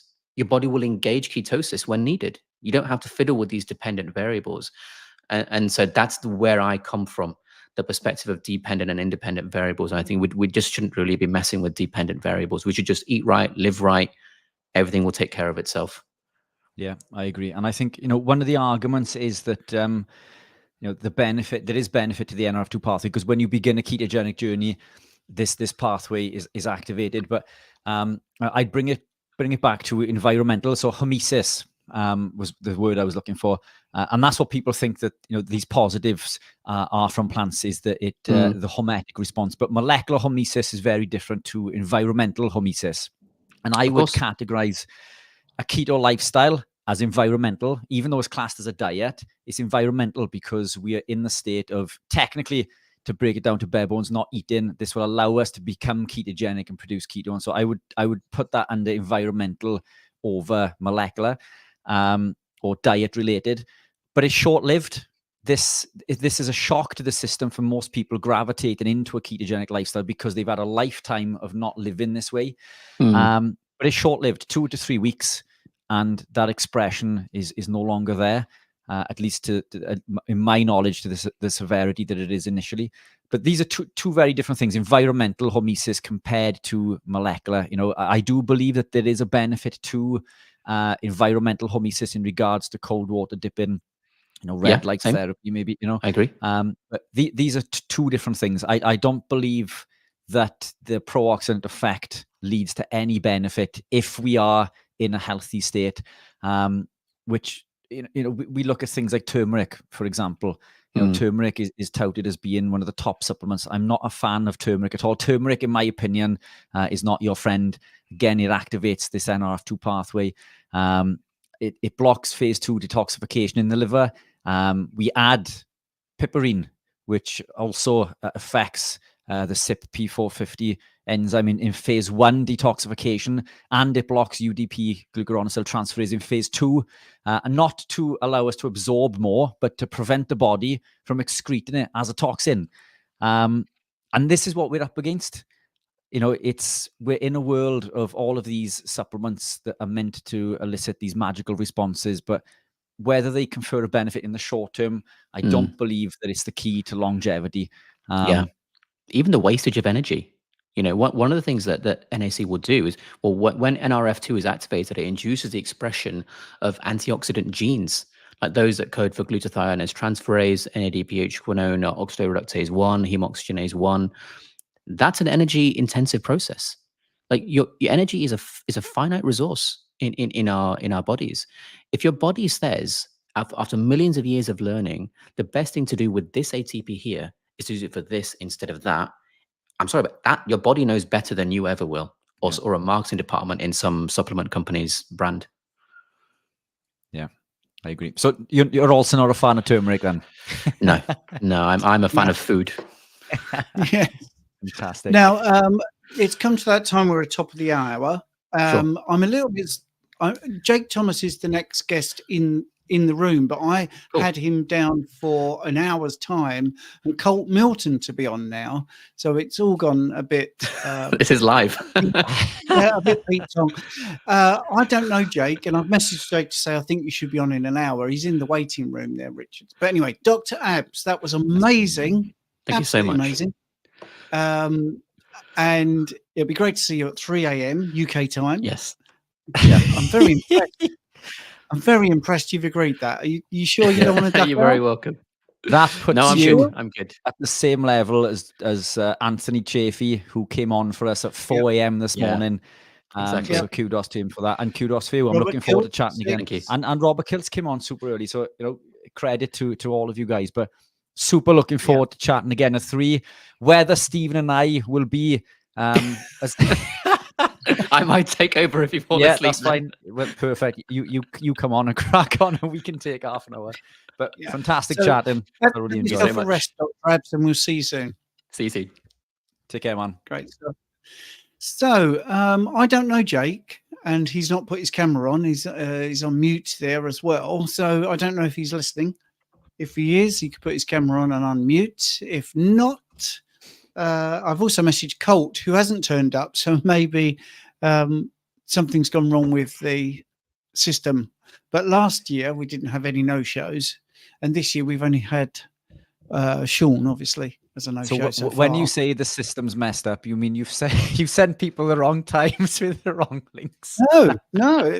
I mean, basically, the link that goes out, they pick the time that they want to do. I'm playing. So, I'm playing. I know you were teasing me, but I just wanted people to know that's how it works. I have a 24-hour calendar and all the time slots, and then people just react on the link and book a date and a time straight in.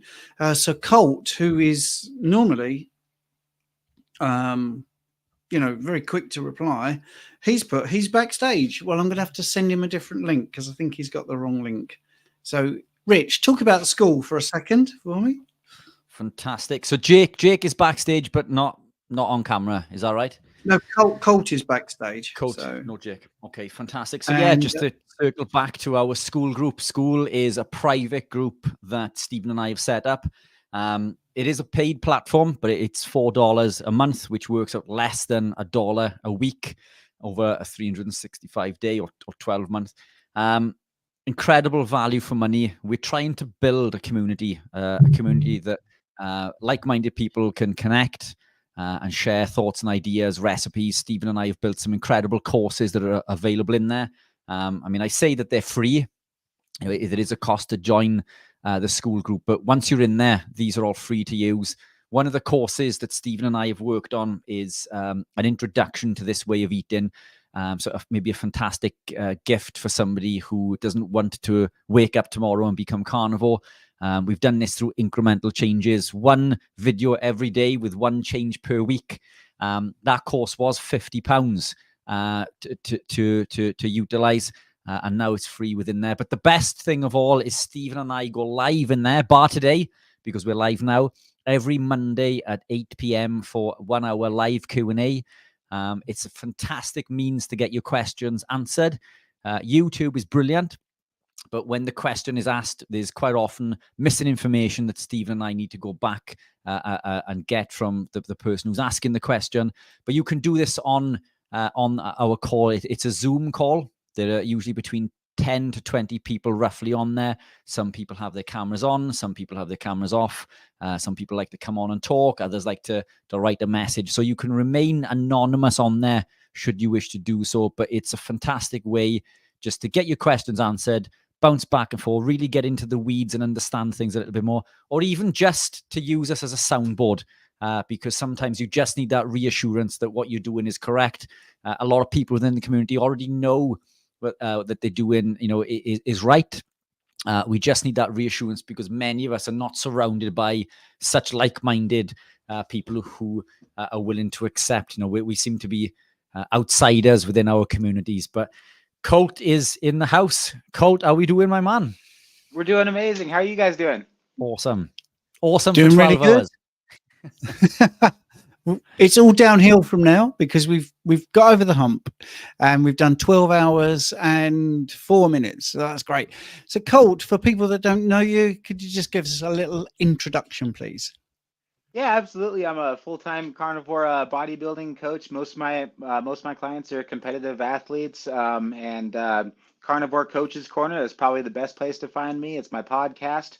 We're available on all platforms. I'm also a bass player that just got done playing for our church down the road. Other than that, it's pretty much me in a nutshell. I have a beautiful wife and 2 beautiful kids. Excellent. That's really good.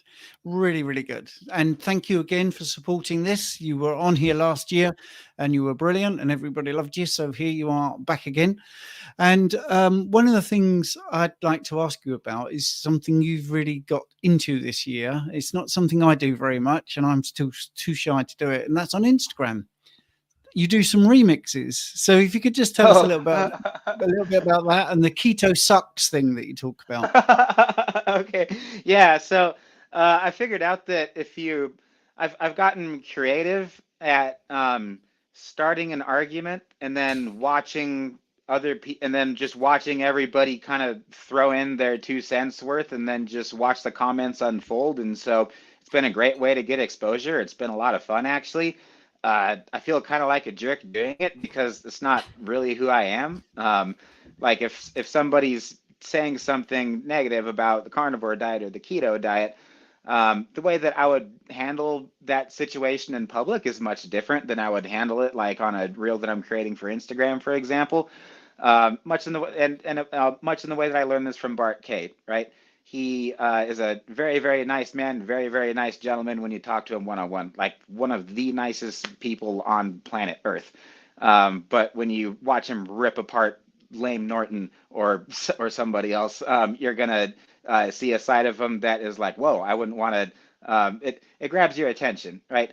So having learned that, yeah, I don't know. I would say that probably like less than 5% of my content is actually the stuff that like 90% of people see at first.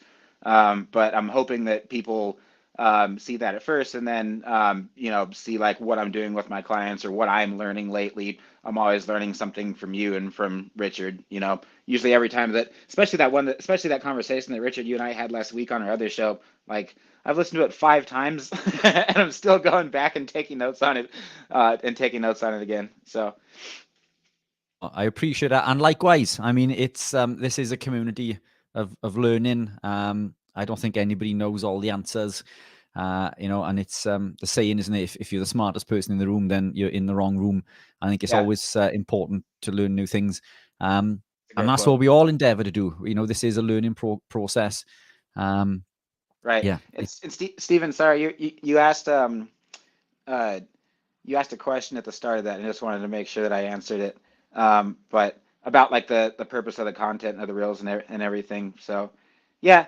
The hashtag keto sucks. So, I figured out that if you type in the hashtag keto sucks, that'll show you other coaches that are specifically saying something negative. Like if you type in that hashtag, whoever made a reel using that hashtag took time out of their day to go talk garbage about something that I believe in and that you believe in and that is really important to all of us.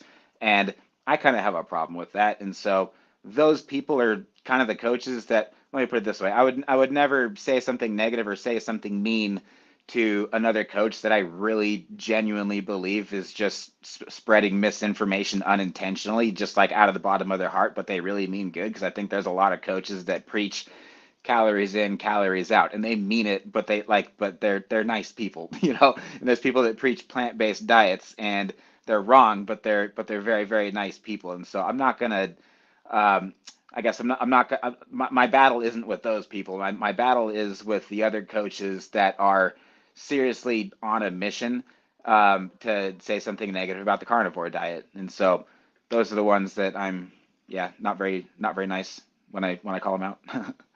Yeah, and they know what they're doing. That's the thing. They will misinterpret studies, and they will also give you, if you're lucky, half the story. Some of them don't even give you half the story. I mean, my favourite one is the one I saw with the guy waving a bit of bread. I think I bored people with this before, and he said, "There's only 8 grams of carbs in this," or whatever it was. I can't remember exactly what he said about the bread, but it was just a small amount of carbs, but the context was wrong. Because it's more than the blood glucose you need in 5 liters of blood. But so there was no context. And nobody eats 1 slice of bread. They eat 2 slices of bread, and they have jam and they have this. And it's just like, well, that's obviously trying to belittle or minimize the carbohydrates in bread, but doing it in such a way where it's obvious that there's a smoke and mirrors technique, because nobody eats bread on its own 1 single slice. It's a ridiculous thing to say. Now, if he'd have said, "Here I have a typical sandwich that a vegan eats. This is how much carbohydrate is in there." Yeah, fair enough. I would take my hat off to that. But they don't do that. Anyway, Colt, the problem you've got is you're too nice, you see, and it goes against your grain, because that's why I can't do it. Because there are some people I mean, I scream at the football, by the way, because my voice has gone today. But and I think I can't believe they're putting out this absolute garbage information. And I want to shout at them, but I'm too nice about things. So anyway, I like what you do, because part of me wishes I could do it, but I can't do it. You're too nice. Okay, right, now we got some questions if you want to go for it.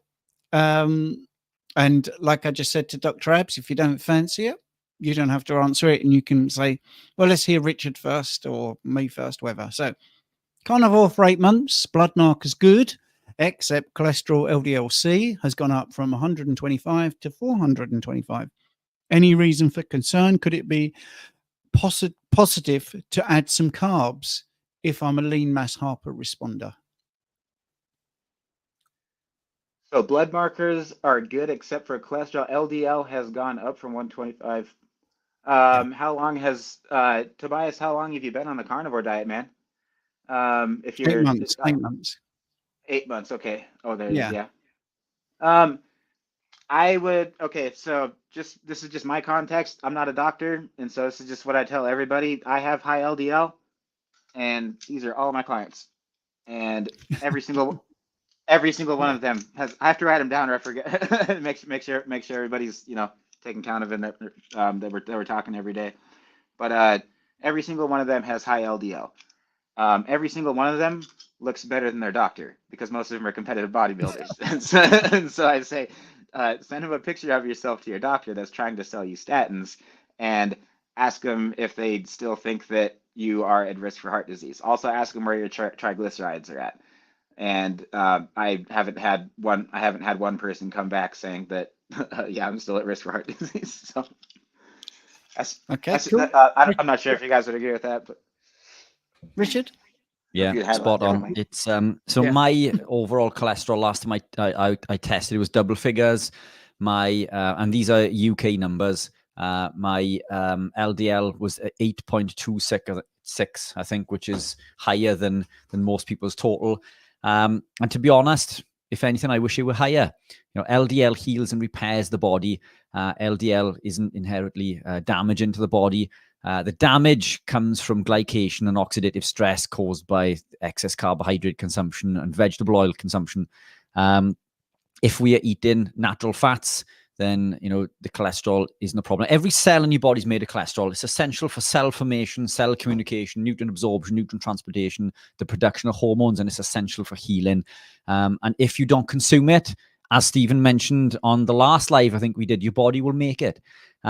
It's essential for life. We can't live without cholesterol. We shouldn't be fearing something that is created naturally within the body.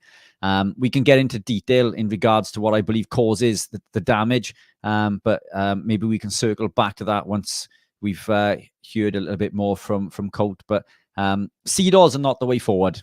Let's put it at that. And we have spoken and touched base a number of times on this in regards to its effects within the body. But I wouldn't be concerned. Triglycerides, that's a more important marker, and more importantly, the triglyceride to HDL ratio is probably one of the biggest indicators, and we can see from that, from those figures, then whether your cholesterol is pattern A or pattern B. Pattern A is where we want to be. The pattern B is glycated and oxidized. That's where we don't want to be. But we can work that out from the numbers. So let's see if those figures come back, and we can go from there. Yeah. So you're getting some love. Colt, you're getting some love from Polish Mike here. Colt is a great carnivore athlete. Thank you. Sorry, I'll cut you off. Carry on. I was just gonna say a key word probably to your point, Richard. What you were saying. We don't know if triglycerides or if HDL are reliable markers, but there's definitely you need to be you can be more relaxed about your LDL than HDL and triglycerides. But yeah, we don't know for sure on those. But I guess just one more thing that I wanted to say on heart disease and LDL too is that I think that last question, the last person asked about reintroducing carbs and whether that would be a good idea or not. Was that part of the question? Yes. Yeah. Okay. Well, if so, I was just I just did a couple weeks ago, I did basically 20 or 30 hours of research on fiber, and we did an entire podcast on it because that's just one of the biggest things that I've noticed lately is that removing fiber from my diet, even more so than carbs, I think is my favorite aspect of the carnivore diet. But one of the studies that I found, I don't have a way to drop this in the chat right now, but if anybody wants to write this down or Google it, it's just called "Are Statin Drugs Destroying Your Muscles? Bottom Line, Inc." And then, yeah, I think that was the only one. But that study, and then here's one called "The Rate of Cardiovascular Disease Mortality Was Reported to Be Inversely Associated with Fiber Intake Across 20 Industrialized Nations." I think that's the title of this one. So a Google search of that could find it too. Oh, no, here it is. A statement for healthcare professionals from the Nutrition Committee, American Heart Association. Anyway, these two studies that that I have right here in front of me, they show how fiber and carbohydrates not only don't reduce the risk, but they can contribute to it. And we still have no evidence of whether LDL has anything to do with it or not.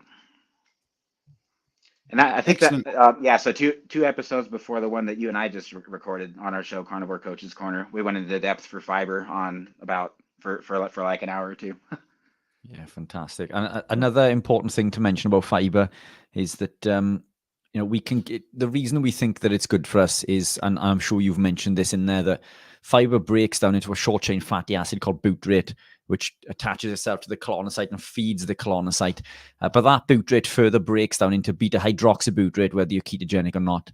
The beauty of living a ketogenic and carnivore-based lifestyle is we have beta hydroxybutyrate flowing through our veins constantly. So we feed every colonocyte in the gut, whether we are consuming butyrate from plants or not. But that said, animal proteins also contain other short-chain fatty acids in the form of isobutyrate, valerate, and propionate, which arguably feed the colonocyte at a higher rate. And we know this from the talk we had with Anthony Chaffee earlier today. And as we mentioned, the podcast That was a good one. I caught part of that one. Yeah, fantastic as always. And the chat that we did with Ben Azadi in regards to the alpha diversity in his gut when he removed, basically he was tested. Yeah, they paid an absolute fortune for tests. Ben Azadi has been ketogenic for a long time, so in a good state of health. But his alpha diversity was okay, but not brilliant. And he was advised to increase grains and greens and things, to which he was obviously taken out because it was a 90-day carnivore challenge, and only eat meat. At the end of the 90 days, the alpha diversity in his gut had improved. His triglycerides, I think, had come down. His LDL had increased also. So all proof positive that living this lifestyle does everything that we need it to. I don't see any benefit to eating fiber unless you're consuming a poor diet, and that may offset the bioavailability on some of the nutrients going in there. It might reduce, the insulin spike, but I mean, there's all sorts of books coming out now in regards to how fiber is beneficial. It's not beneficial, and it's only beneficial if you eat shit. If you don't eat shit, then don't read any of those books. Read this book. This book will change your life. Yeah. It's called Fiber Menace, and yeah, I mean, I've read it twice. I'm still trying to wrap my brain around a lot of the concepts that this guy talks about. But if you read this book cover to cover, you will never want to eat 1 gram of fiber again the rest of your life. That's how how bad it is for you. It causes bloat. It's the only reason that like I can see any use for it is it's basically like a laxative, right? Like if there's something that's stuck, like if you're constipated, like fiber is gonna get it out, but it's forceful though, and then it damages it damages the small intestine that's made to it basically looks like a giant garden hose. And just looking at the way that the small intestine looks, like big objects aren't supposed to go through it, and that's basically what's happening when you eat fiber. Yeah. And why would you want to speed up transit time? I mean, food is there to be absorbed at different points through the digestive process. Speeding up digestion is never a good idea. This is what leads to lack of bioavailability in nutrients. But fiber is not your friend. If you eat a rubbish diet, then that may help negate some of it. But the answer to this is don't eat crap. Eat real food, i.e. animal proteins. I think the biggest place where I see fiber abused in bodybuilding is people use it for volume. There's volume addiction is very, very real, right? Like everybody wants their portion sizes to be big when they're cutting, especially if they're cutting for a bodybuilding show. And if you're doing a bodybuilding show in the first place, Rich, you and I just talked about this last week. You got a little bit of body dysmorphia or like something going on that's just kind of makes us a little unique in the way that we actually really want to see veins in our abs, right? Like even though it's not the healthiest thing to do. But when you're on a bodybuilding contest prep, you're trying to generally speaking, reduce the amount of mass that you're taking in and increase your expenditure, and so that you're burning body fat, and so you're getting really, really lean. And one of the easiest, apparently, ways to do that is to incorporate lots of fiber, which is what most coaches generally recommend, right? And it causes damage in your gut. It steals nutrients from your meat. It steals nutrients from other foods that you should be getting nutrients from. It and it bloats you. It doesn't satiate you. There's a big difference between being full and being bloated, and people confuse the two. So just because you're eating something that's large doesn't mean that you're going to be full. Now you're bloated, but you're still going to be hungry after you just ate that meal that had fiber in it. So on this prep, I'm currently 8 weeks out now from my next competition. I put that in quotation marks because I'm actually not competing. I'm guest posing. I'm going to be playing guitar, singing, and co-hosting a bodybuilding competition in Seattle, Washington. So I'm wearing and I'm coaching 3 athletes there too. So I'm wearing like 5 different hats at this show. But between now and then, I'm going to be pretty close to bodybuilding conditioning, but not quite. Basically, classic physique conditioning. So my entire goal between now and then is not to be bloated, is to be full. And I haven't been hungry one time on this entire prep. I learned this from you guys, minimizing my cardio. That's been helping a lot. But yeah, sorry, all that to say that that's kind of the biggest area where I see fiber to be a problem in the bodybuilding space. That's great. I'm just going to deal with one of the things in the chat, or 2 of the things actually. Any credence to the blood type diet? None. Tammy Lee, I have done a decade of private blood tests for high carb athletes when I was a personal trainer, and I actually got somebody to the Olympics doing lots of bloods for performance, but also in my obesity and diabetes clinic. So I've done the full gambit of high performance right to very sick people, and there's absolutely nothing to the blood type diet, nothing at all.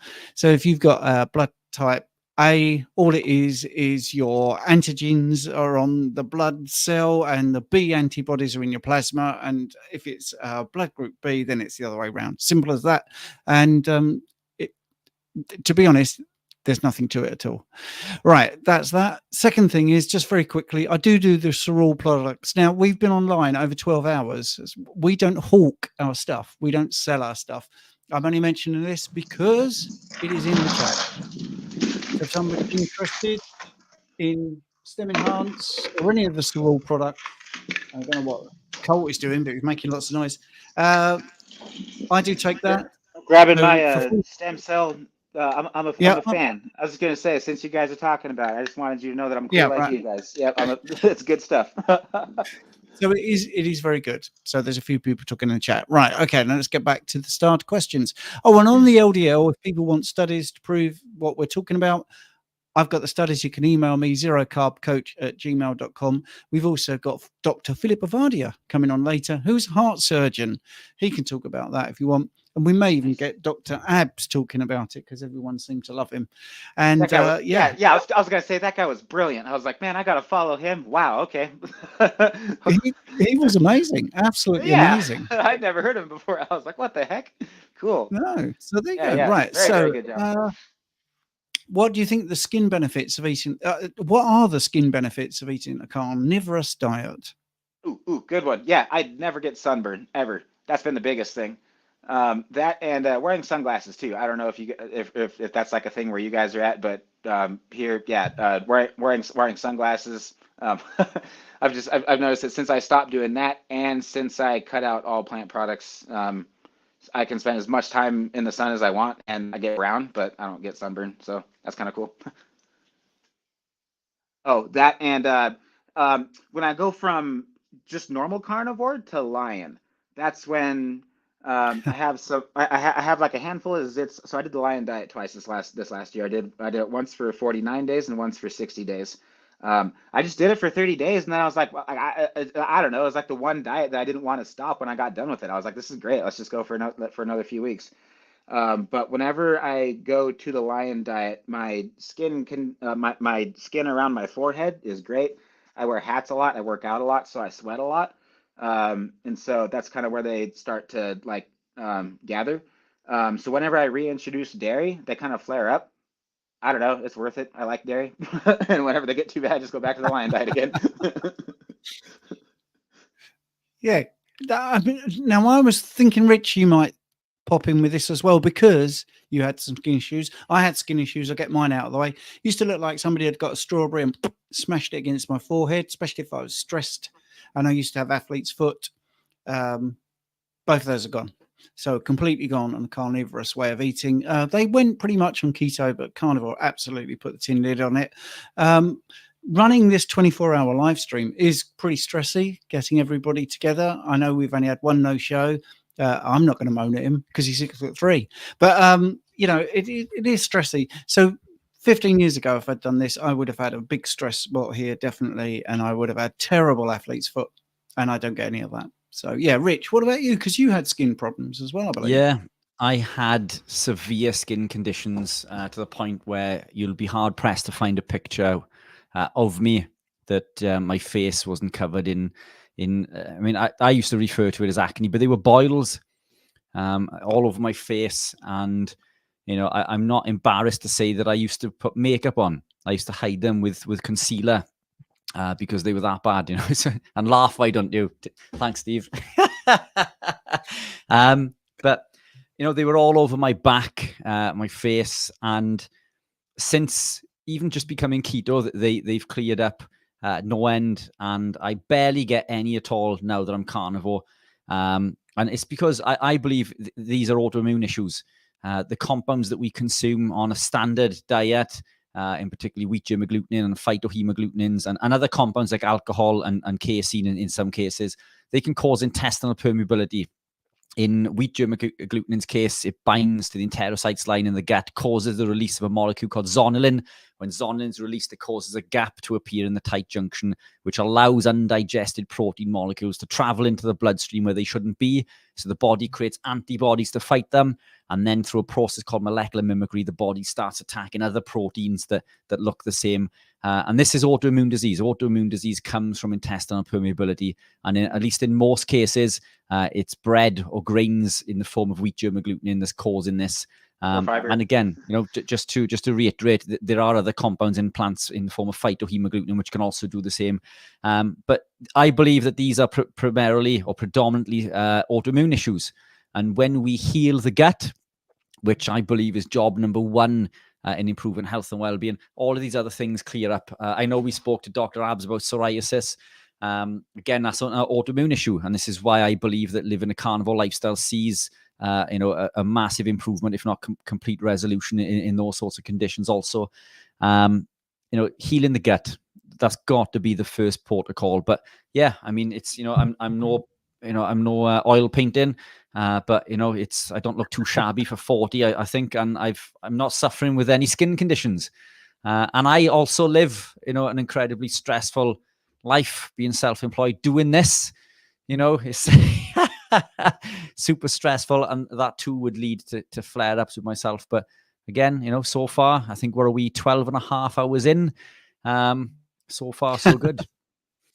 Yeah, it does feel like we've done something. You know, we've got to this bit. So let's have a look at this question. If type 1 diabetes is characterized by polyuria and low blood glucose, while type 2 is high insulin, is type 2 ever characterized by polyuria? I don't really understand the point of the question, but let's just go through this. Why do people that have diabetes, why do they have thirst and why do they urinate a lot? And that's because the body is trying to be smart. And if there's too much blood glucose, it will dilute it with fluid and it will excrete it out. So, you know, you can have these symptoms on both these types of diabetes. All right. So type 1 is the lack of insulin. So what happens is your blood glucose is going to go high because you haven't got enough insulin. So obviously the treatment is more insulin. Yeah. Type 2 diabetics have high blood glucose. They also have high insulin. It's just not coming out of the bloodstream. So one of their things is thirst and urination. So yeah, I don't really get the point of the question unless you two guys are spotting something I'm not spotting. No. No, right. Okay. We'll move on then. Yeah, just clarify that, Mary, why you're asking that, and we'll do that. Right. Okay. This is really for Rich, but maybe Colt will have a say as well. But anyway, does actually say, Richard, do the pork and beef drippings I collect oxidize? I'm thinking about your comments re fish oil. Yeah, so when it comes to fish oil, and we did mention this with Dr. Abs also, oil is prone to oxidation. This is why I wouldn't supplement with fish oil. If you want to obtain fish oil, then eat fish. If you want cod liver, eat cod liver. Can you collect the beef dripping? I guess it will oxidize over time. I don't believe it's a problem in the short term. I always reuse the dripping, I recook. It doesn't last that long because I like to eat it. Yeah, that's the but, problem. Yeah, it's You yeah, eat it because it's nice. yeah. So look, I don't think it's an issue. Not in the amount of time that's going to take for you to, to consume it. Pork. Pork, the argument with pork is that it has a higher linoleic content, and I think it's around 20% from memory, which is like 10 times higher than beef.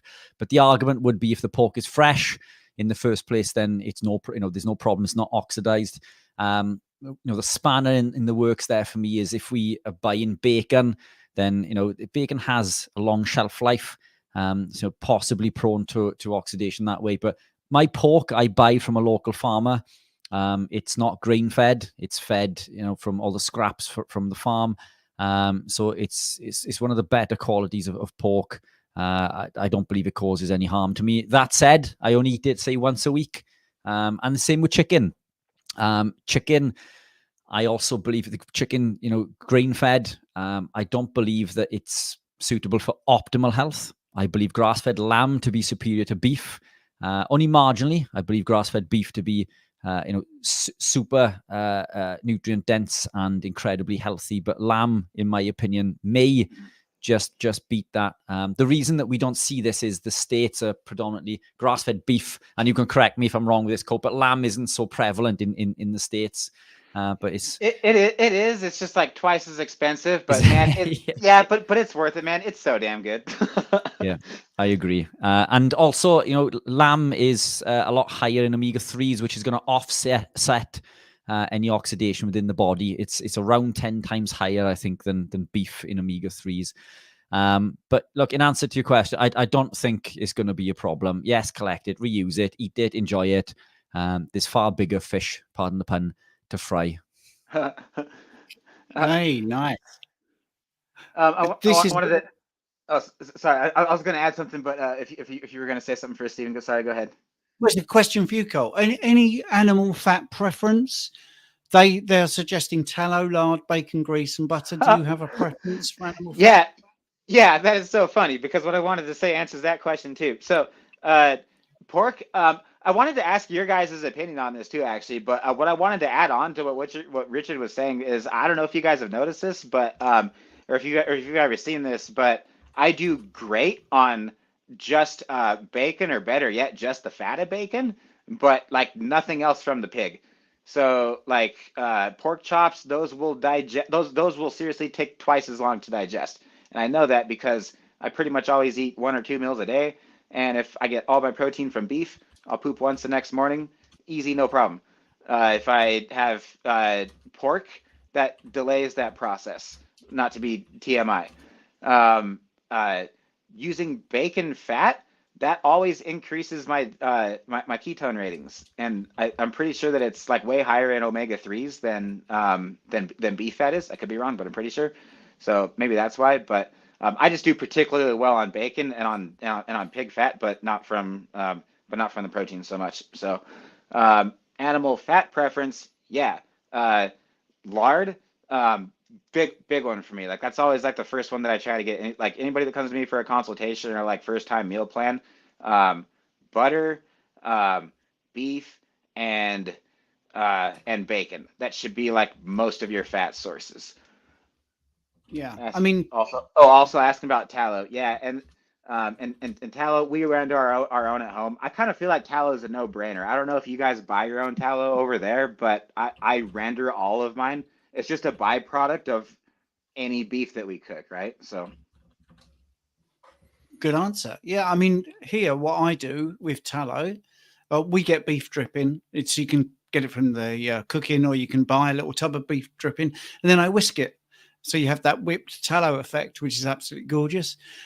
Pigs, of course, when you talk about pig fat, which is an interesting way of putting it, rather than bacon grease, but yes, pig fat. Yeah, sorry, that's what came to mind. Yeah, let's go. Pigs used to actually be more fatty, and they're naturally more of a fat animal. And then there was a shift in consumer spending, and they wanted more muscle on the pigs. So the pigs that you see today actually have more, although they're still quite fatty, actually have more muscle than the natural pig. So if you're having great results from it, it's not a surprise for me. I don't think. I think I do well with bacon very much, and pork I absolutely love. But I do think it's down to the supplier, because we were having pork chops from 2 different farms and really wasn't that nice. And then we found another supplier who is a butcher that's got a great farmer attached, and the difference is like unbelievable, like chalk and cheese, really. So when people are saying, like, Colt has just said, I really do well with this, and you might buy it from a different area in a different part of the world or whatever, and think, well, it doesn't do it for me. It might just be the supplier. Don't immediately give up. Try a different distribution network, or a different farm or whatever. Try and find out how the pig is fed, if it's pasture raised, if it's caged, whatever. All of these things will make a big difference. But in general, that list you've put there, have I got a preference? Tallow, lard, bacon grease, butter. Depends what you're doing. So cooking in lard. I can't have a preference. It's all great. And then Stephen, even like pork belly versus bacon too. Like if pork belly doesn't work for you, try bacon, because there's people because like Lucky Crim, she's one of my clients. Like she has issues with pork belly. She gets histamine flare-ups with it, but she does just fine on bacon. It's like more processed or something, I guess. Okay. So let's have a look at the next one.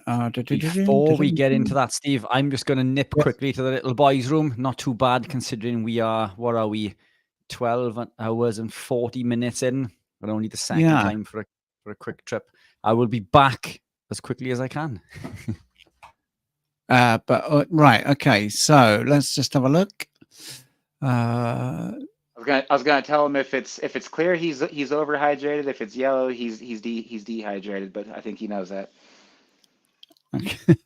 Right. Hang on a minute. You have been great guests. Right. Right. I can't find a really pertinent question just for you, because I was hoping there'd be a few more sort of training related questions, Colt. But I think what's happened is people have got really into just the whole carnivore thing. And, great. I would rather talk about that, because like anybody can teach you how to, because anybody can teach you how to work out, but everybody's biggest problem with their weight loss journey is not their working out, it's their diet. If they can get their diet figured out, you don't even have to work out. This is a great question. But nobody does their diet right, though. Okay, let's go ahead. I think I'm going to do strict lion, because of most of my problems. Because most of my problems are gone, but I still have some lingering things. How long did you do it?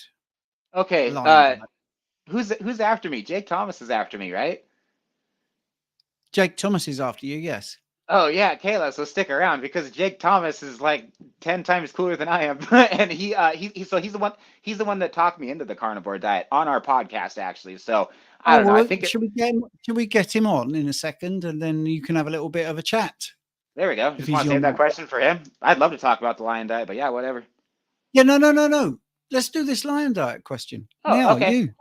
Yeah. Oh, well, okay. So yeah, I like to do it with somebody. I don't like to do it by myself, because then we can text each other like a weekend do it, and like, how are you doing with no coffee? Like, life sucks. Yeah, life sucks for me too. We'll check in. Like, cutting coffee is the worst part of it. Let's see. Yeah. Artificial sweeteners and caffeine. Those were the 2 hardest things for me to let go. And to be completely honest, they're the first thing that I reintroduced when I got off of it. Because Cole, I think I've misled you. I would like you to answer that question about the lion diet. Yeah. Yeah. You were talking about coffee and sweeteners. Oh yeah. How long did you do the lion diet? Oh, sorry. Yeah, that's what I was saying. Is that was just like the worst part about the lion diet for me. The Oh, hardest sorry, part mate. for Sorry. yeah. Right. I thought I read it wrong. Okay. Oh yeah. No, Carry on. no. Sorry. That's just where I was going with it. So yeah. We do it as a group. Danielle and Mike made it 30 days in. I made it 45 days in, and then the second time we did it, I went for 60 days, and then I said, I think I'm good. Is that the only question? Is how long did I go? Did you have a specific question about the lion diet, Kayla? Well, I think you could talk about your whole experience before, and for someone that's maybe never done it before, what might be the pitfalls? Pitfalls is I can tell you all the things that are great about it. I don't know. Like, that's kind of the thing. There's really nothing wrong with it. It's awesome. I loved it. There's not a single meal that I didn't enjoy. I licked every single plate clean. I got to a point to where to where I was eating pretty much the same thing every day, and so I settled on 73% mince ground beef. The reason is because it's so fatty. Me being an athlete, I was also bulking at the time too. I was bulking on the lion diet. I don't think I've known anybody that's done that before, but I like bulking on the lion diet actually because my inflammation's low. That's like my biggest problem. Is like everybody that I know always gets injured when they bulk. I do. That's where all my injuries have always happened during bulk season. So I'm like, all right, heck with that. I'll keep my inflammation low this time. I'm just gonna have nothing but red meat, water, salt. And yeah, what do you need to build what do you need to build muscle? Not carbs. You need protein, you need a stimulus, you need water, you need recovery, right? Is that it? Carbs isn't one of them. So all right, the lion diet checks all those boxes. I mean, if you can if it's good for your recovery, which it should be because you're probably going to be doing a lot of beef tallow, a lot of beef fat, super high in choline. So very, very, very good for your recovery, right? At the end of the day, if you're performing better, you're building muscle better. So great for bulking, great for cutting, obviously. I think it's the fountain of youth, to be completely honest. I don't know. After a month or two of being on it, I kind of start to miss things like sorry, don't shoot me, but Ghost energy drinks, like they're delicious. They're really good. So I have those. It's kind of like one of my guilty pleasures. Other than that, like right now, I keep things 90 to 95% red meat. Actually, yesterday my entire day was nothing but red meat. All I ate the entire day was 73% ground beef. Didn't even cook it. It was raw too. I don't recommend. Yeah, and just for the record, I don't recommend raw meat, but it's like super bioavailable. So I knew that today I'd be speaking at Carnivoreathon and I would be playing bass at church. So those are two things that I want to be like super mentally, on my A game for. So I knew that I would sleep better. I knew that my digestion would be better. Actually, I don't know if you want to talk about this at all, but I have like every single meal printed off and written down with notes on it since I've started this contest prep. But yesterday it was 3 pounds, so basically 1,000 grams of 73% ground beef, and that got me all the way up to just under 200 grams of protein. But the reason I did it raw is because I woke up this morning. I was in deeper ketosis. I felt like I slept better. Did a good job playing. Didn't miss any notes. I have 4 strings and they're the biggest strings, so I have no excuse to hit wrong notes, right? Right. Brilliant. I'm sorry, but you have got questions about training, so I'm gonna have to ask you because let's go training then. I'm sorry, mate. Hey Colt, do you recommend working out lifting weights fasted, or does this make a difference? And then eat afterwards? If it does make a difference, it's very, very, very, very, very marginal.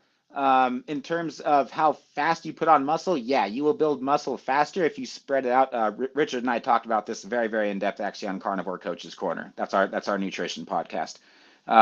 But when you spread your meals out from 1 meal a day to 3 or 4 meals a day, you're going to build muscle faster. You can build muscle on 1 meal a day. It's just not as fast of a boat as spreading it throughout. So that being said, if your goal is to, well, first of all, I need to know if your goal is to build muscle or to lose fat. I'm assuming that your goal is to build muscle. Okay, so if that's the case, then I would just generally say that you might want to get used to training with food in your stomach if you're not used to it. That's been kind of a hard adjustment for me. I hate training with food in my stomach personally. I always feel better fasted. And when I say fasted, I mean 12 to 14, 15 to 16 hours. You know, it's just I'm talking the next day before having had any food. So normally I'll consume most of my food at night and or like close to bedtime. Wake up still kind of like semi bloated. I'm just finishing digesting everything, and like a couple hours later, then I'm ready to go. But like eating a meal and then going and working out, I don't like to do it personally. I feel like it takes away from my workout, mainly because I want blood flow, right? My macros aren't poverty macros, but they're a little bit lower than they are when I'm bulking. So when I get that pump, like I want to keep it, and I want it to be there my entire workout. So if I'm gonna do that and do a good job of maintaining that pump, maintaining my energy, if I have, I want my blood flow going to whatever muscle groups that I'm working. But digesting food, anything requires blood flow. And so I always notice less of a pump and less focus in my workout if I have any food in my stomach at all. Certainly if there's anything that has fiber in it. If I am gonna train like way later in the day, this is what I did earlier this week, and this is kind of my favorite thing to do is to have bone broth, and I'll poach a couple eggs in it because because then like a half hour later, like I still feel fasted. Like it feels like I didn't eat anything. And I'll load it up with salt and I'll get an amazing workout off of that. I don't know if those tips help at all. No, that's a great answer. That's a really good answer. And you know, it's exactly what I think people follow you for, because it just makes a lot of sense. Now, this is really nuanced, and if it's difficult to explain, then we'll leave it. But what body weight exercise targets the stomach muscle below the belly button and above the pelvic region? So in Britain, we'd call that the lower abs, I suppose, for want of a better description. My favorite low ab exercises, there's three of them. First one is a reverse crunch. It's kind of an awkward one, but you have your hands up above your head, and instead of crunching forward, you crunch with your pelvis. So that's kind of like my bread and butter lower ab exercise. That, and then lying leg raises with ankle weights. With ankle weights, like the ankle weights that you put on like for your non-exercise activity thermogenesis, just so that you're like burning more energy doing normal stuff throughout the day. Put those on your legs and do lying leg raises with those. That'll hit your hip flexors, your lower abs pretty good. And then toes to sky. So that's lying on your back with your hands over your head on a bench, and then you have your knees like kind of by your chin, and then you straighten out and push your toes towards the sky. Yeah, I think I call that hills to the heavens. But anyway, right. Okay. What is your favorite exercise for working your chest? Now, this question from Matthew is not what's the most effective. He's asking what's your favorite. I think that could be two different things, couldn't it? It's the same one actually. So the most effective exercise and my favorite exercise for your chest for aesthetics is going to be a dumbbell low incline press.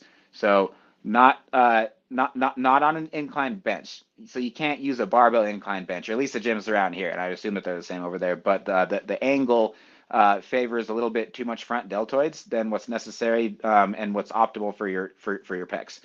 So set that bench so you want to find at your gym an adjustable bench and set it at the absolute lowest level that's just above flat.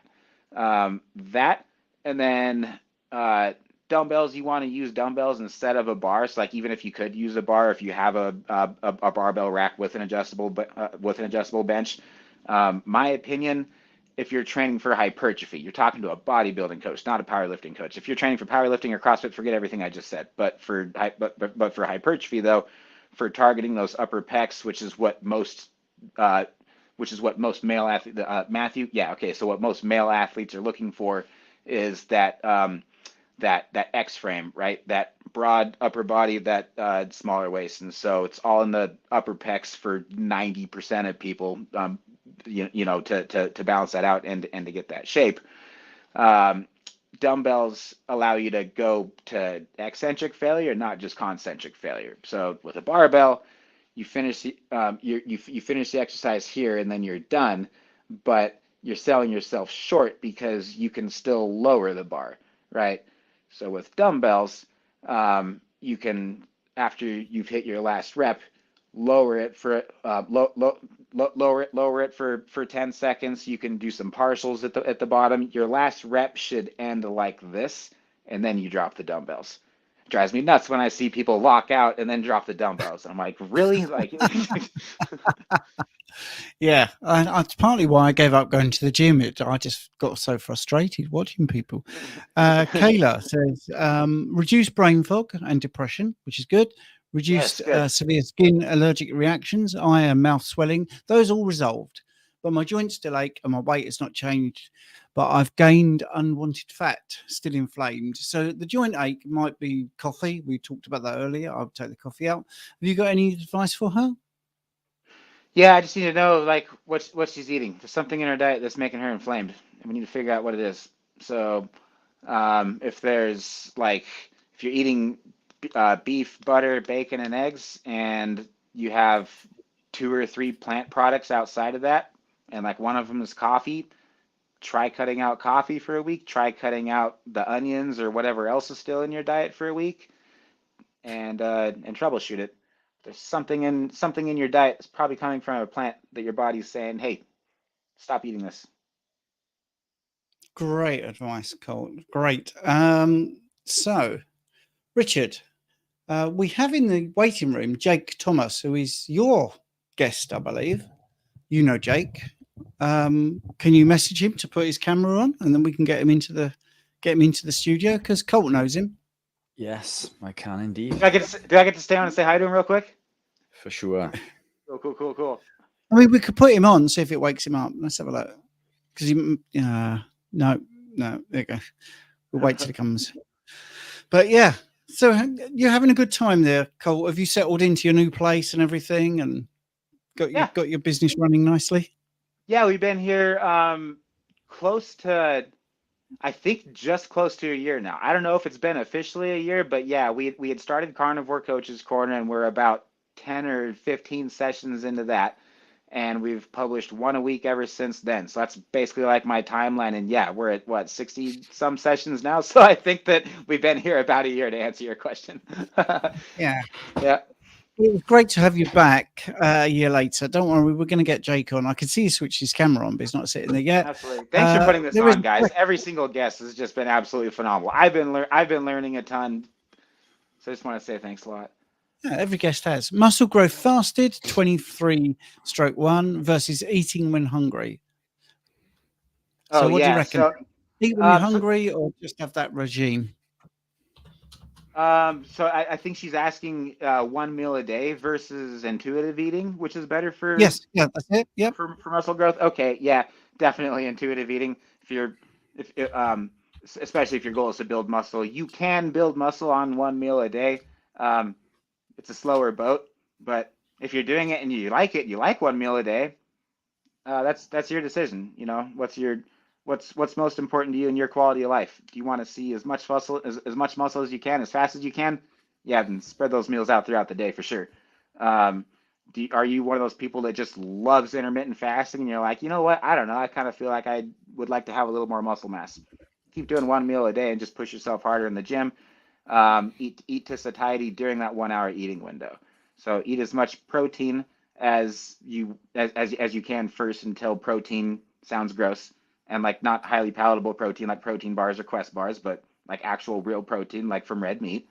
And then eat as much fat from either dairy or other animal sources until that doesn't taste good anymore either. And you should be able to build muscle just fine doing that. And if not, then push the envelope a little bit.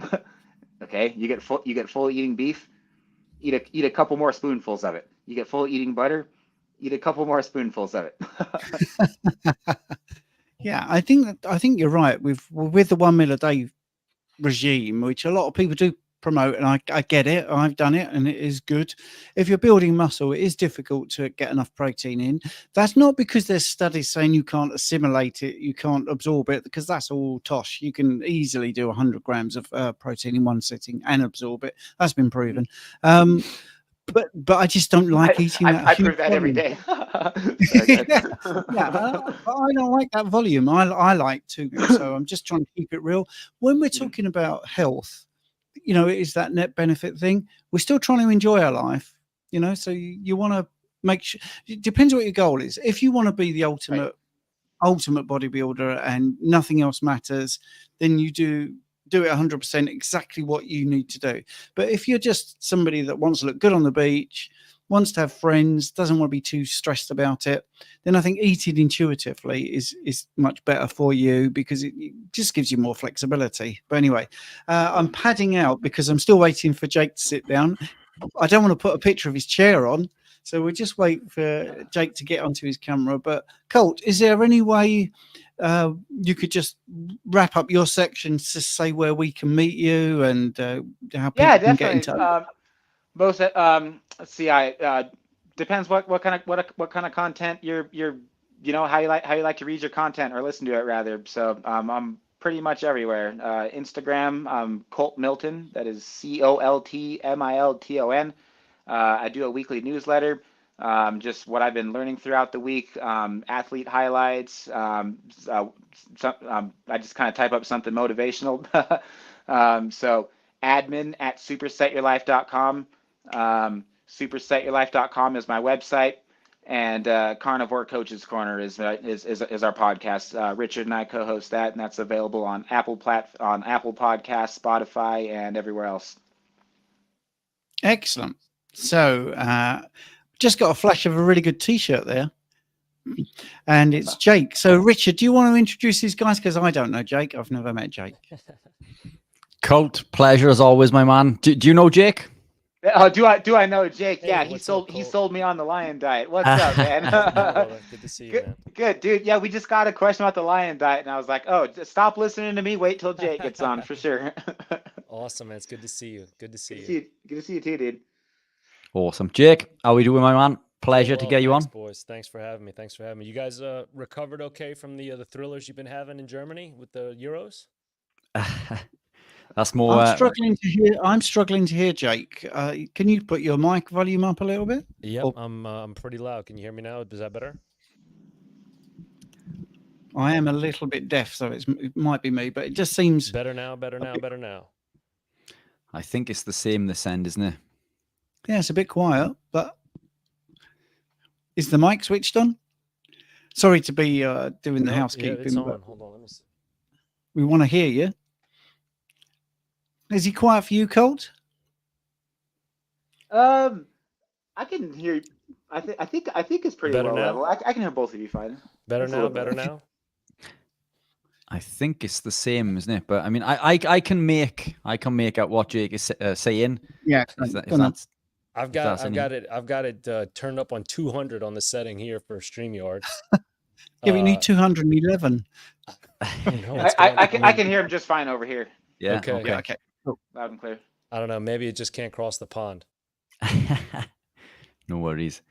Anyway, how we doing, my man?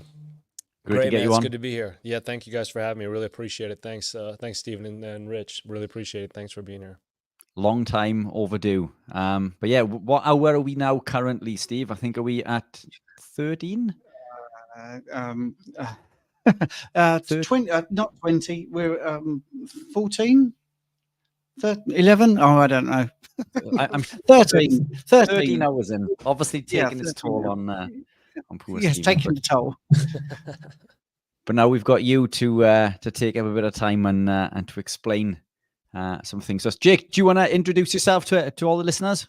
Sure. Hello, everyone. My name is Jake Thomas. You can maybe recognize me from Life Like Jake.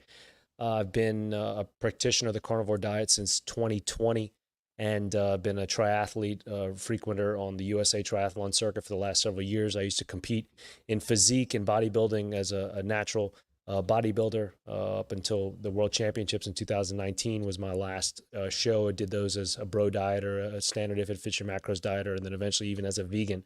So I came into the carnivore space having been a vegan and plant-based vegetarian before that, and found my way into the carnivore world, like I said, in 2020, and I've been practicing that ever since.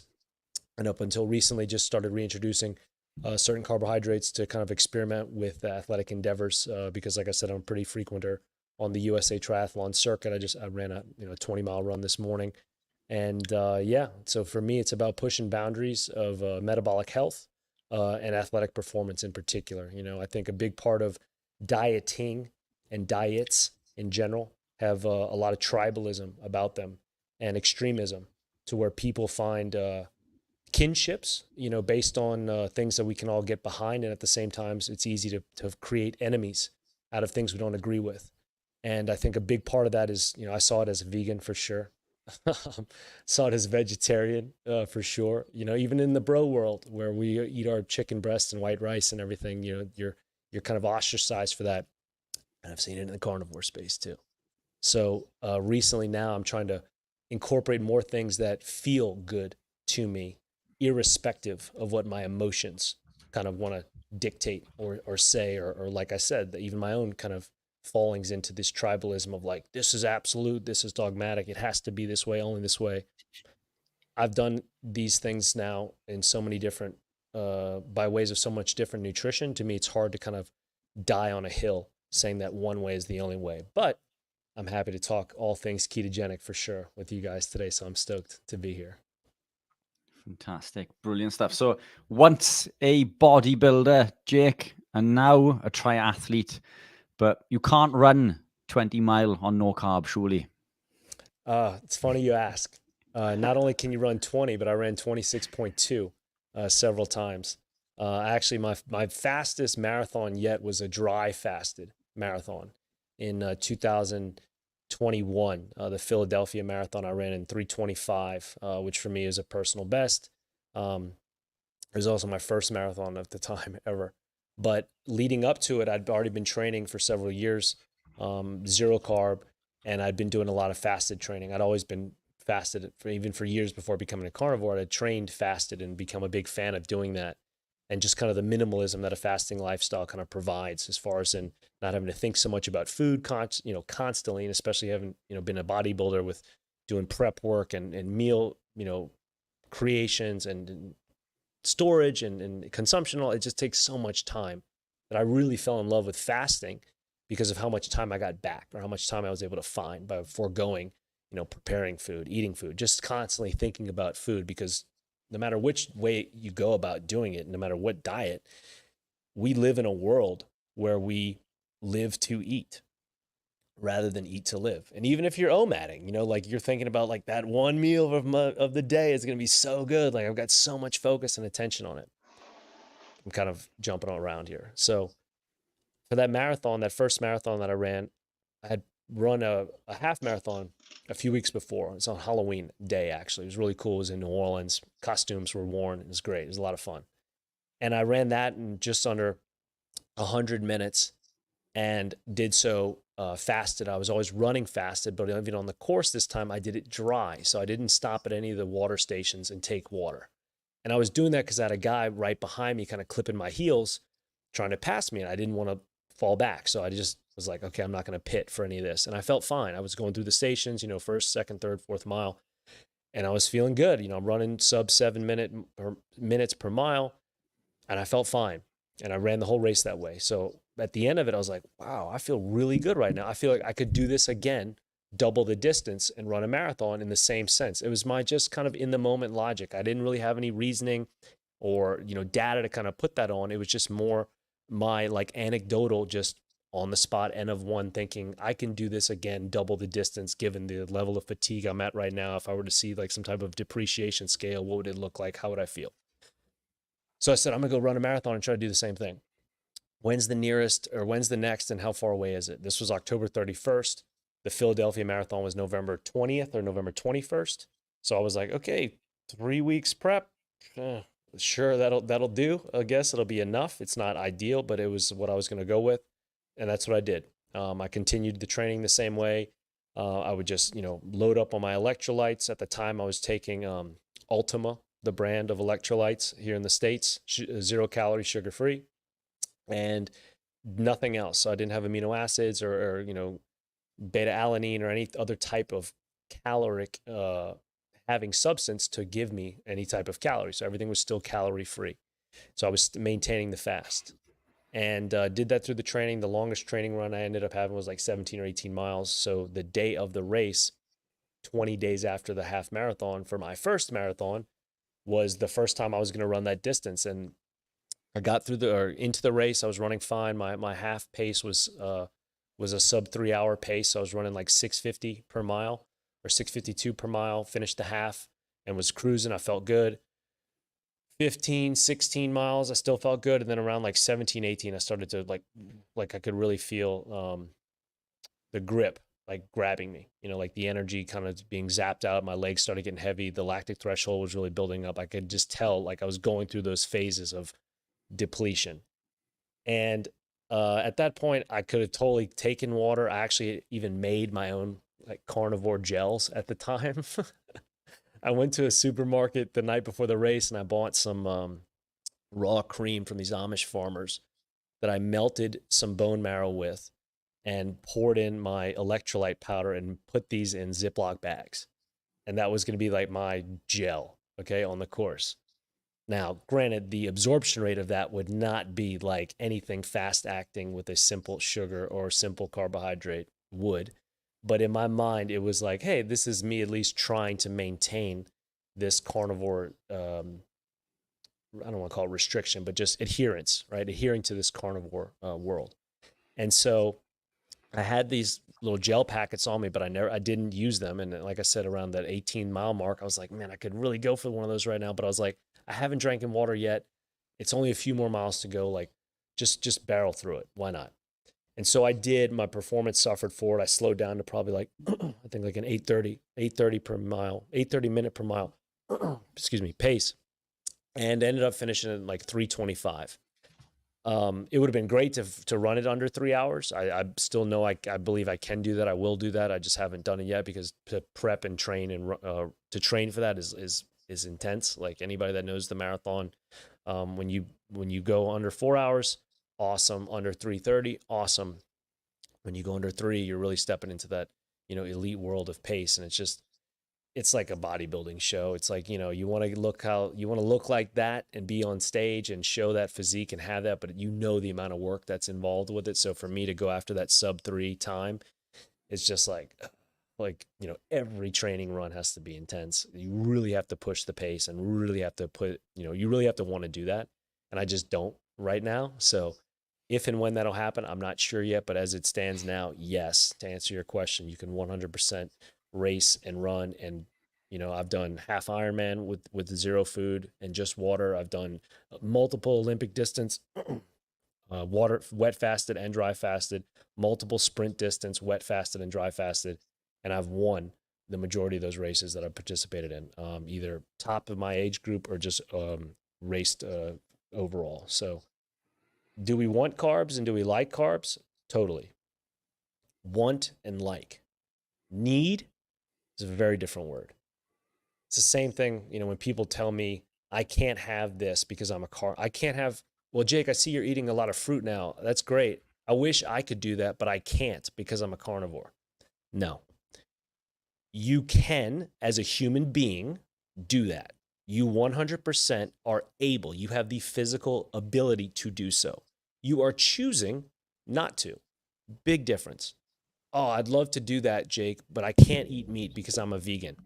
No. Again, you as a human being, barring less than 1% of people, maybe I'll give you that. But for the other 99.9% repeating of you, you can. You're choosing to abstain. So there's a big difference between liking carbs and wanting carbs and needing carbs. I would go so far as to say that the human body does not need them for 99% of people and for 99% of the time. Wanting them and liking them is a very big difference. And then kind of where I'm starting to really get onto an island now in my new phase of exploration is that carbohydrates are really only necessary for athletes in use. Otherwise, I would say the majority of people out there don't need them. Want them and like them 100%. But if, I could tell someone a great tip for their own health and ideal body composition. If you're not using carbs, you shouldn't consume carbs. And for 99% of you, you don't need them. You just want them / like them. Yeah, spot on. And you've almost said that word for word as I do or have done. I remember a situation a few years ago when I was out with family for a meal or friends, and they said to me, they held up a piece of cake and said, "Oh, you can't eat this, can you?" And I said, "Well, I can. I can eat whatever I want. Today, I'm choosing not to. Today, I don't want to eat that piece of cake. Tomorrow, if I want to eat it, I'll eat it. There's nothing stopping me from eating that cake. But tomorrow comes, and I make the decision again that I don't want to eat that cake." So it's all about decisions. We can eat whatever we want. I agree. I don't think there's any requirement for exogenous. Cheers, Colt. Take care, man. I don't think there's any requirement for exogenous carbohydrate in any circumstance. I would agree also that any circumstances that would require it would be in athletic performance. Interestingly, you touch base on half Ironman. I don't know if you've seen the post that I done recently, but a friend of mine, a guy that came to see me, we're now really good friends, Mikey Davis, who's a chiropractor. He came to one of the talks I did on athletic performance as a vegan. He's now pretty much carnivore. Now, he was ranked in the top 48 in the UK in Ironman back then. 2 weeks ago, he won the European Championship. So he's now number one in Europe as a carnivore. I did see that. Okay, I did see that then, yeah. So the caveat to this, and with full, just to be full exposure, he did use carbohydrate on the day. He used between 20 to 30 grams an hour, but he entered that fasted. He did the full Ironman fasted, and after, he said, "I don't even think I needed them." It was more to do with the fact that it was a mental thing, a comfort blanket, if you like. And the question there, I think, is, are the extra carbs going to cause damage? Are they going to be a detriment to his athletic performance? 30 grams an hour isn't, especially if you're that highly insulin sensitive. But many would argue then, well, he's used carb. But I mean, you can't argue that his training has been done fasted. He was 16 hours plus fasted going into the race. He only used electrolytes and some of my exogenous ketones that I manufacture, and my electrolytes. I'll have to send you some of those to try. Sure. But he won this race. He's number one in Europe, and he is a carnivore. But I think next time, I'd like to see less carb used. If that were possible, just to see. He recently competed in another triathlon last week, which he won, a local one comfortably. And I'm assuming that he didn't use any carb for that. I haven't had a chance to meet up with him because I've been busy working. But it's coming back to what you said about the marathon. Not only can you run a marathon, but you can. This guy has competed in Ironman. He's got a sub 10 hour Ironman, I think, and we're on a journey to do a sub 9 hour in Kona. So it's Project Sub 9, we've called it. Whether that's possible, who knows? But aim for the stars.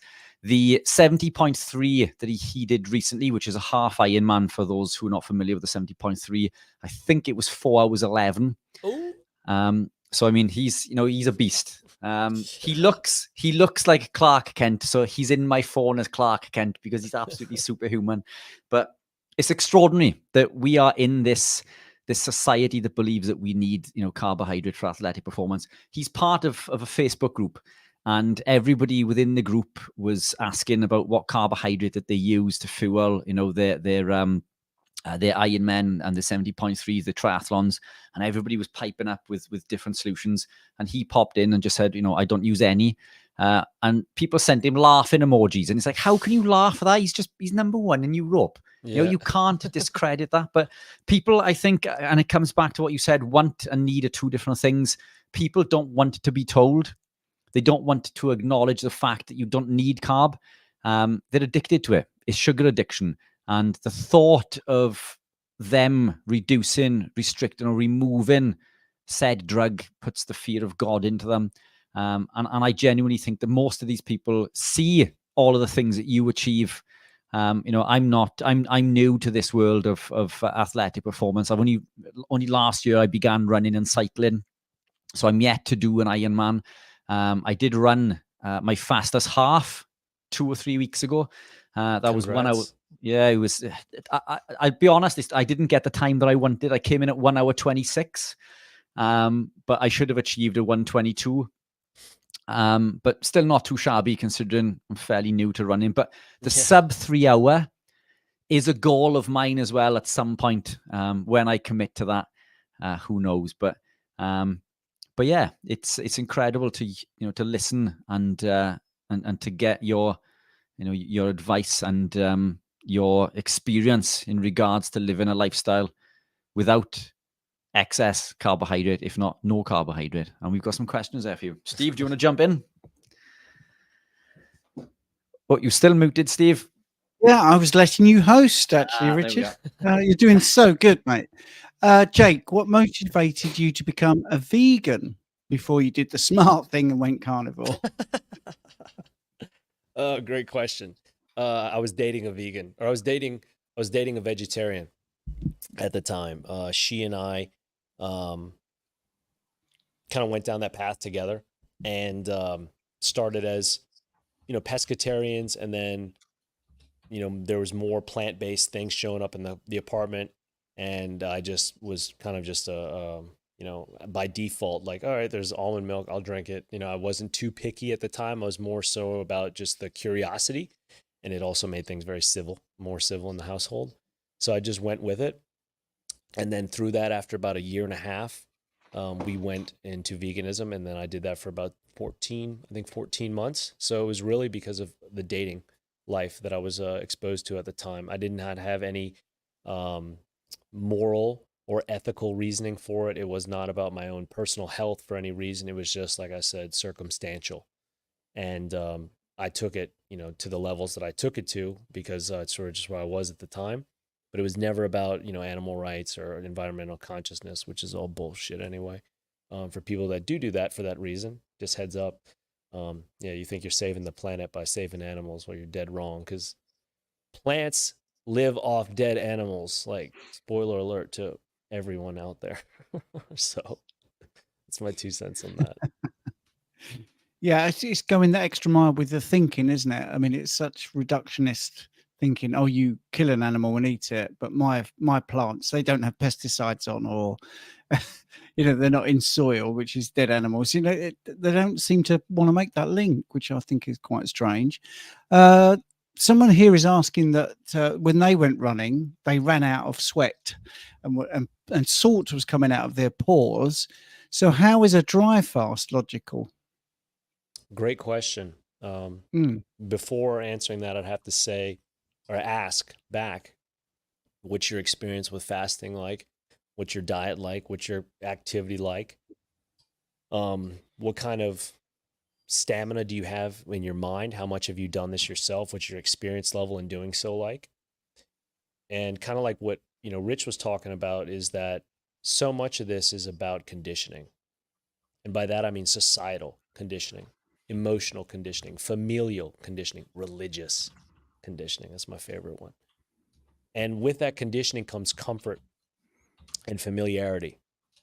And kind of like what Rich was talking about also, like, so much of that want and need is about, what did he said? He said, like, cushioning or pillow padding, right? Like, for kind of like relief, having the 30 grams of carbs per hour. Like, was it necessary? It was just more that mental, like, reassurance, And with the dry fast, I didn't just go out there that day and was like, I'm just going to do this and just let it fly. I'd been building up to it. So I can only tell you anecdotally from my own experience is that I was able to become more familiar with those extents gradually, and it's going to defy what people think is right. It's going to defy what people think is healthy and optimal. Sure. Because should you do that? Probably not. I remember reading or someone telling me, hey man, did you ever hear like Wim Hof ran a marathon, dry fasted, da da da. I was like, well, cool, so have I. And I didn't, said it to myself, and I was like, wow, I guess that's kind of a cool thing to do, or kind of a serious thing to do. And I used to be in this Facebook group, or not Facebook group, but a social group with a bunch of other people in my old business. That was like an athletes group. And the first meeting we went to, they were all talking about their feats, and a lot of them were ultra runners and just, had run 100 marathons. They're all kind of crazy, like really cool things. And I was like, wow, these people are serious, like amazing. And at the end of the meeting, the host was like, hey, Jake, tell them all about your really cool marathon. And I did. And the chat just like exploded. Like, you ran how fast and dry fast. And I was like, yo, whoa, y'all are way cooler than me. What you guys have done, your 50 plus 100 milers and, Badwater 135 and the Konas and Leadvilles and like one of the guys had ran the Moroccan Ultra. And I was like, you guys are way cooler than me. Like, and they're like, yeah, but doing that without water to us is way cooler. So a lot of it, honestly, was intuitive to me, and it still is intuitive, because I think it's a very hard space for us to quantify, because it's very hard to differentiate what's healthy and what's possible.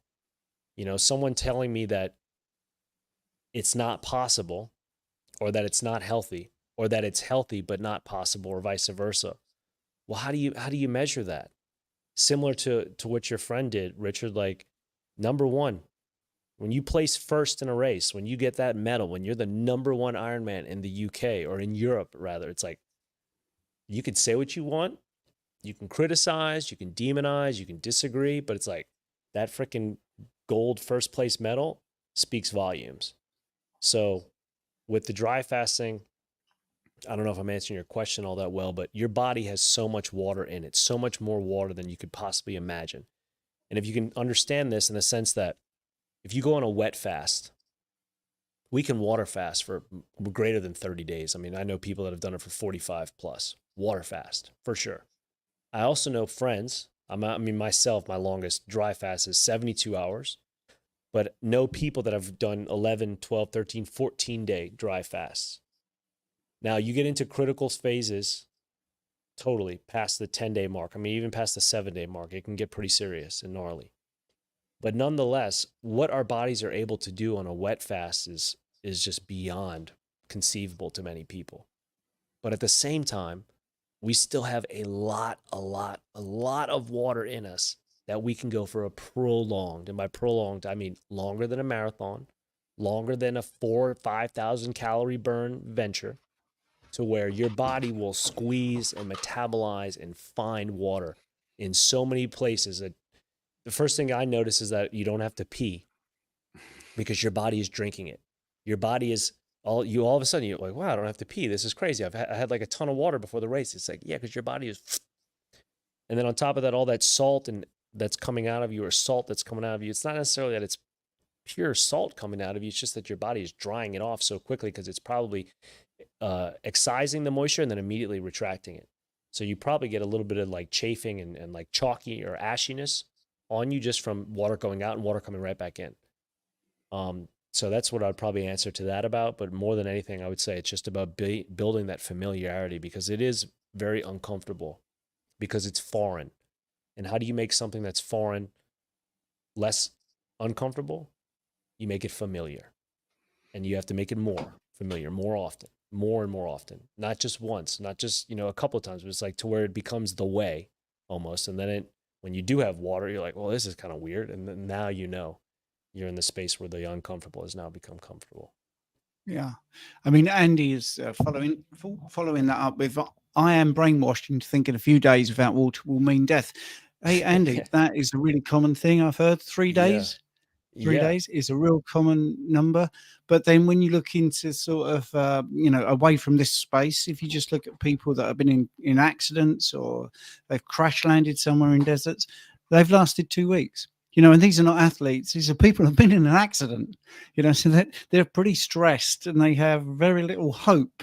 So this is a terrible situation. And yet they're able to cope for, 2 weeks, not knowing they're ever going to be found. So, yeah, you can last more than 3 days, but don't feel bad, Andy, because as soon as I started doing this 15 years ago, I'm really getting into it. I believed everything. I thought you had to eat 3 times a day. I really did. and you couldn't fast. That was ridiculous. I mean, you're not even talking about dry fasting. I'm talking about fasting. Because when I did my advanced personal training certificate, I actually mentioned fasting in the room and got laughed at. Oh, you've got to eat. You've got to eat. So, you know, don't worry. We've all been there. But this is what the point of the 24-hour live stream is. We get all these different guests and different opinions, different experience, and then you can learn, and they will share stuff, and they will probably learn stuff themselves from other guests. You know, it's a good thing. Any comments about baseball players and Carnivore? Seems like a miracle for runners. But what about for baseball players? Good question.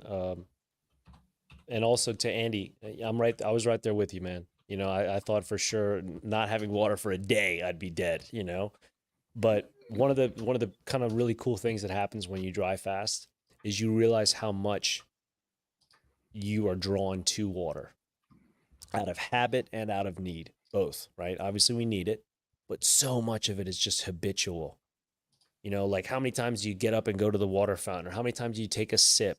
And when you abstain, you really notice how much you do, and how much exactly, how often you touch your face or your mouth, or just holding something, being engaged, essentially consuming. So it really goes into this mental and emotional delve into consumption, and this just hyper amount of consumerism that we all are subjected to, even with water, even with our water, this absolute natural critical element of life that we just, like everything else in the modern world, overconsume, I would say. And so when you omit that, you realize, like, even this precious thing that I need, wow, I can be overconsuming it. And so when you, like I said, don't do it for a little bit, it's just this whole, you know, rabbit hole that you fall into. But as far as in baseball players and being carnivore, I would say any athlete can benefit from it. I would say any human, for that matter. I have yet to really see a person not benefit from a strict carnivore diet. 95% of people probably can benefit from it. Don't get me wrong. There are definitely some crippling and gripping chronic autoimmune issues that you can throw everything at the kitchen sink at, that unfortunately still are going to be resistant and intolerant of a strict carnivore diet. And it's tough to watch, you know, people with intense SIRS, especially, like, not everybody with SIRS can benefit from a carnivore diet. Not everybody with some type of AMS or SMA can benefit from a carnivore diet. Have people? Yes. But does every single person? I haven't seen absolutism in regards to it, because I've seen people try and struggle and even fail, or not, I won't say fail, but not find the success they wanted out of it, and needing other types of supplementation and nutrition to kind of keep them balanced and feeling okay. But as far as athletes, I think it's a super hack as an athlete, because number one, you're not having to go to the food well all the time like everybody else is. You're able to focus on your craft. That's the key, right? Like, you're literally able to focus more on your craft. And in athletics, it's all about looking for the edge. You're always looking for the edge as a competitor. This is why athletes use, you know, PEDs, because they're looking for the edge, because the edge means the difference in a paycheck. It means the difference in a signing bonus. It means the difference in my kids going to better schools, or our retirement being longer. Like, all this stuff, my performance equating to not just my own successes, but the successes of my family and immediate spheres of influence. So as an athlete, you're always looking for an edge. And what if you could find or have an edge that not only gives you, let's say it's just the same performance, but you're able to focus on your craft more because of the lack of frequency and consumption that you would normally have to subject yourself to by way of shakes and powders and pills and just 5 times a day of eating, as opposed to just this one maybe meal a day where you're getting this super, very optimal, you know, minimalist base of nutrition, to where you have all this other time to focus on your craft.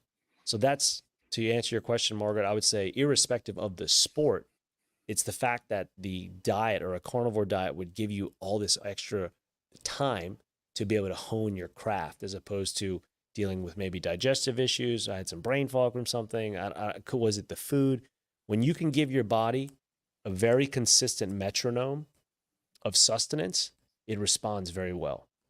Infants are the best example. Breast milk. A carnivore diet, a strict carnivore diet, is essentially breast milk. Why do we have breast milk? Why is this miracle of mammalian evolution there? Because it gives our growing infants everything they need from a single source of sustenance. Single, one. Why? Because it's immediately utilized, easily digestible, and it has very, very, very minimal storage. And most importantly, because it puts the least amount of duress on the body. Infants on breast milk do not have the gas and disgusting bowel movements that they do once they get on green and orange jars, barring the mother is healthy and not taking down terrible things herself. But once we give our kids all these colorful jars, well, that's when the diaper duty, changes a lot. And it's like, babe, you want to do this one? Like, oh, you're not as excited there anymore, Dad. Like, well, she's got, she's not as healthy as we thought, or not as special as we thought. We are the same. We're very similar. And our hearts and our emotions go towards these other foods because they're colorful and they taste good and they make us feel good. They remind us of places and they're awesome. Don't get me wrong. But it's undeniable that if you want to have more digestive efficiency, if you want to have more, like I said, this metronome of just processing efficiency, metabolic processing efficiency within the body, you remove the variables. Many variables makes it very difficult for the body to deduce, okay, where do you go? Where do we store, use, or waste? Store, use, discard. Store, use, discard. And it's kind of constantly doing that depending on what's coming into. And then if it's all of a sudden, who's this? Where does this go? Store it. Who is this? I don't know. Put it over there. It's a lot going on. But when you can dial it into this one thing, or very few things that have a very similar makeup, there's a lot of familiarity with there. With that familiarity comes efficiency. And because of that efficiency, the body is able to do what it does best, which is auto-regulate. So it's not about the carnivore diet healing people. It's people healing themselves, but the diet allowing it to happen. Yeah, it's a nice way you're talking, actually, and a few people are commenting on your mindset. I just want to add a little bit of a political slant on baseball players and professional players. Some players, if their team is sponsored by, for instance, corn, a fake protein manufacturer manufacturing protein from mushrooms, their top players might not even actually be allowed to go online and say, look, I'm having a steak. It might be part of what is happening if the whole soccer team is sponsored. I'm actually speaking from some inside knowledge. So when you're watching a professional athlete and they're coming off the pitch and they're sucking down some Lucozade, they might not be sucking down some Lucozade. Okay, so it's in a bottle that says Lucozade, and if they are in adverts which says, before my match, I'm going to tuck into this plate of plant material, that might not be actually what's happening. All right, so too naive. Now there are some teams which are sponsored by people that have a big interest in animal products, and a lot of their players are carnivore. So it's out there. So we definitely know that top athletes, as Jake was saying, they're looking for margins. And I promise you, the management will want their players at the best they can be. They won't be saying, oh, well, we're sponsored by corn, so they're not going to have steak. That will not happen. Not in a multi-million-pound sport. Anyway, yes, money talks. I'm sorry, it does. It does. That's the reality. But I've had a few people say that to me. I was trained many years ago in my rehab by some guys that were quite at the top of the Premier League. So anyway, let's get into the next question. Real quick too, to say, there's the famous clip of Cristiano Ronaldo taking the press conference and pushing the bottle of Coca-Cola aside. It's genius, like an amazing move. Like he does it so with disgust. He sits down, he's like, and just kicks it over. He's like, I don't drink this shit, Yes. And of course, it's true. The media were all over that, saying that was terrible, shouldn't do it. Yeah. But the real people were going, isn't that great? Yeah, and he's again back to merit. Like you can say what you want about the guy, like him, hate him, whatever, but it's like, merit. His age to perform the way he does is like clearly something's working pretty well. Yeah, and Dr. Kilt's here, so it's nice that he's enjoying other people's content. It's really good. Your body makes water in the process of fat metabolism with ATP, CO2, and HTO production and making proteins. Yes, which is brilliant. Dr. Kiltz, love you, man. Good to see you. Good to hear from you. And Andy's saying he's loving having his brainwashing obliterated. Yeah, yeah. We don't like anyone that's been brainwashed. So we try and it's never ending. It's never ending. And for most of us, like you said, you talked about, 15 years ago you started, Stephen, and even for myself or Rich, with you, think about how old we are and how much brainwashing, grainwashing, or conditioning, 10, 20, 30, 40, 50, 60, whatever plus years. I use the metaphor of like turning a battleship around, to turn a battleship about its axis and go 180 degrees in the opposite direction. We're talking square miles to turn that thing. Square miles. We got to go, all ahead stop first, and then we're going to go hard to starboard or port, whatever, and then we're going to have to try to, change axis to go there. But it's a lot of momentum that has to come to a slow first and then gauge into that starboard turn. And it just takes a lot of time. And that's what, I think it's very difficult for a lot of us to conceptualize. It's not going to be a light switch because you're going to be arguing with everything from your upbringing, from what you grew up around, what kind of culture you come from, your religion. Like that's going to be a big hurdle for a lot of people because your feelings are going to tell you everything and your emotions are going to try to argue with them. But if you can in the moment realize that feeling is understanding, everything else is an afterthought. Absolutely. It's brilliant. I like this question from Nick. It's funny how people focus on that period of time when you were vegan. But anyway, did eating that way, vegan, for 14 months adversely affect your health in any way? And if so, what were the symptoms? Definitely. Great question. Yes, the toilet paper budget was substantially higher than normal. And the bowel movement frequency was, again, also substantially higher than normal. I was a vegan athlete. So me using the toilet 3, 4, 5 times a day with mass evacuation was me thinking like, oh, it's because I'm a vegan athlete and my metabolism is really high. So I'm processing all this food out and it needs to be, I'm so cyclical. No, dummy, Jake, this is all waste. Everything your body's trying to tell you and saying like, all this foliage and colorful whatever that you like and tastes really good, which it does, like no doubt about it. That's a fact. That's in my opinion. It tastes good. But the body showing me all of this is waste means that for it to extract those nutrients, it had to go through all this work. It had to break down all this extra stuff. It had to take more time. It had to be stressed, unnecessarily to go, okay, we're just going to take this little guy here. That's all we need. The rest of it, we don't want. That's brilliant. And I didn't have that aha moment until I was a carnivore, and of which I've gone up to like 11 days without a bowel movement, or 12, I forget. And people are like, dude, that's crazy. You're sick. That I'm like, I mean, for me to go 4 or 5 days a week without one, totally normal. And that happened within the first 30 days on the diet. And I was like, what's going on here? I was like, it's because I'm totally absorbing all of it. There is no discard. This is total utilization. And then it was my thinking about when my godchild was born and changing her diapers. And again, it was like, when our kids are just on breast milk, they have like these little ghost poops, and it doesn't smell the same as, differently in life. I know we're talking a lot about poop. People will probably like, God, what is this guy in the poop?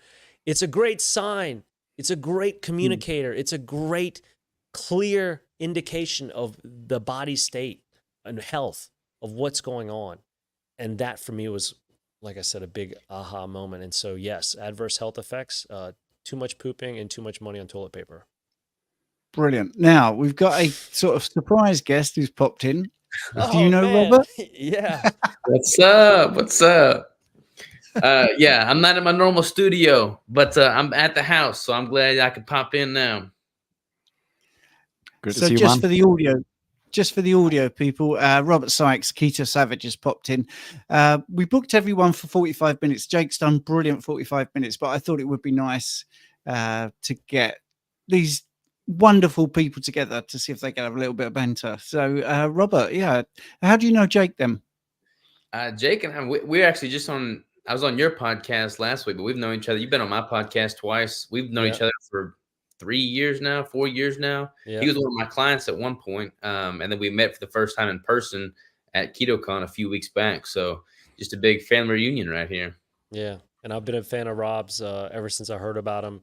His book, Ketogenic Bodybuilding, is, I'd say, one of the top, if not the, in this space, and somebody that I've looked to as just being very knowledgeable and consistent with his message and what he knows about, especially ketogenic bodybuilding. It's top-notch stuff. Appreciate it, man. I just came to listen to you talk about poop personally.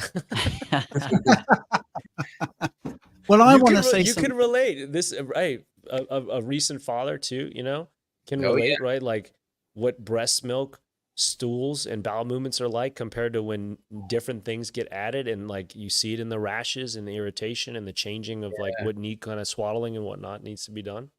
Yeah, I mean, our kid, he just turned 2, and he's been straight up keto carnivore since the beginning. I mean, all throughout Crystal's pregnancy, she was eating keto carnivore, and he's only eating real food. So like, we're not going to be feeding him any of the stuff that comes out of the baby food aisle. I'll just put it that way. Brilliant. It's the only way to do it. None of the vegetable oil soaked dry formula and pre-made synthetic baby formula. No. Right? We're gonna have dinner here in a little bit, and he's gonna be gnawing on some beef ribs that I smoked today. So real food all the way. Beautiful.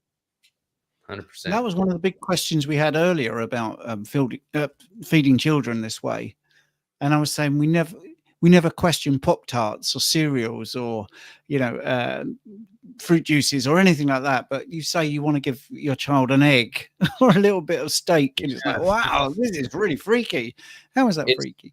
It's weird too, because like now that we have a kid, we'll go to places where other kids are at, and like they've all got snacks. Like they can't go 20 minutes without being shoved a handful of Cheerios or Goldfish or something that's not even food in my book. But it's like so far removed from what they're designed to function on. I mean, and he's super inquisitive, very intuitive, very smart. I mean, every parent probably says it about their kid. They're all probably biased, but like he doesn't have a lot of the issues that I see a lot of kids having that eat, the questionable food items that are typical in, their diet at that age. So I think, feeding the right stuff from the get-go is 100% the way to go.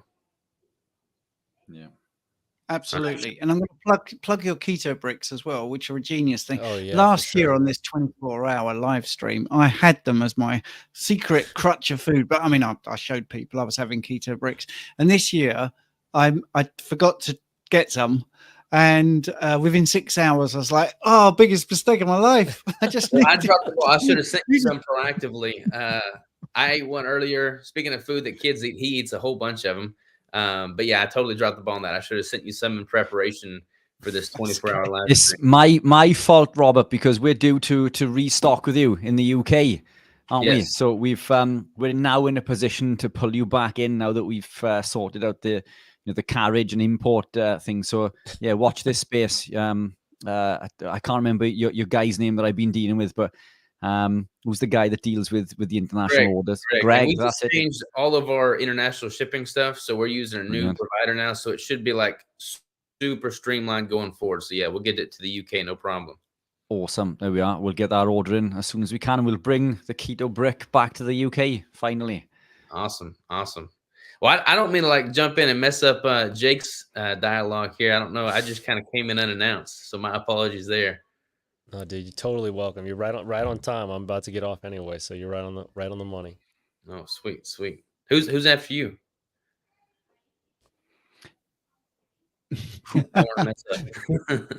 Look, I've just found a question actually that has popped up, which I think you might have inspired here. Is intermittent fasting safe for a breastfeeding woman without affecting supply? Yeah, I would say, I mean, my wife was intermittent fasting throughout her pregnancy. I mean, I would never recommend extended fasting while nursing or breastfeeding, but like intermittent fasting, just kind of eating as is natural with a ketogenic, low carb, high fat diet. I mean, that's going to come with the territory anyways. And her supply was never an issue. I will say this though, if you are a keto and you're breastfeeding, you may notice that your quantity may be a little bit lower, but the quality of that milk is superior. So the infant doesn't likely need as much quantity. So that's something that we noticed with her breastfeeding for sure. Okay, I've got a question for Jake, and then maybe Robert, you could sort of add a little bit if you want to. I think this is a great question. Should I wait for fat adaptation before starting exercise in order to build muscle while losing weight? Which exercises do you recommend for females? So, I mean, there's a few questions there, but the first one, should somebody wait for fat adaptation to kick in before starting exercise?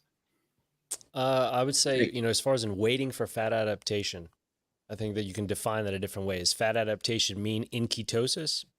Some people would say yes. I wouldn't say not necessarily, because you can get into ketosis quite easily and not necessarily be fat adapted because you don't actually have familiarity with it. So just because you're metered in ketosis doesn't mean you are mentally fat adapted. You don't know necessarily what it feels like, what your body's needs are, what your energy levels are like, what you're able to draw from as far as in the well. Some people find their explosive performance isn't the same when they first get into that fat adapted phase. Could be true, but I think it takes time. It takes more familiarity to grow into it. That's on one side. The other side of that is I love trial by fire too, and kind of learning it the hard way and trying to figure it out the hard way. But I'm very much someone that relies on the meter for ketosis. And I would say to the majority of keto dieters, and by majority, I would say greater than, I think, 90% of keto dieters are never actually in ketosis. They find success through removing processed foods and, simple and complex carbohydrates and sugars. Sure. But actually being into ketosis and having it digitally verified and then being able to kind of understand your own fat adaptation is a much different question. And as far as in building muscle, I mean, you got the keynote authority in the world to be able to tell you all about that for sure right here. I pretty much just echo what you said. I feel like I'm more of a rip the Band-Aid off kind of guy as well, So like if you're not yet fat adapted, you remove carbohydrates, you're going to be registering ketones relatively quickly. Now you may experience a dip in physical performance. Like if you've got a, set proxy for strength markers and endurance markers, you may see that decline as you adopt a ketogenic diet, but I would not wait for fat adaptation before, training. I would just expect a slight decline in the beginning. You're going to notice the cognitive benefits relatively soon. You're going to notice the probably a reduction in inflammation relatively soon. You may notice it takes 6 months or better to kind of hit the same numbers from a performance marker that you were with carbohydrates, but I would not postpone training until you've become fully fat adapted, because training as you become fat adapted is going to improve the efficiency at becoming fat adapted. And then from a what exercises do I recommend for female standpoint, honestly, the same things that work for guys. Like we're all the same species. There doesn't need to be this massive disparity between the types of movements for males or females. Like a squat is going to work well for both males and females. Just going back to the basics, primary compound movements, you can't go wrong there. Implementing progressive overload, training with intensity, giving your body ample time to recovery. Make sure that you're consuming enough protein and calories to build lean tissue is key, but all those rules are going to apply regardless of your sex. And ladies, the hip thrust is not the answer to all your missing physique questions in the gym, by the way. I do love the hip thrust, though. According to the internet, I'm an elite thruster. Yeah, just to jump in there, I'd echo some of that. I think there's a delay your end, Steve, isn't there? Ever so slightly. No, I'm just tired. My brain's got the delay, I think. All I wanted to say, Rich, was I was actually going to address this at you, but and I'm going to be a bit more basic than the guys. If someone came to me as a coach and said, I want to start exercising, and I said, okay, let's wait till August. That's not good. That's raining on their parade. If someone says, I want to start exercising, when's best, now or next month? I'll be like, let's do it now. Let's get you moving. Because I think once you're in a mindset of starting to exercise, that sounds like someone has never exercised before. So you don't want to give them reasons to not do it. I would just grab them and just get something done just to get them into that habit while they're actually asking you. That's one thing I would say anyway. Yeah, I agree. And just to add to that, I mean, it's differences in terminology in regards to fat adaptation. We, as a species, we are fat adapted. It's just coming back to that natural state. But I think where people confuse it is that keto adaptation, where we have the ability to utilize beta hydroxybutyrate at a higher rate, which does take time and it's different for everybody. But we can do that through training, high intensity training, will upregulate the monocarboxylate transporters and our utilization of beta hydroxybutyrate through BDHA, CAT, and SCOT. So I would say jump straight in. Intense training, HIIT type training is the best initially to upregulate those pathways and enzymes. And as we've mentioned a few times over the last, I think, well, we're on 14 hours now currently. So the brain's starting to waver a little bit. I'm sure we've mentioned it once or twice. The monocarboxylate transporters are the same pathway that utilize hormones. So it's a net gain all round. But certainly you shouldn't be putting off training. And I think as Robert said there, training will upregulate those systems and pathways. But in regards to adaptation, it can take an awful long time to be keto adapted, because initially we waste many of the ketones as acetoacetate and acetone. So it does take time to upregulate our body's ability to produce and utilize beta hydroxybutyrate efficiently, but no reason to put training off. I will say this though, I've got some people that come to me and they're not yet following a ketogenic carnivore low carb diet, and they want to go straight into keto and also start reducing calories and dip into a deficit.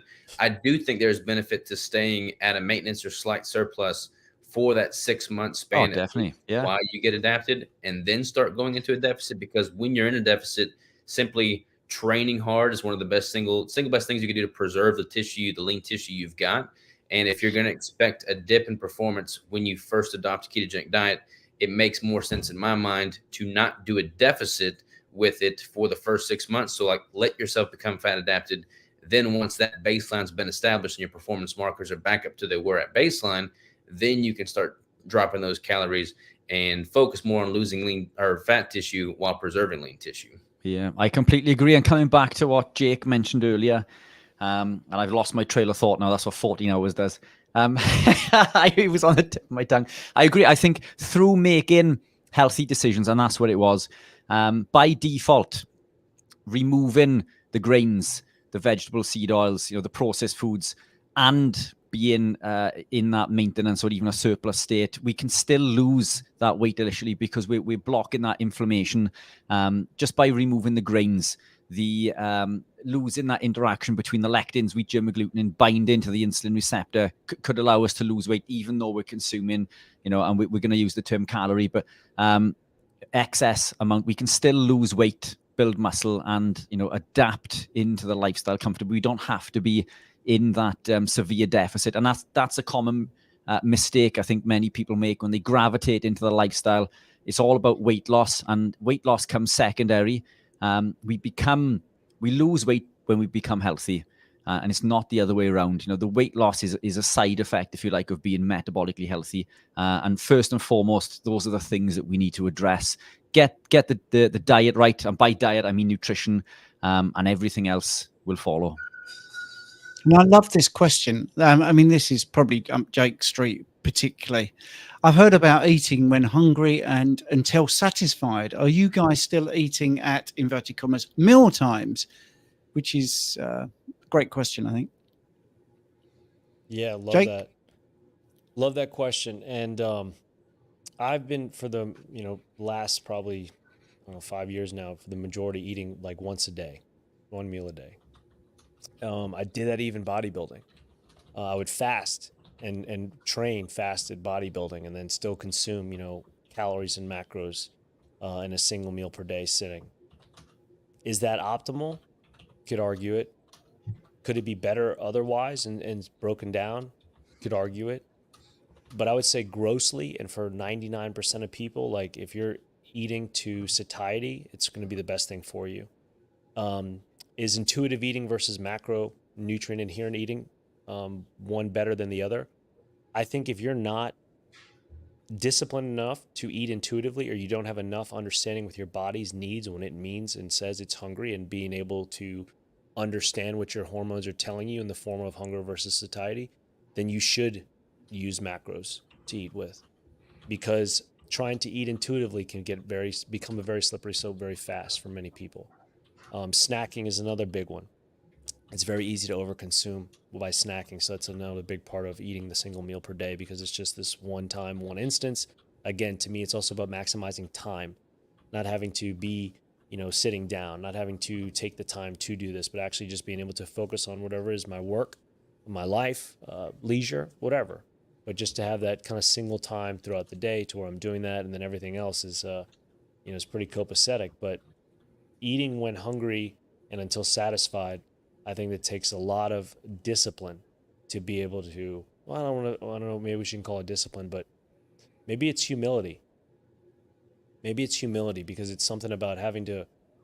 Well, I really want to eat this more, but I believe I need to kind of, I don't know, maybe it is discipline. I'm getting confused with my adjectives there, but I think it's a lot better for someone with less experience to eat 2 macros if they're trying to hit a goal, because if you try to trust yourself and you're not necessarily trustworthy, it's a pretty tough thing to do.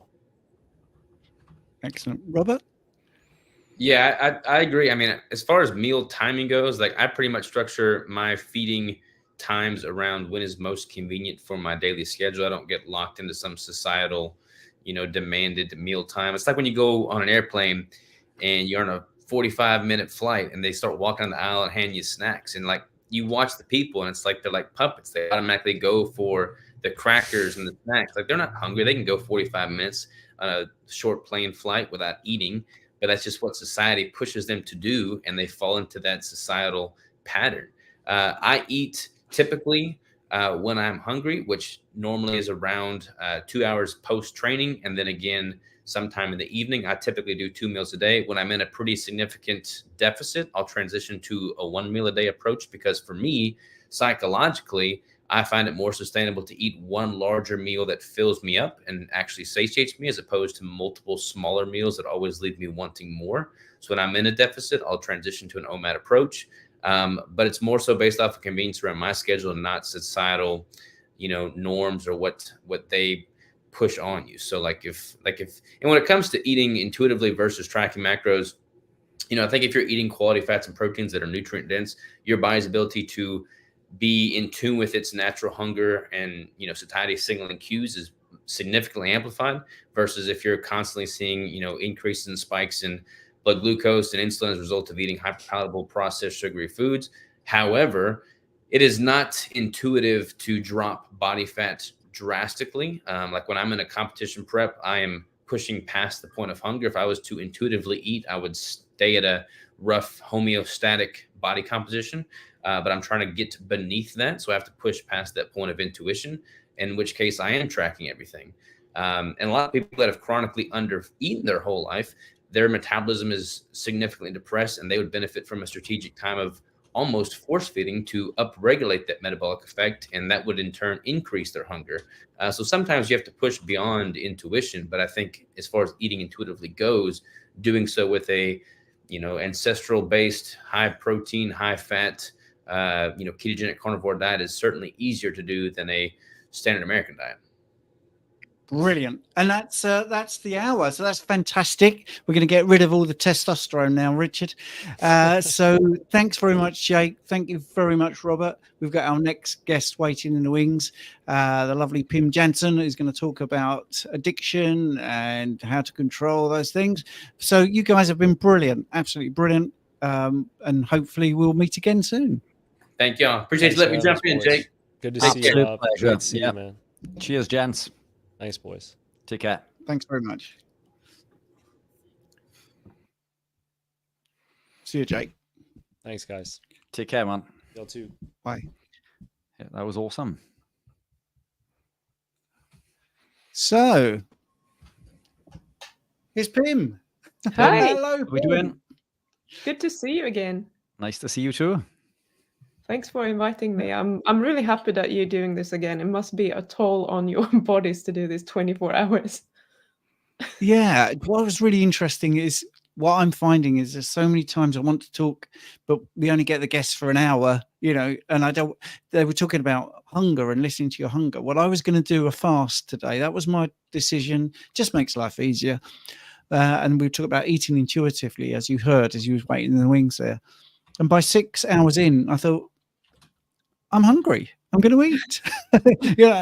So I think that is a good thing to do, to try and, be intuitive. But anyway, for people that don't know you, Pim, can you just give us a little bit of an introduction to what you do?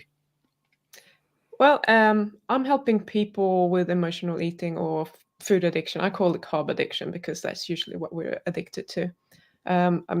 I have a background in nutrition. I'm a biomedical scientist, and I'm also a former sugar addict. So what I want to help people understand is that an addiction is not a disease. It's not something like the AA is talking about. It's not something that you inherently are. Everyone has this pre-programmed into their nervous system to want to do anything that is addictive, basically. So what we can do is we can actually change that by rewiring the nervous system, rewiring how we are thinking about cravings and these foods. So we don't actually have to live with an active addiction our whole lives. However, it's possible to go back and restart an addiction. But I am all for living with non-abstinent recovery, if you want to call it recovery. So that's kind of my message, is that you don't have to fear these foods that you're addicted to right now. You can actually learn to become a moderator if that's what you want. And I mean, we can discuss the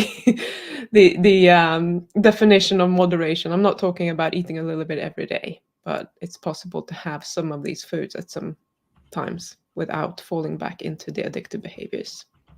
You see, now this is why you're on, because this is fascinating, because most people are one or the other, aren't they? So they're moderators or abstainers. But you're saying there's a halfway house. Is that what you're saying? Yes, but let me define that. When I say that, I do think I lived several years with just eating sugar in moderation. So I was planning. Sometimes it was maybe a couple of weeks apart. Sometimes it was a month, more, maybe more. And going from being an addict to doing that it requires a lot of energy. It requires me to have a look at God, that's distracting. No singing. It required me to really go in with intention and be prepared to have cravings and deal with those cravings when that was done. Then I decided to, because I did this because I wasn't ready to completely give up sugar. But then I decided I'm going to have a whole year without sugar, see what happens when I'm eating sugar again. And this kind of paved the way for me not really wanting it. Now I have it, I don't even know, not very often. But if we go out for a meal, for example, which happens a few times per year, I'm just eating whatever's on the menu. And I'm not even thinking about it. It doesn't create any cravings. It doesn't make me fall back into any bad habits or addictive behaviors. I just don't sit and do it at home all the time. So that's what I mean with moderating. You can do it every now and then, but I think it's too much work to do it every week. You can learn to do that, but I don't think it's worth the effort. Cool. Now, I'm sorry I put that up there. I thought you needed a smile. So what's this about singing then? What's that about? Oh, why my are people saying goodness. no singing? It's about, I'm usually on Bodcase live streams on our Sundays, most people's Saturdays, and he likes to sing. And sometimes he sings in B flat, which my eardrums are very sensitive to. And that really hurts my ears. So it kind of comes from that, and being a reference to a phrase in The Quest for the Holy Grail. I think they say no singing. So that's become a thing that all his followers know about. And as soon as they see me, that comes up. Right. Okay. Good. I won't be singing because I've done my voice in shouting at the television over a bunch of soccer players. So here we go. Okay. I like this question, actually. I've never heard this question. This is something I've never heard. So Jay is asking, Pim, do you think that people can develop carb allergies? I've always felt that throughout my life. I have never heard that question either. I would just ask, like, what do you mean with a carb allergy? I don't think you're going to get a rash when you're eating carbs or something like that. I don't think there is going to be a histamine reaction to carbs, because if there was, you probably would have died already. I can't imagine that anyone would be allergic to a nutrient that we have the capacity to, and we need for survival, basically. So no, I don't think so. But I mean, what are the symptoms? Give me some more information, and I'll try to answer that better. Okay, well, they've asked that question very early, so I might be able to get a bit more information. Yeah, sorry, Richard. Yeah, I'm just thinking it's quite often the carb source may be the source of the allergy.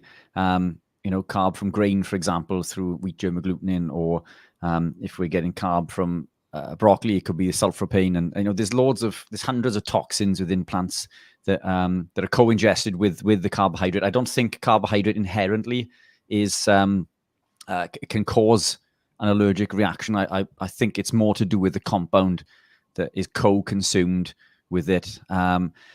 Some on the planet that are least will cause the lowest amount of reaction would be something like white rice, for example, because it's lectin free. And I'm not telling you all to go out and stuff your face with lots of white rice, but there's very few, at least lectins, not enough to cause major problems in things like white rice.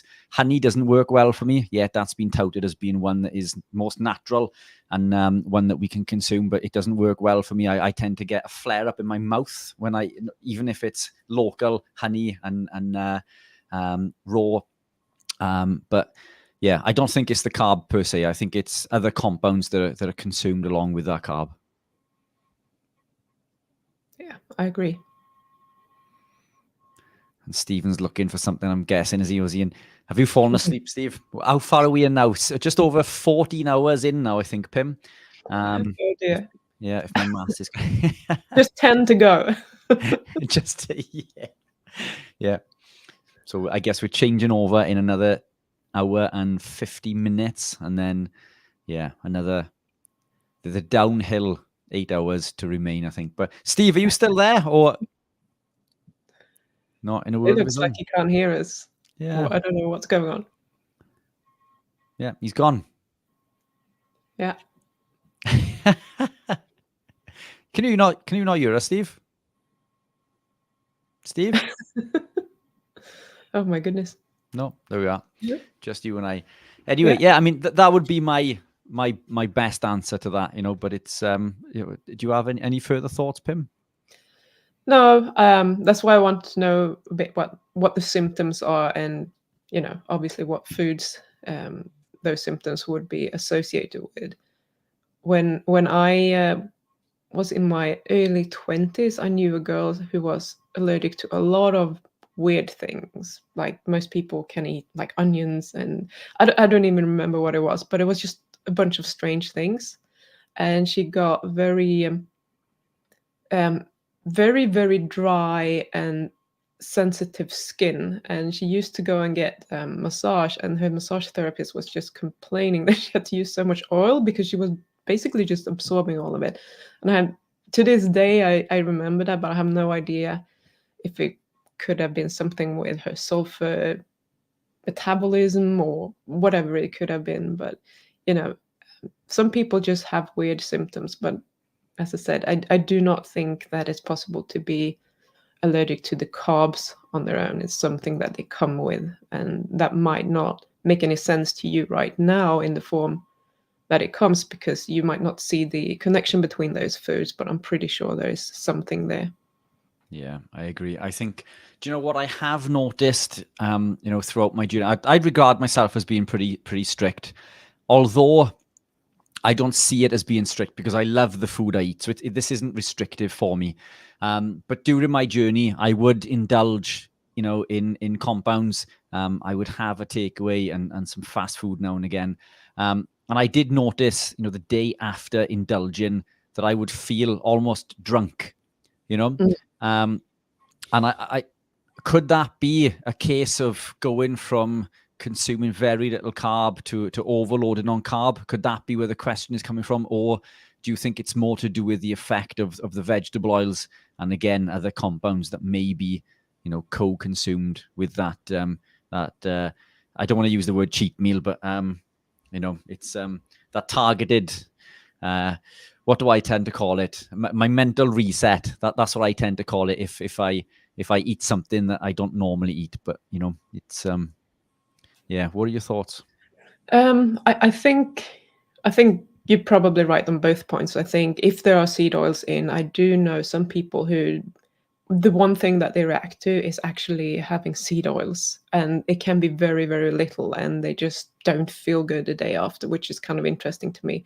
I'm like the opposite of the canary in the coal mine, so I can abuse myself quite a lot with food before I notice anything.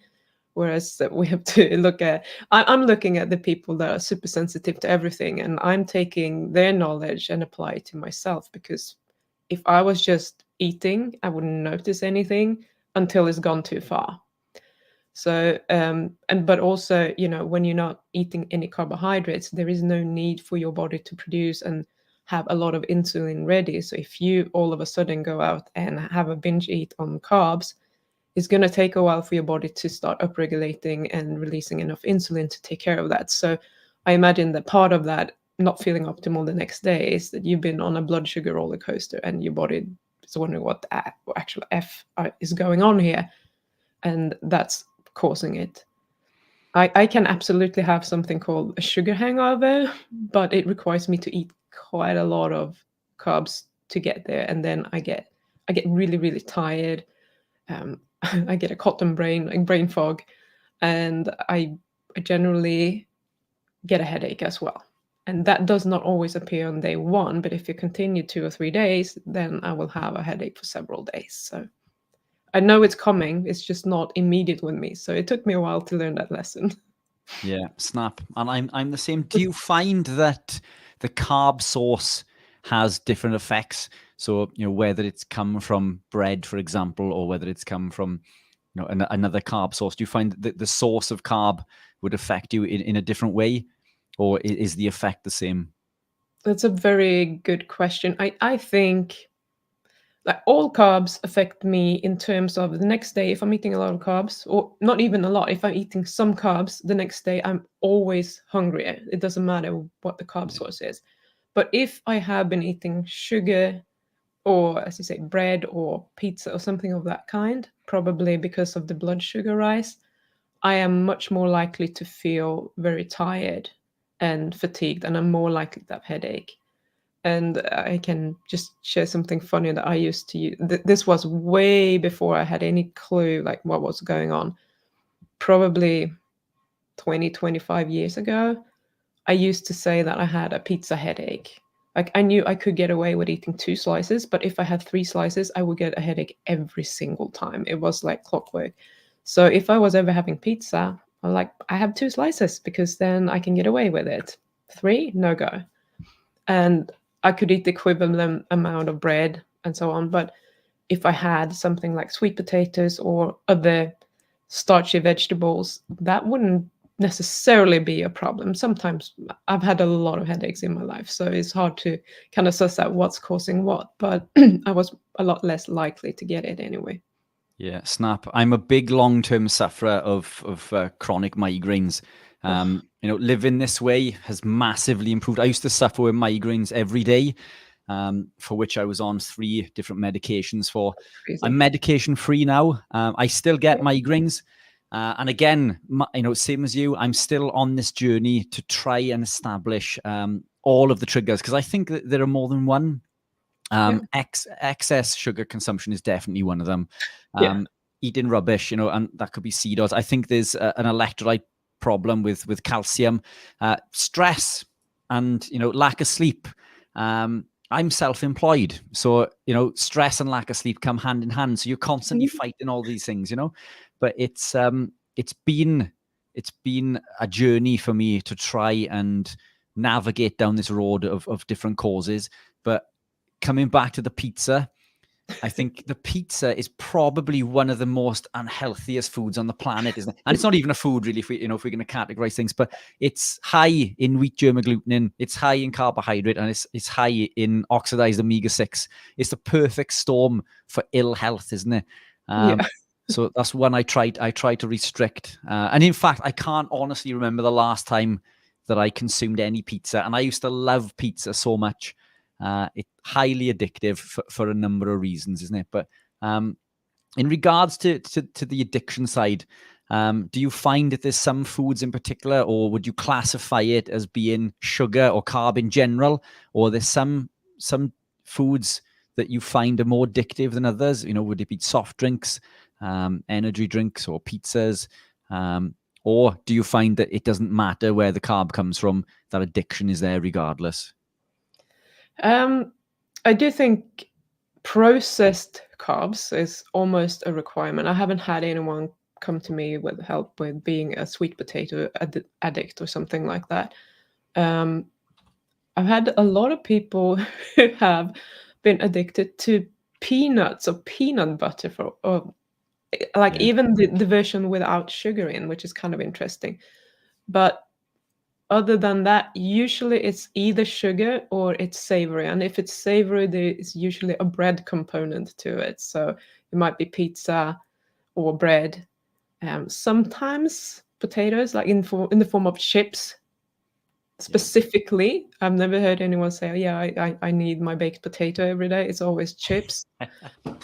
So I think, I mean, they do say that you're not addicted to carbs. You're addicted to the combination of carbs, fat, salt, sweet, like the perfect storm, basically. But I don't think that is true for everyone, because I'm definitely a sugar addict. I couldn't give a shit about pizza, honestly. My mom was lazy. She bought me pizza several times per week when I grew up, and I don't really like pizza. I think I got traumatized as a kid. But sugar is my thing. I used to eat brown sugar with a spoon, and that would do it for me. So I didn't need any fat in there. But in general, most people would probably be drawn to things that have both fat and carbs. So we're talking about the pizza, the chips, cheesecake, donuts, that sort of thing that has like all the components. That's probably the most addictive foods, I think. But having said that, I just want to add that sometimes you can, because the addiction is formed from this neural pathway in the brain where you just seek out some food that will give you a lot of like dopamine so that you feel good. And following through with it, like once this pathway is created, you just want to pop some food in there. So if, let's say, you are locked into your house, you don't have any pizza or ice cream, what are you going to do? You will look for other foods. I had a problem with salami for a while. I just started eating salami every evening. And then I started craving salami. It was quite easy for me to cut it out, but I needed to notice that, okay, this is actually a problem. Some people can get this with some fruits, like bananas usually, or sometimes something that is like really sweet. Watermelon, that would probably be a trigger for me. I can eat blueberries, that's not a problem. But some fruits are more of a problem for some people that already have a food addiction. It's like we just want to pop anything into that habit cycle to fulfill it, and which will make us feel good. So I don't think that anyone would necessarily develop an addiction eating bananas, but we can use them as a substitute. And in the same way that if we quit smoking, we might start eating sugar. If we stop eating sugar, we might start drinking alcohol. We just want to fulfill this habit cycle and start feeling better and get that dopamine hit. Was that a good answer? Yeah, spot on. Excellent. I just want to apologize. I had a tech issue. We figured. I wasn't running off to eat carbohydrates. We thought you were just being rude. Well, I have a question that's come in. I'm not sure, Richard, you can see the questions that are coming in. So no, I can't. I can't. No, I can. No. So I do apologize. I don't know why that is, but so this is the question. I am dealing with binge eating. I can't do no moderation. My doctor put me on GLP-1 drugs. She said that my brain doesn't recognize satiety signals. Is it true I can overeat even on a carnivore diet? Any advice? Okay. So sometimes, okay, I don't like any medications. Let's just start with that. Like they can mess with anything or everything. It's really hard to correct your own body signals when you're having some sort of input from any type of medication. In terms of like, I can't do no moderation. Does that mean that you can't? You can moderate, or you can't, or you need to moderate? It's a double negative, isn't it? Yes. Yeah, I'm like, what does this actually mean? Let's say that you can't moderate. I'm going to take it as, since you said it, you can overeat even on carnivore. I don't like saying that you can't do anything, because in the end of the day, what you can or can't do is all decided by you. Like, you could just stop putting things into your mouth. It's not like some alien is taking over your body and just puts it into your mouth. What you're dealing with is maybe an overwhelming feeling of desire for eating, and even if those are carnivore foods. Now, do you want to stop doing that, or don't you? Like, there is a way for you to stop doing that. And the way that I'm teaching people usually is that to deal with the feeling, which is the craving in this case, or the desire or the urge to want to eat. And I think we spoke about this last year, but basically you just feeling what that feels like in your body, because there is a sensation in your body that you get, which is very, very uncomfortable. And it can make some people want to like creep out of their skin because it's so uncomfortable. And as soon as you eat, you get rid of that feeling, which is then giving you even more dopamine, and that feels really good. So if you can learn to be okay with just feeling that way and not eat as a result, you will feel a bit uncomfortable in the beginning, but this will start to fade fairly quickly. So if you really want to stop overeating, just embrace that feeling, allow yourself to feel like that for, every single time, if you can, that you feel the urge to eat, and do that for several days in a row. And you're going to notice that the urge to eat is going to be less and less intense as you go along. And eventually it will go away. But it is a commitment that you need to make. Now, every time you do this, you're training your nervous system to react in a different way, which is what you want it to do. Because you want to change this habit loop into not responding to that urge to eat. But you need to practice this several times, because imagine how many times you've been practicing your current habit of responding. Probably many, many thousands of times. So you need to slowly start building up an alternative pathway so that you can start reacting like that without having to think about it. But that takes time. And as I said earlier, just like 10, 15 minutes ago or whatever, in the beginning, I just didn't want to give it up. And I just continue doing it every now and then, not too often, but it requires a lot of effort.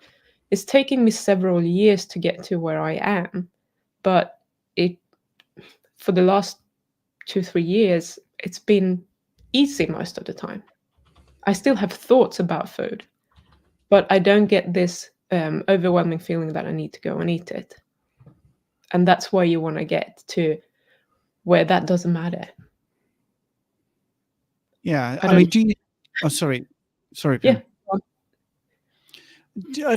There was a question. It just seemed sort of the right moment to add it there. So do you think the idea of carnivore recipes for things like pizzas, lasagnas and ice creams is a good idea to help people with sugar cravings? Because this person, Mike, is thinking it makes things worse because it's so close to the real thing and possibly keeping those cravings alive. Yes. I overall, I agree with Mike 100%. I think it's cool to have those alternatives if you want to do something. But if you have, like, if you need to do it every day or several times per week to be able to stand the diet that you're on, there is a problem there. Either the diet isn't right for you, or it's like you're holding on to that addiction and you're trying to substitute it. And I did this for many years. I was keto intermittently because every now and then I would just fall off and I would binge on all the carbs that I could just get my hands on. And this was the first time that I actually started binging on things. I hadn't been like binging on things before that, but it was just this eating all these keto treats and trying to substitute, and none of that was actually satiating to me. It didn't scratch the itch that I had, because it's not real sugar. So when I made a decision that this weekend I'm just going to eat carbs because I missed it, I would go and buy all the things that I could potentially want and all the things that I usually don't even want. But I would just have them, and then I would eat all the stuff until it was gone, which usually were several days because I can't eat that much in one go. So I think this, if you are dependent on having carnivore pizza and carnivore ice cream and carnivore this and carnivore that to be able to be on a carnivore diet, you're still living with that addiction and you're just trying to mask it, and it's going to become a problem for you at some point. It might not mean that you do what I did, but chances are that you are going to fall off at some point and it's not going to be pretty. So by all means, if you do this just the way that I'm eating out every now and then, if you do this once a month or whatever, not a problem.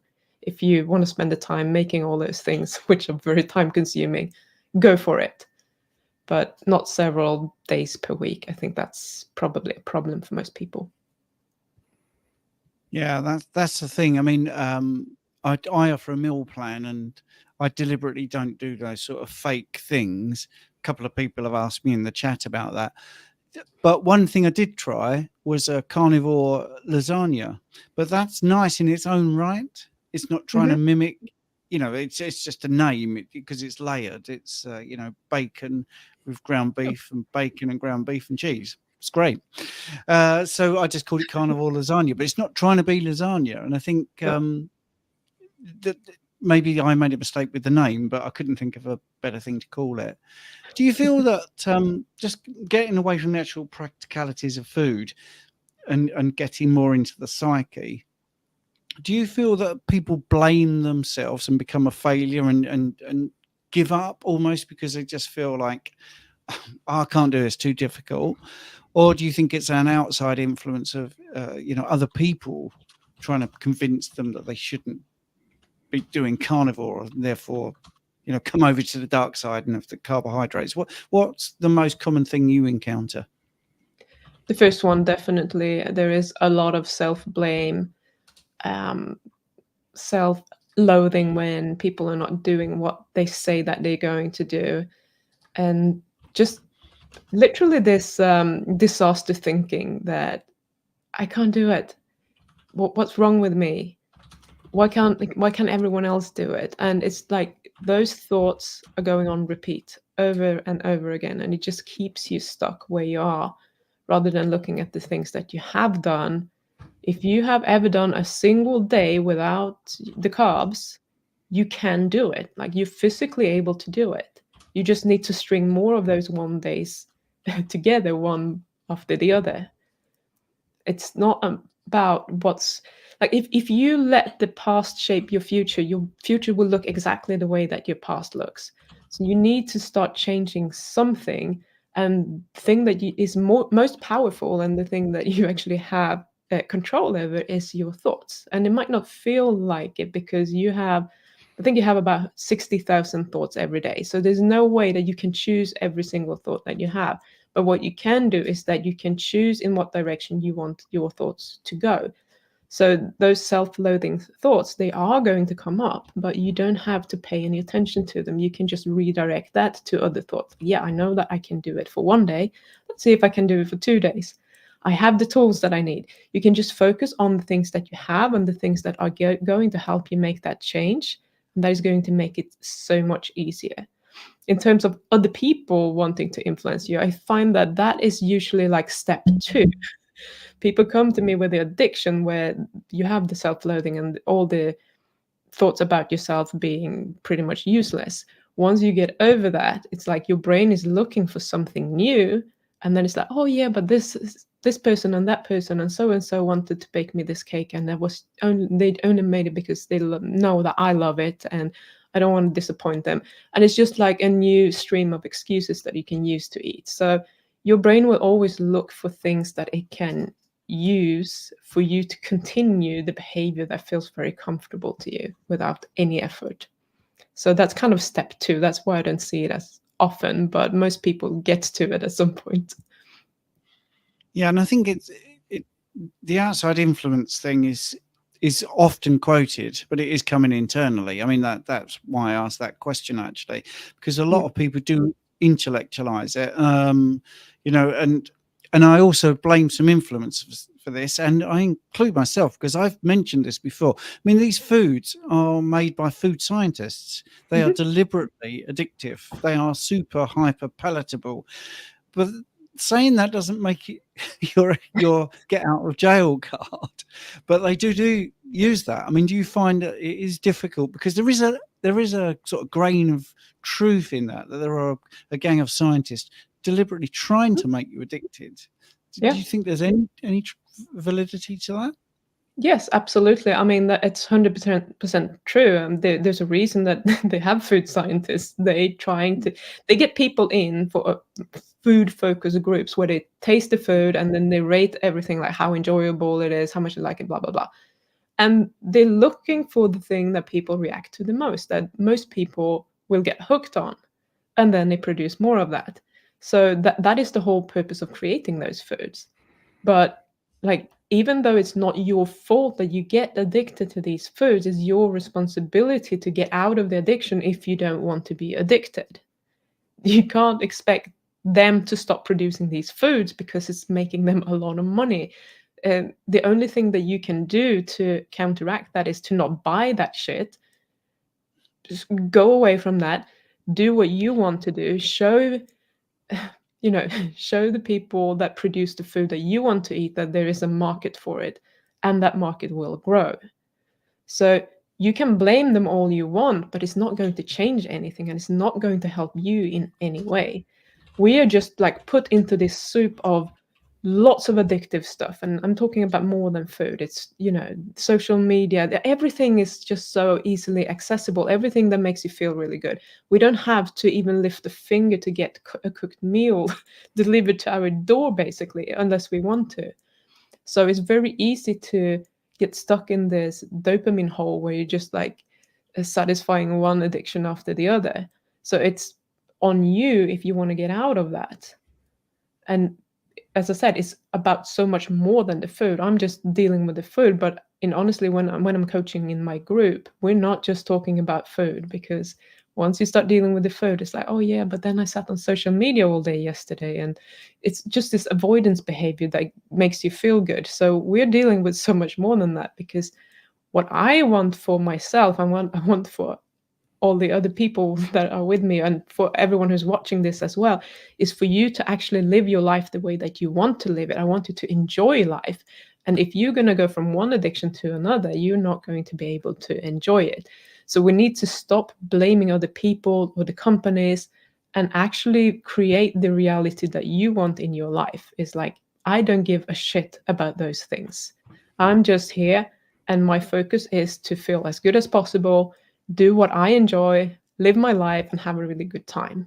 And that's what I'm focused on. So when I have this interference with all this input from whatever it is, I'm like, that's not important. That's not where my focus is. So I think this victim mentality is driving me crazy, because it's so easy to get stuck there. And I think the society that we are in right now is like, we have to take care of everyone, and poor you if someone called you names or whatever. That's not how it works. Whatever you feel is decided by what you're thinking about what they are doing. So if you think that I don't give a shit about what they just said or did, you're going to be good. So you need to change your mindset around it to actually get through it and not be affected by all those things. And do you find that is easier in groups, or can people do it in isolation? So if someone's particularly shy or embarrassed by this, is it possible to do it on your own, or do you have to have like a support group, do you think? I think that it's hard to do on your own, and it's not impossible, but I think it will probably take a long time. Just hearing about other people and how they are thinking, like sharing that experience with other people, is really helpful. The more input you get from other people that are doing the same thing that you want to do, it's like you are bathing your brain in the right thoughts. You're adopting thoughts from other people. And when you can start thinking these thoughts a lot more for yourself, like it's if you look at any media, like TV, they're sending out the message. you need to do this, you need to do that. And I'm not going to mention the word, but you need to wear those things over your mouths because it's Yes. very dangerous out there. And the more you hear that, the more scared you're going to be and the more you're going to adopt it. So if you put yourself in an environment that where other people have thoughts about, they don't give a shit about all these things, and here is what I'm thinking, and you can adopt that, the more you hear that, the quicker it's going to be for you to actually adopt it yourself and start believing it.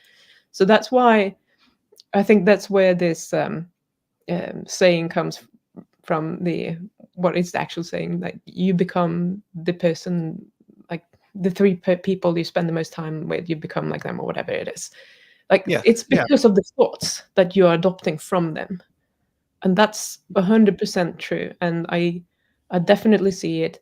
That's why, I mean, I do some one-on-one coaching still, but I think the group coaching, the group environment is so powerful if you let yourself be part of a group. And if that's what you want, that's probably the quickest way of doing it. Yeah, you speak a lot of sense, Pim. And I think that's one of the things, you know, firstly, we're nutters if we're carnivore, aren't we? We're all idiots, right? And everybody hates us. So that's why you need a community to realize that actually there's hundreds of thousands and millions of us. So you don't have to listen to your partner if your partner's into it. So then when you talk about addiction, you're just narrowing your search. You're not saying I'm going to be part of a carnivore group. I'm going to be part of Pim's group that's talking about addiction. That's what you're doing. You're just taking one extra step to cover the thing that you want. I mean, this might sound a bit against what you're saying because it was an abstaining, but it's about mindset. I used to be a news junkie. I loved the news. You know, I would watch 24-hour news because I thought this is really great. And then when I realized I was being lied to, I just stopped watching it. I was a news junkie, really was. You know, my A-level, I was government and politics, and then I just changed tack because I realized it was all a big pile of rubbish, really. So I stopped watching the news. Now, when I see the news, and if I'm out and about in the gym, it's like a parody. I actually find it quite funny how bad it is. So your mind can be changed by the absence of that influence. That's actually where I'm going to. It's not, although I was abstaining from the news, it's actually just looking at a different mindset and getting your news from somewhere else. So I wasn't actually abstaining from news. I was abstaining from the bad news from the legacy media. So I think that's it with the addiction. I think you just need to not feel like it's just you, because you say about the victim mentality. I do think people, when they first start, they're also influenced by the success stories, and I've tried to address this. You see success stories because they're what YouTube will put in front of you because it's interesting. They're not going to put a video of a person saying, "Oh, it's day 9 and I'm getting nowhere," because it's boring. You know, that no one's going to watch that. So I think that's brilliant what you're saying. I think it's just that, you know, support mechanism and actually understanding it and not being scared to talk about it and realize, you know, just pretending is no good. You know, saying, right, I'm not going to do that ever again. And then when you do it, getting guilty, because that's the cycle I see. It's been great. I've done 3 weeks. And then I went to a wedding and it just, 2 days, terrible. I'm back where I started. I'm going to give up. And normally those people, sorry, I ranted on here a bit, but normally those people have an addictive trait, then, because they'll say, I gave up cigarettes. I gave up alcohol. Why can't I do this? What you just said, you know, that sort of, it's me. Well, it isn't you actually. It's just your decisions, and that's, you know, that's the thing. You're still deciding. So you're not actually taking that guilt away. You're saying, look at it differently. You haven't failed. You've just made the wrong decision. If you made the right decision, you won't fail. It's really that sort of simple, isn't it? But it's not easy, if you get my drift. No, it's very simple to do, but it's not easy because we have programmed our brains to react that way over and over again for several years. So it doesn't really, as soon as you kind of relax, it might be the wrong word, but as soon as you don't direct your thoughts, all those old thoughts are going to come in. So you kind of, in the beginning, you need to be a little bit on your toes.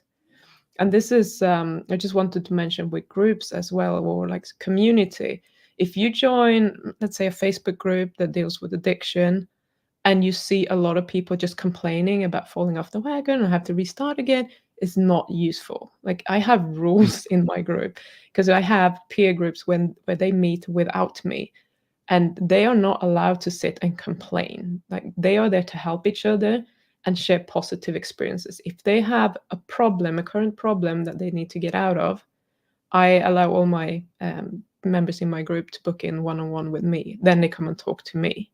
So the group experience is about helping other people. So if you're in a group that have a lot of success stories, people are really helpful, giving you tips how to move forward, great. If it's a complaint group, get out of there straight away, because that's just going to drag you down and keep you there. So be really careful with what environment you are putting yourself into, because you are going to absorb it. We are like sponges. No matter how much you're working on your mental health, you are going to be affected by it. So it's easy to just remove yourself if it's not helpful to you. Absolutely. And I think, if people want an analogy, if you take the food out of it, the soccer's on, right? So some teams got to take 5 penalties. If the camera zoomed in on the team talk and all the players were going, well, I'm going to miss. Yeah, I think you're going to miss as well. I'm going to miss. You'd think, well, yeah, of course they're going to miss, because they're all talking about missing. So a decent player would say, well, I don't need that. I'm going to go and stand over there because I'm going to score. And then you would find that all that, it's a simple decision. You just listen to think, well, this is not helpful. I'm getting away. And yeah, of course, it's human nature to have a bit of a, moan about this thing. Oh yeah, I don't like that either. And you feel like part of a group. But actually, when you're trying to make your health completely 180 from where it is, you have got to just say to yourself, yeah, all right, it's good gossip, but it's detrimental to me, and it's only going to make things worse. So I think that's right. I mean, it's very easy to get into that, and we get that on even these lives. We'll have somebody who will populate with comments, and you just want to say, forget it. Come on, this is not what this is about. So there are people out there that are looking for it in reverse. It isn't like it's a club.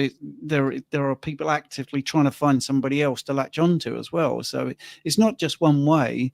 You could be sitting there thinking, I'm doing quite well on your online thing, and someone will come in and try to provoke you to join them in doing the wrong things. Yeah. So it's the crab in the bucket, like trying to drag everyone else down to your misery level. Yeah. Yes. Richard, did you want to say it? Sorry, I've monopolized it. Now I've got my speaker back. I'm showing off because I can hear again. Yeah, apologies. I've realized that for some reason my YouTube stream messages are not coming through to the StreamYard. So there's lots of messages that we've missed. So I've just been replying to those. But yeah, it's I think community is incredibly important. Stephen and I recently set up a school group. I've just posted a link in there now. I think, we are all freaks in regards to the people that we're around. There's everyone in my family and friends think that I'm weird. I'm the strange one. Yet I also think that they know that what I say is the truth because they can see it, but it's that fear, and it comes back to that addiction and not wanting to make that change. It's sugar blocks the prefrontal cortex, and the prefrontal cortex is the part of the brain that allows us to make sensible choices. And this is what is blocked at 2 a.m. in the morning when you jump in your car and drive stupid distances to the local garage or shop or whatever it may be to get your fast food or your chocolate bar. One of the key things that I used to implement for that is just making sure that I didn't have anything at home, so I couldn't wake up at 2 a.m. and raid the cupboards and things. Some hints and tips there, but we've got some more questions. Let's run through this. So Gaza has just said, Pim, can you summarize your recent dry fast experience? Benefits, pitfalls, are those good for breaking away from cravings? I enjoy them. Hoping for free stem cells. Well, they're not free if you have to dry fast for several days, but okay, I'll try to make it as quick as possible. So yeah, I intended to go for 7 days. I went for 6 days because I started to feel quite crappy on day 6. I have adapted very easily to dry fasting. I think it's because I have always been a person who doesn't drink a lot. So I probably unintentionally been dry fasting for 12 hours or more every now and then without even thinking about it. I think the hardest thing with dry fasting is that so many people are over drinking. They just drink too much, and they're used to drinking all the time. So without getting into too much of the hormones, but the antidiuretic hormone, etc., your body is used to getting a lot of fluids. So for some people, it might take a while to adjust to it. So if you want to do dry fasting, go slow. Don't try to go for 6 days straight away. Just try to do 24 hours. If you can't do 24, do 12 hours, whatever it is, and get your body used to not dealing with that if that's something that you want to do. 3.5 days was really easy for me. I wasn't thirsty. I was kind of hungry, but I wasn't that thirsty. And then I started to get this super dry mouth, which was very annoying, or is very annoying. And from there, it went downhill with the lethargy, and I was really tired. I could wake up in the middle of the night and feel like the buzz, and that's probably because of all the stress hormones that are being released. So I could sleep, but it was just like, it was very shaky. And on day 6, what happened was that I was very dizzy. And when I was standing up, my heart started racing, and I was just feeling like I'm gonna faint, or like not quite faint, but I felt very dizzy. And as soon as I was standing up, but not just when I was standing up, even if I stood for 5 minutes, that would be going on. So I had to sit down, and it could just have been like a healing crisis. I don't think my life was in danger or anything of that sort, because I think these things can happen. My blood pressure was slightly elevated, which is a lot lower than most people's blood pressure anyway. So there wasn't like anything dangerous going on, but I just felt like, I think I'm going to break it. And the next time I might go longer.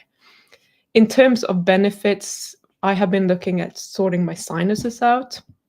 I think it's a fungal infection that I haven't been able to deal with. I've found something that has made a difference, but it's not solved the problem. So that's why I'm doing the dry fasting. In terms of that, right now, I think I've been refeeding for 2 weeks. It's a lot worse than it has been for a long time. So something has upset my sinuses. We'll see if it kind of calms down and actually get better. So I'm sure I got lots of stem cells. I'm sure I burn a lot of fat. I got lots of autophagy, renewal, and so on. But there's nothing specific that I can point out right now. Unfortunately, I wish I had like a super nice, YouTube success story that you could put out there. But I feel good, and I really, really like dry fasting. It's my new passion that I'm doing on the side. That's good. I mean, full transparency is always best. So someone's picked up on your phrase, redirect your thoughts. So they're asking, redirect thoughts to what? The only thing that helps me is delay sitting out late evening cravings by taking a break from everything and settling down for long enough for the storm to settle. Although that to me seems like a thought, a thing to do. Yeah, I mean, what I like doing, what I do with all my clients, and you can look it up on YouTube, like look up 7 levels deep exercise. Basically, it's asking like, why do you want to do this? And then you give an answer, and then you're like, why is that important to you? And then you take that answer and you answer again, why is that important to you? So you're kind of digging deeper and deeper to find the reason for why you want to quit the carbs or whatever it is that you want to do. When you can connect with that reason, when you have that reason, you can always redirect to that. It's like, if I sit through this craving and I'm feeling really uncomfortable, rather than focusing on that, focus on the reason for why you're doing it, for example. But it doesn't have to be that deep. It could just be like using the dry fasting as an experience, because that's very recent for me. When I felt like shit, I'm like, yeah, but what if one more day is what's going to make the difference for my sinuses? I wonder what will happen if I continue. Like, being curious about the future and wanting to see what's next is very powerful for me. That's what I used when I decided to not touch sugar for a year. I'm like, after 1 year, I'm going to have sugar, and I'm really curious to see what's going to happen when I eat it, if I even like it. So using curiosity is something that works for me personally. It might not work for you, but finding something that excites you about the future, something that you want. And I know for some people, it might work to think about, I've had several people actually that I work with who don't want to be like their parents.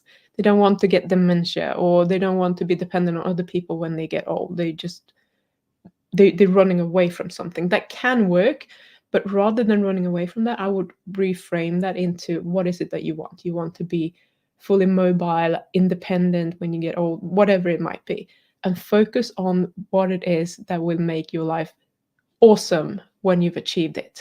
That's where you want to redirect your thoughts to something that motivates you. Cool. And final question. Go for Save it. the best one to last. Pim, this is from Dr. Abs. Pim, what are the best and worst things about living with Bart? Funny stories. Can I say singing? Yeah. It's actually on that note. I think I like quietness. I'm like very low key. I'm a super introvert. I like my own space. And he's always making noise of some kind. If it's not singing, he's talking, or he's shouting, or he's doing something. So now he's away for a little bit more than 24 hours. And I'm like, oh, this is my time to relax. It's going to be quiet. And I'm not missing having the noise in the house. I think that's maybe the most grating part, excuse me, for me. I just need more peace in my environment. I just really enjoy that, which is why I'm up at 6 a.m. every morning, because I get several hours for myself, which is awesome. The best thing, I think, is to live with someone who is a bit like me, and none of us likes being controlled by other people. So we are two individuals living together. We're living our own lives, and no matter what I decide or that he decides that we're going to do, the other person is just totally okay with it. We're not trying to control each other in any way, which I find it's easy to forget, but I don't think I've ever been with anyone who's been completely, excuse me, has been completely okay with me just doing what I want to do. You know, having partners who wants to micromanage anything just does not work for me. So that's probably the best thing. That's great. So, Pim, thank you so much. If people want to get hold of you, what's the best way to get hold of you?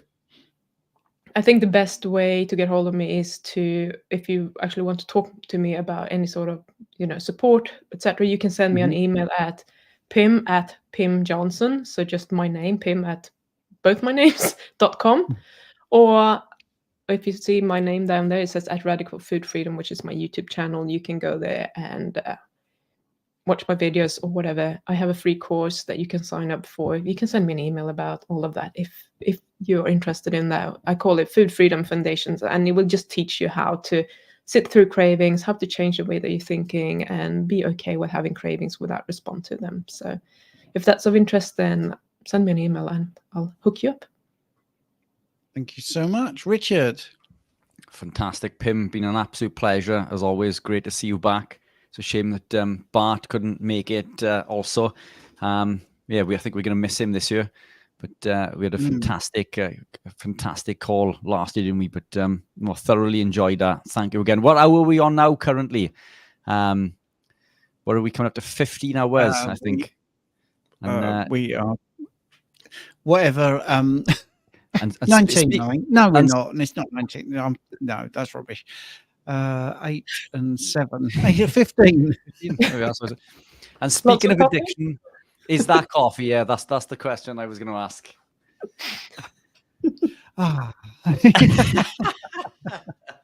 Yeah. I don't know how you do it. What 24 hours? Mm-hmm. Yeah. Oh, I don't know. I think we're just. Well, we haven't yet this time. It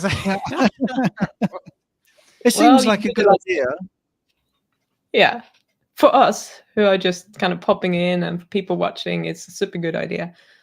It's, I mean, I really appreciate that you're doing it. It's such a good initiative, and people get such a variety of people speaking that they might not get the opportunity to see normally. So I think it's awesome. I just don't know how you do it. Thank you. I've just spotted a very in joke. I think Bart's blood acid pH is too high to attend. He's got an ongoing spat, Richard, with James something or other, the salt fix guy. Right. Anyway, right. Well, we'll bid you a good day, and thank you for attending. It's really great. Well, thank you so much for having me. I really appreciate you guys. Thank you. Pleasure. Thank you, Pim. Yes, Pim. Thanks. Very, very nice, kind words. Thanks a lot. Bye. Bye. So approaching yes, 15 hours. Yeah, and back on the coffee. You've given in. I have. Yeah, but I did admit that I was going to give in. You did. Because In fairness, you did. Yeah. Yeah. Well, I don't know about you, Rich, but I'm finding this one harder than last time. Yeah, and you know, I thought we would. I think last time we came into this not knowing what to expect, and I always compare this to when I started running, and I remember racing my first 5K in like a park run, and it took me. I did that in 1933 minutes. And it took me an awful long time to get anywhere back to it again, because the next time I wanted to race a 5K, halfway through, I remembered that pain, and my body just didn't want that pain, and I couldn't push to that level. And I thought that may be the case with this. I think the first time that we did the 24, yeah, we'll manage that, you know, it'll be fine. And you sort of persevere. But I remember, you know, there were several times through that where, and it seemed to come in waves, where we just peter off, one of us, and the other one would perk up. And I think we just kept each other going that way, leaving the speakers do their bit and taking over some of the talking, which is why, you know, the viewers are listening. But yeah, I kind of expected this one to be a little bit harder.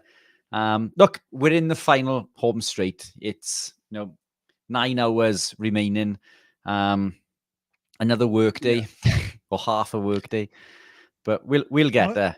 You know, coffee is a tool. Coffee's a tool, and you know, you know the damaging effects that you know acrylamide had caused, but now you're utilizing the tool to confer a benefit. And if that's what you need to power you through, you know, I haven't written it off myself, but I'll be honest, I'll be most disappointed if I do give in. I'm gonna try my best to persevere without coffee, because it's 4 weeks and 2 days since I haven't touched coffee, and touch wood, I haven't missed it as much as I thought I would, at least.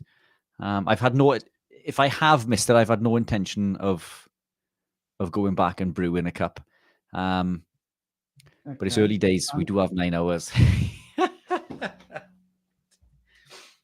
And we haven't eaten yet. I don't know about you. Have you eaten? I had a bit of chicken. I had a little bit of chicken, a little bit of cheese. Craig, if you're listening, you said you're backstage, but I think there's been a mix up with the link there, and that might be my fault. I do apologize. So I've sent you, Craig, if you're listening, Craig Emmerich, I've sent it via Instagram, the correct link. So let me also just do that by email. Right, he's just emailed me. So let's just do this, because we want our next guest in. I don't know how that's happened, but there you go. Do apologize. Yeah, I gave in, but I think because I was aware that I was struggling and I wanted to do the whole 24 hours. Yeah. So I made a mistake, but I'd rather do that than pretend that I didn't do it. So Craig Emmerich is going to be in the room in 1 second. So let's do that. Hello. Hey guys, how you doing? Yes, very well, Craig. Nice to see you. Good to see you. Sorry about the link mix up. I do apologize for that. That was my fault. Just for people that don't know you, Craig, could you just give us a very brief introduction to you and why have I invited you? Because you're so great, obviously. But what do you do? Thank you so much. You're too kind, Stephen. No, I've been in this space for a long time. My wife and I have. She's originally started down this path, I don't know, 25 years ago, into keto diets and fixing her own problems and her own health issues. That led her to writing books. I think we've written over, I don't know, 30 books now, total of ebooks and ebooks. And myself, it took me a little longer to come around to this lifestyle because I didn't have the health issues at the time that she did. But then I did develop Lyme disease. I came around, I started eating a very meat heavy keto diet probably about 18 years ago, and been on that ever since. And then about 9 or 10 years ago, I started getting some pain through my back, neck area, and shoulders, hips, and found out I had Lyme disease.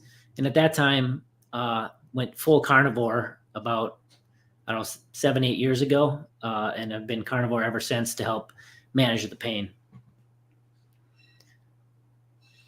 Cool.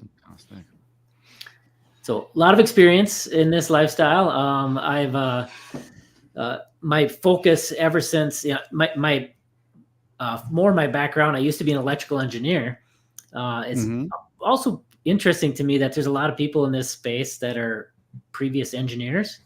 You have people like, Dave Feldman or Marty Kendall or Ted Neiman, or, I mean, there's a whole bunch of these engineers that ended up in nutrition. And I think a part of it is just we like to find core, root causes of problems and solutions to problems. Where in the healthcare space, I think a lot of people in healthcare tend to put more like Band-Aids on symptoms and things and don't go back to those root causes as much. And I think that's a skill that engineers can bring to this space and really kind of help out. And so I stepped away from engineering about, 15 years ago, and just started studying biochemistry and helping my wife write books, and then eventually jointly writing books together. And I would do all the science and biochemistry and front matter, and she would do the recipes, and it's worked out pretty well. Yeah, I love talking to engineers, and my favorite joke about engineers is an optimist will say that a glass is half full, and a pessimist will say a glass is half empty, and an engineer will say, "Why is the glass the wrong size?" So I love that. it's just the way the engineers think. They just don't accept the status quo, and they say, "Right, I want to know how that works." And like you mentioned, Dave Feldman, one of my favorite people. When he wanted to know. Yeah, definitely. Even when I was a little kid, it drive my parents nuts because I would take everything apart. They have a radio and they come home and it's all, in pieces. And I usually put it all back together. And it would usually always work again, but always had to just take stuff apart, find out how it works and that kind of stuff. Okay, well, let's get onto the subject of nutrition, because I mean, that's the main reason you're here. And one thing I experienced last year was a little bit of blowback, because I spoke to you, I spoke to Maria, and I was very surprised by some comments, a minority, a very small minority, that weren't very happy that I was talking about protein sparing modifying fasting. And to the life of me, I didn't get it, why people were so triggered. So I don't care. I like you and I like what you say. And I think that's one of the things about this space. And Richard and I, we've had people on with very different opinions, but there's space for everybody because people are different. And if you've got a huge, which you have, and I've seen Maria's, success stories, if it's really worked for you and people are happy, then let's talk about it. Because if someone is struggling and this isn't fitting, or high fat isn't fitting, whatever it is, here's another thing. It's just a different approach that's going to, I think, tick the right boxes for some people. So, I wouldn't mind just you talking about your view of protein sparing modifying fasting. Yeah. So, I mean, a couple things right away. Number one, nobody has to do protein sparing modify fast. And I've personally never done it. I've never done a protein sparing day. It's just, I've had this, I've never had a huge weight problem. Back in the day, I probably had another 35, 40 pounds on me, at my peak than I am right now. But, I just gradually lost it with lifestyle and everything. And in general, it's usually easier for men than women to do that with this lifestyle because, you know, if you just eat meat, you know, for most men, things start to come in line fairly well. Not always, but, you know, a lot of the time. It's tends to be a little harder for women. They don't have much muscle mass, and you know, so their BMRs are lower, and there's, you know, different factors there that can affect it. But again, you don't have to do them. They're just a tool, and what we do is we use them as a tool in place of a water fast. So there's people in this community that'll talk about doing a 3-day fast, right? 3-day water fast. You eat nothing. So how is just eating some protein different than eating nothing? Like, how is that more extreme? All you're doing is this, and then it's a medical term, protein sparing modified fast. The protein you're sparing is your body's protein. And it's modifying a fast, because a water fast, when you do an extended water fast, you do lose muscle. You do lose some lean mass. So you're modifying a water fast to spare your body's protein. So all it is really is little to no carbohydrates, very low fats, and you just get enough protein for your lean mass to maintain your muscle while rapidly losing body fat, because it mimics a fast in that way. Yeah, simple, really. Richard, did you want to say something? Yeah, I've always done this intuitively. Now, I came into this lifestyle from being diabetic and clinically obese, suffering with daily debilitating migraines, chronic fatigue, depression, anxiety, all sorts. And I went on to lose 107 pounds, reverse my diabetes, become completely medication free. You know, living this lifestyle has completely transformed my life, and I did it intuitively. Before, I mean, this was, you know, a decade ago, before keto was known, you know, very well within the UK. But I knew that bread bloated me, and that's where my journey began. But intuitively, now I came from sort of an engineering background. I was a purchasing manager for an electrical engineering company. I did do a stint on the tools, but I'm not a qualified engineer. But I just thought that was quite funny, that the tie there from engineering. But you know, I gravitated into this, and there was very little information available at the time. The information that was available, I found to be misinformation. It didn't seem to coincide with the way that my body was reacting. But intuitively, I removed fat on certain days, and I found that I thrived while doing so. Now, this isn't disregarding the benefits of fats, because fats are essential. I need to be careful when I say this. I'm not telling people not to eat fat. Fat is your friend. Yeah. Incredibly important. But you know, this is a picture of me a couple of weeks after winning the European Championship as a men's physique bodybuilder, as a professional. So I went from being unable to walk up the stairs in my mid to late 20s to becoming number one in Europe at a professional level through living, you know, this lifestyle. Outstanding. But that was thank you, appreciate that. I've come away from it now. As you can see, I'm half the size, and I've gone into endurance training. So I'm doing a lot of running and cycling, duathlons and things. But what allowed me to achieve that was intuitively taking out the fat. Protein carries a high thermic effect. You know, if your body's going to preference carbs, but I'm not eating any, and then I reduce and heavily reduce or completely remove as much dietary fat, then intuitively it just made sense for my body to utilize stored body fat. And I'm not saying that this is healthy. This isn't healthy. 2% body fat is not healthy, but it was fit for purpose. But what I find now, I eat intuitively. So some days I love fatty cuts of meat, but I do enjoy leaner cuts also on certain days. So for me, you know, when I didn't even know that this had a term, you know, when I began doing this all those years ago.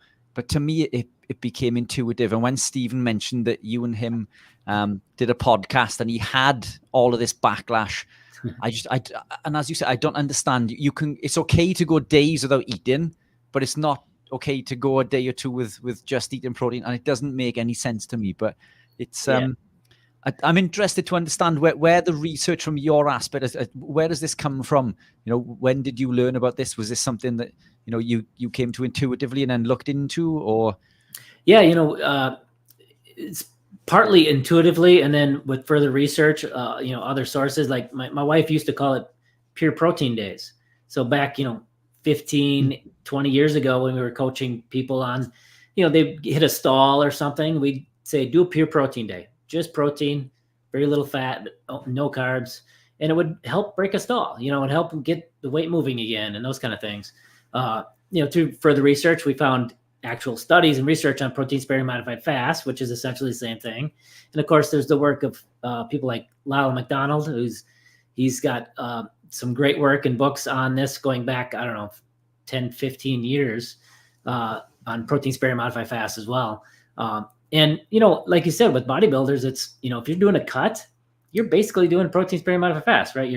You're cutting the energy way down, trying to really get lean.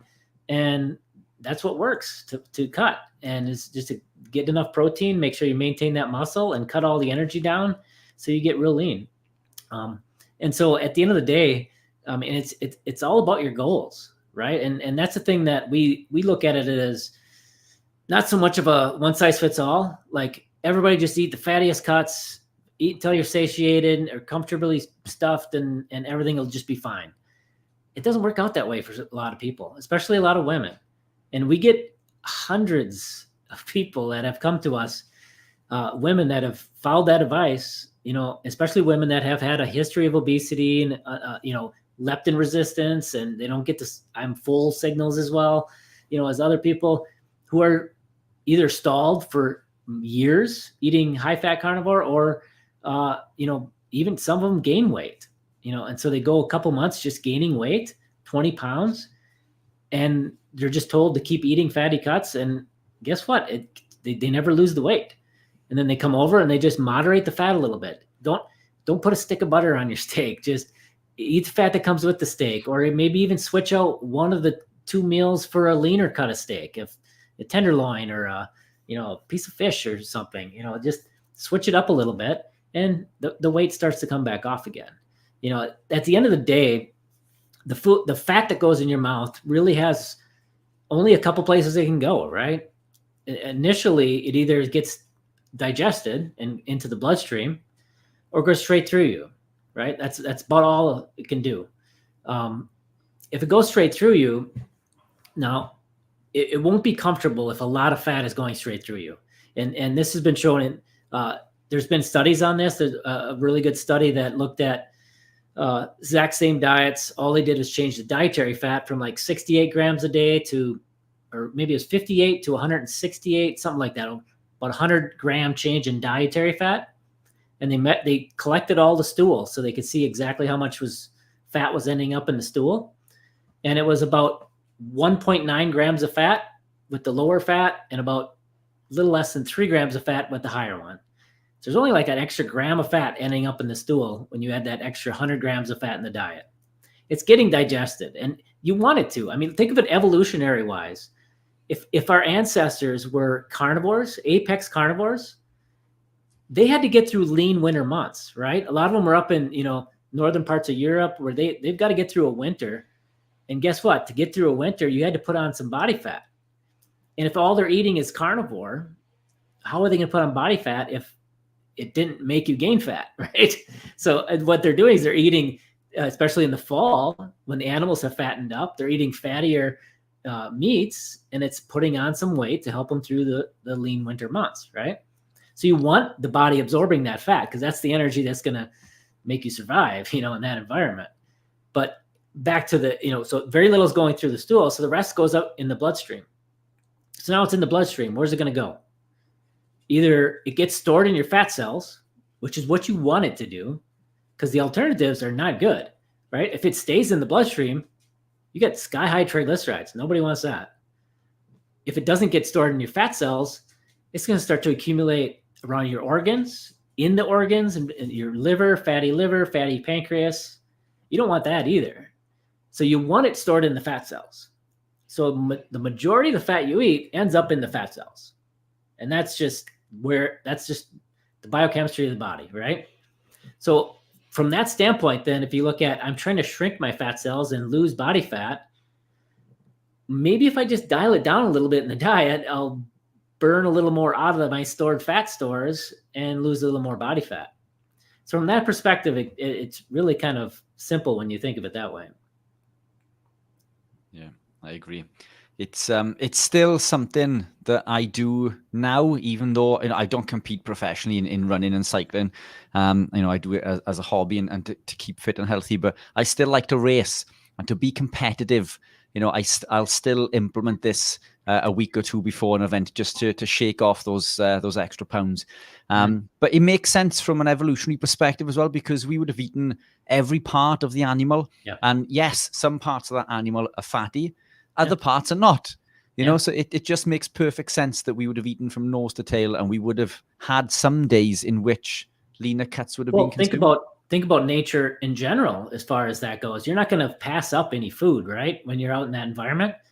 Go out there right now and look around. What's out there? Squirrels, very lean. Rabbits, very lean. Even deer, except for maybe in the fall, they're pretty lean. A lot of the wild game is very lean. Fishing, you catch some fish, pretty lean. And so you're definitely going to encounter lean meats in a natural environment. You're not going to just avoid those. Those aren't fatty enough. You're going to eat everything you can get in that environment. And so, yeah, I think fatty meats have a place, leaner meats have a place, depending on your goals, your situation, all that. Can I ask you, there's a couple of things in the chat. One, I'm not sure about this at all, but I'll just ask you, Craig. Do you have some sort of content about mushrooms and coffee made from mushroom? Is that one of your things? Coffee from I've heard of some of these. It's like a sort of coffee substitute made from mushrooms. I think I've seen that. I personally have never tried it. Yeah. Okay.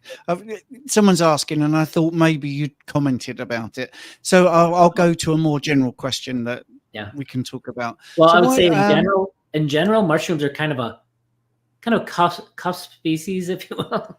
It's not, when you think about them, they're not really animal, they're not really plant per se, because plants use photosynthesis. It doesn't.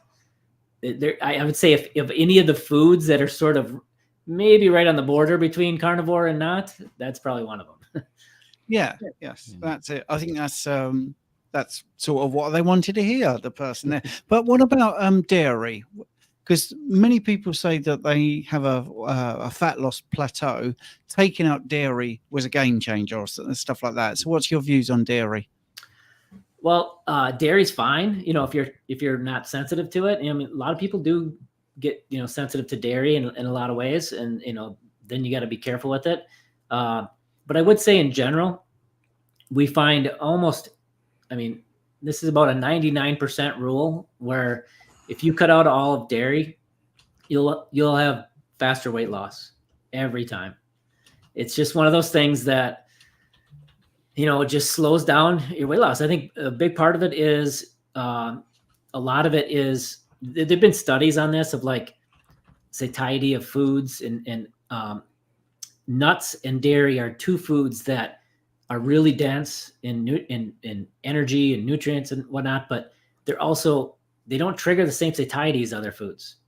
There's just something about cheese or nuts that you can just keep going back to, where a steak or jerky, you probably stop before you consume the same number of calories, if you compare the two. So dairy is totally fine. I just think that if you're trying to lose weight and you're not losing weight and you're stalled, maybe try cutting out the dairy. Yeah, definitely. And I think when it comes to the dairy, it's the case of morphine that's highly addictive. That's what keeps taking us back there. Nuts and seeds, I think it's the lectins. Lectins block leptin, so they block the satiety signaling. I was highly addicted to things like peanut butter and macadamia butter, which I think is probably better than peanut butter because it's going to be mycotoxin free, slightly less in carb, but still, I believe macadamia butter would be lectin free also, because macadamia nuts are lectin free. But these foods are highly addictive. Yeah. We're hardwired to chase these compounds. I love eating cheese. I think that cheese can work well living this lifestyle, providing we've healed the gut. I think casein can still cause that intestinal permeability, but generally within, you know, our society, once you've healed that gut, casein, cheese and A2 dairy is well tolerated. I tend not to consume any milk whatsoever though, but I am a cheese lover, but it's been a while since I've eaten. I tell a lie, didn't I? I had some cheese yesterday. I'm lying. I was on the road with my little girl. We went to see my mother. She wasn't home, so we started to pick at some of the shopping that I'd taken her to buy for herself, and cheese and some beef or chicken, I think it was actually, was her food of choice. So we were eating this in the car. So I ate cheese yesterday, but yeah, highly addictive. Yeah, definitely. And you know, I was just looking at a comment here. I just wanted to throw out there. I think it was Jill. She said she eats buttloads of fat, but she's still constipated. And so, if she eats more fat, she'll gain weight. I would check on your electrolytes. So here's the thing: the colon is like the master extractor of moisture from the stool. It can extract all the moisture from the stool if it needs to. And if you're dehydrated, you're not getting enough electrolytes to hold on to the water in the body, because you can't really hold on to water properly and store it in the cells and everything unless you have electrolytes. If you're not getting enough electrolytes, the body will just start holding on to all the moisture it can and pull it out of the stool. So adding electrolytes a lot of times can help with that and get things moving. And again, back to the, if you really overdo fat, it can go straight through you. There's no doubt of that. But it's a lot of fat. I mean, we're talking, you know, well beyond the amount needed to gain weight. Let's put it that way for the vast majority of people. Now, if you're, you know, 200 pounds, lean mass, you know, man, just ripped, you'll probably never hit that point because you just can't consume enough to get to a point where you're going to start gaining weight. You have such a high metabolism, high metabolic rate. You're never going to, it'd be really hard for you to gain weight eating this way. If you're a, you know, 55-year-old woman who's got a history of obesity, you're going to be able to gain weight fairly easily by overdoing the fat. And the vast majority of the fat you eat will get absorbed. And if it doesn't, you will know. Like, for example, I don't know if you guys remember the Wow chips, Olestra. It was a fake fat they made in the United States, and it didn't get digested. It went straight through you. So they're like, ooh, potato chips, where you don't count the fat because it goes right through you, right? They eventually had to make a label that basically said could cause anal leakage because of the uncontrolled bowel movements from an extra 8 or 10 grams of fat going out your stool from these chips, and eventually pulled them off the market as a result because of this. So if you got an extra 10 or even 20 grams of fat going out your stool, you're going to know. You're going to be on the toilet all day, and it's going to be very uncomfortable. So you'll know if that happens. Otherwise, the vast majority of that fat's getting absorbed, and you want it to, because you need that fat for energy, especially if you're in maintenance. If you're in maintenance, you need all that dietary fat. That's your energy. That's what you need. You know, you got some on your body, but you know, your majority you're running off of what you're eating if you're lean. And so you want that dietary fat to be absorbed, and it does get absorbed. Excellent. There's somebody here talking about your post-surgery. Craig, I hope you're doing well post-surgery. Do you feel like carnivore helped detox from the anesthesia? Yeah, you know, I did a few things on that. So I had with my Lyme disease, I ended up getting ankylosing spondylitis. So chronic inflammatory response syndrome is it's basically this inflammatory state where your immune system is constantly fighting and it won't shut off. And that's what happened from my chronic Lyme disease. That SIRS then, because it's fighting constantly, it starts killing good cells, right? What's that? That's an autoimmune disorder. That's an autoimmune reaction. And we help people for the last 20 years. We've been helping, you name it, autoimmune disorders, conditions, everything with this lifestyle. We've seen incredible results. But here's the thing. If that autoimmune disorder was triggered by food, amazing results you can see with this lifestyle. If it's triggered by an external factor, mold exposure, Lyme disease, food is only going to take you so far. Food's going to help with the symptoms, which it does a lot for me. It helps with my pain, but it's not going to reverse. It's not going to get rid of the Lyme disease. You know, there's nothing about eating a steak that's going to get rid of your Lyme disease, going to get rid of your SIRS. So anyway, I had a hip replacement because my hip had degenerated so much from the ankylosing spondylitis. That was about not quite 2 weeks ago now, about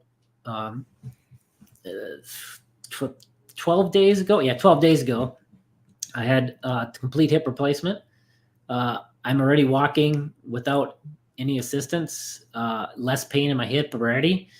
I contribute that to diet and lots of protein to help heal and recover. I got my 2 weeks checkup tomorrow. And I'm really excited to see what the doctor says about how much healing's already happened. I also do hyperbaric oxygen chamber treatments, which I think has accelerated the healing and detoxing as well. So I think in general, you know, they say by the in general for this type of surgery, by 1 month you should be to the point of walking and everything with less pain than when you started. I think I'm there already at 2 weeks. So that's pretty quick. I mean, that's a major operation, isn't it? I mean, yeah, it is. It's pretty invasive. I don't think. Saw your Anyway, bone. now, although this says, "Hey, Richard and Stephen," I think we're also talking about you, Craig. So, why are my ears and belly button nearly always itchy at night? Could it be dairy or even artificial sweeteners? As I do have a couple of artificial sweeteners, sweetened drinks per day. It could be either of those. Yeah, I mean, one of the things that in our, I don't know if you can see it up here, our Carnivore cookbook, we define the Carnivore autoimmune protocol in that book. That is, you know, just an elimination diet of, you first go to level 1, which is just beef and salt. And this protocol is for autoimmune disorders. It's for, you know, rooting out sensitivities and things like this. And so you start there, then you add in other animal proteins for level 2. So, you know, fish or, you know, pork or whatever else you want to add in for animal proteins. And then level 3, you start adding in eggs.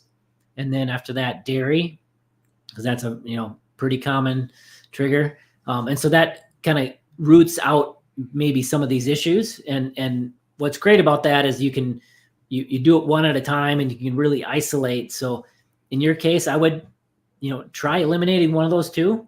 Maybe ditch the artificial sweeteners for a week or 2, see if the itchiness goes away. And if it does, you probably have your culprit right there. And if it doesn't, maybe try the dairy and see if that's the cause. But either one of those could cause that kind of symptom.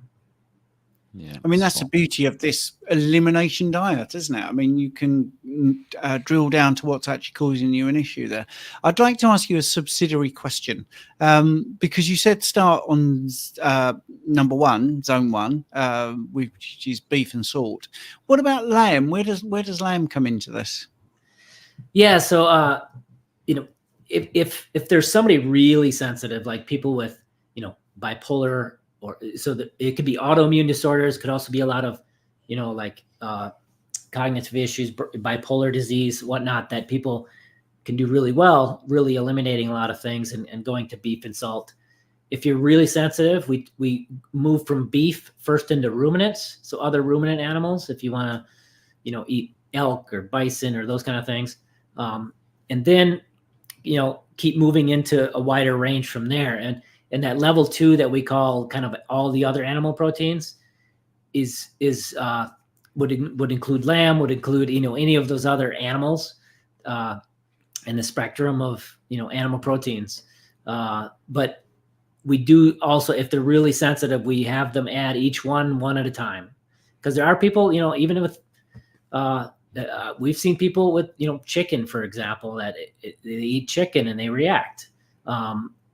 Sometimes that's the source of the chicken, because if they get a local farmer who they know is got free range or actually out eating bugs, they don't react to that chicken. But the, you know, store-bought where they're fed soy, they do react. So, you know, there's a lot of different layers there you have to peel back. But yeah, it's all Yeah, part of I it. think when we look at elimination protocols, people will begin an elimination protocol by removing one thing, but that doesn't always work, as you rightly say, because if you suffer with a condition from one, it's quite likely you'll suffer with a condition or an issue with another compound. And even within the carnivore remit, we think it's anything animal based, but there are groups of people who can't consume eggs because of the overmucoid. Yep. Chicken, as you say, pork causes issues. Seafood, coffee, and what tends to happen is if you eliminate one of these things that is a big part of your diet, your lifestyle, then you start to consume more of another, and then you can never get to the root cause. So I think that protocol is very important. I would put lamb in the first one. I personally, unless there's a reason not to with that. Lamb is always grass fed. Yeah. And I personally, and I think Steve thinks along the same lines as myself, and I think this is why he's mentioned it. I actually believe that lamb may be more beneficial than beef. And I think beef is absolutely incredible. I eat lots of grass-fed beef. But the more I look into the benefits of lamb in regards to micronutrient ratios, vitamins and minerals, so on and so forth, I'm more inclined to think that lamb may even be more preferential, because we can't always guarantee that beef is grass-fed. We know that in the UK we're lucky. All beef is grass-fed, but what some places do that make this claim is they will harvest the grass, but it'll dry out by the time it's fed indoors. So it's not actually fed live grass. It's not always grass finished. And so even though we're fairly lucky, a lot of cattle are not kept indoors. Some are, and there are little tricks that we need to avoid. But sheep and lamb is always grass-fed, and the omega-3 content in lamb is considerably higher. I think it's around about 10 times higher than beef. I'm becoming a big lover of lamb. I love beef, but I'm just curious as to is there a specific reason why lamb wouldn't be in box number one? I think it definitely could be that next, the shell, if you will, of like ruminant type animals. I could definitely see the case you made on that. Personally, I don't eat lamb, so it's not in my. Nobody in our family really eats it, and I think in the U.S. it's probably a little less than in the EU as far as a availability of a food. So I'm sure that plays a factor in it. And that's what. So we've been asking many of our friends over the other side of the pond in regards to the availability of lamb, and I think that the whole grass-fed beef thing comes from the States because it's preference there, and lamb maybe isn't so readily available, but lamb is well available for us in the UK. Although Colt said it is available, didn't he? But he just said it was incredibly expensive. Yeah, so it's twice as expensive as beef, which would prohibit a lot of people, because beef is pretty expensive for a lot of people at the moment. Yeah. So For sure. let's not get down that path too much. Let's move on to a couple of other questions, because we haven't got Craig for long. Nice simple one here. I'm interested who you recommend protein sparing modified fasting for, and who you would recommend to avoid it. Is there sort of generally, again, I would kind of slot it in as a tool, as a replacement or sort of a improvement on a water fast. Okay. So if you're somebody who is going to do 2-day or 3-day water fast, replace it with a 2-day or 3 days of protein sparing modified fast. And so if you think about that, would you do, if you're very lean, if you're looking like the picture behind you there of eating nothing for 3 days would be not a good idea and would be hell, right? So don't do it in that case, right? If you're a very lean person and you're in maintenance, it's not needed. It's a tool for weight loss, not really needed. If you're pregnant, I wouldn't recommend doing it in that case either.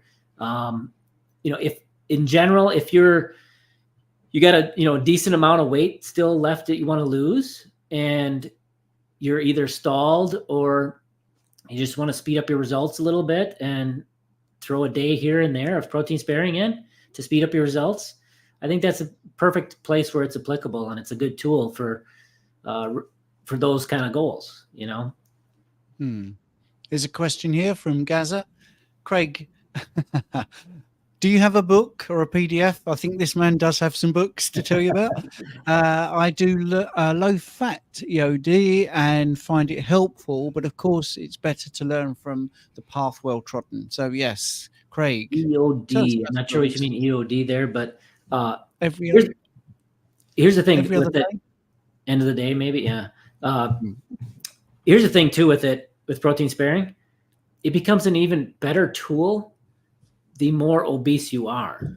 And this is something that, you know, we've had clients that like Tyler, friend of ours who he grew up with my wife's brother. He was 645 pounds. And in that case, he has so much stored body fat.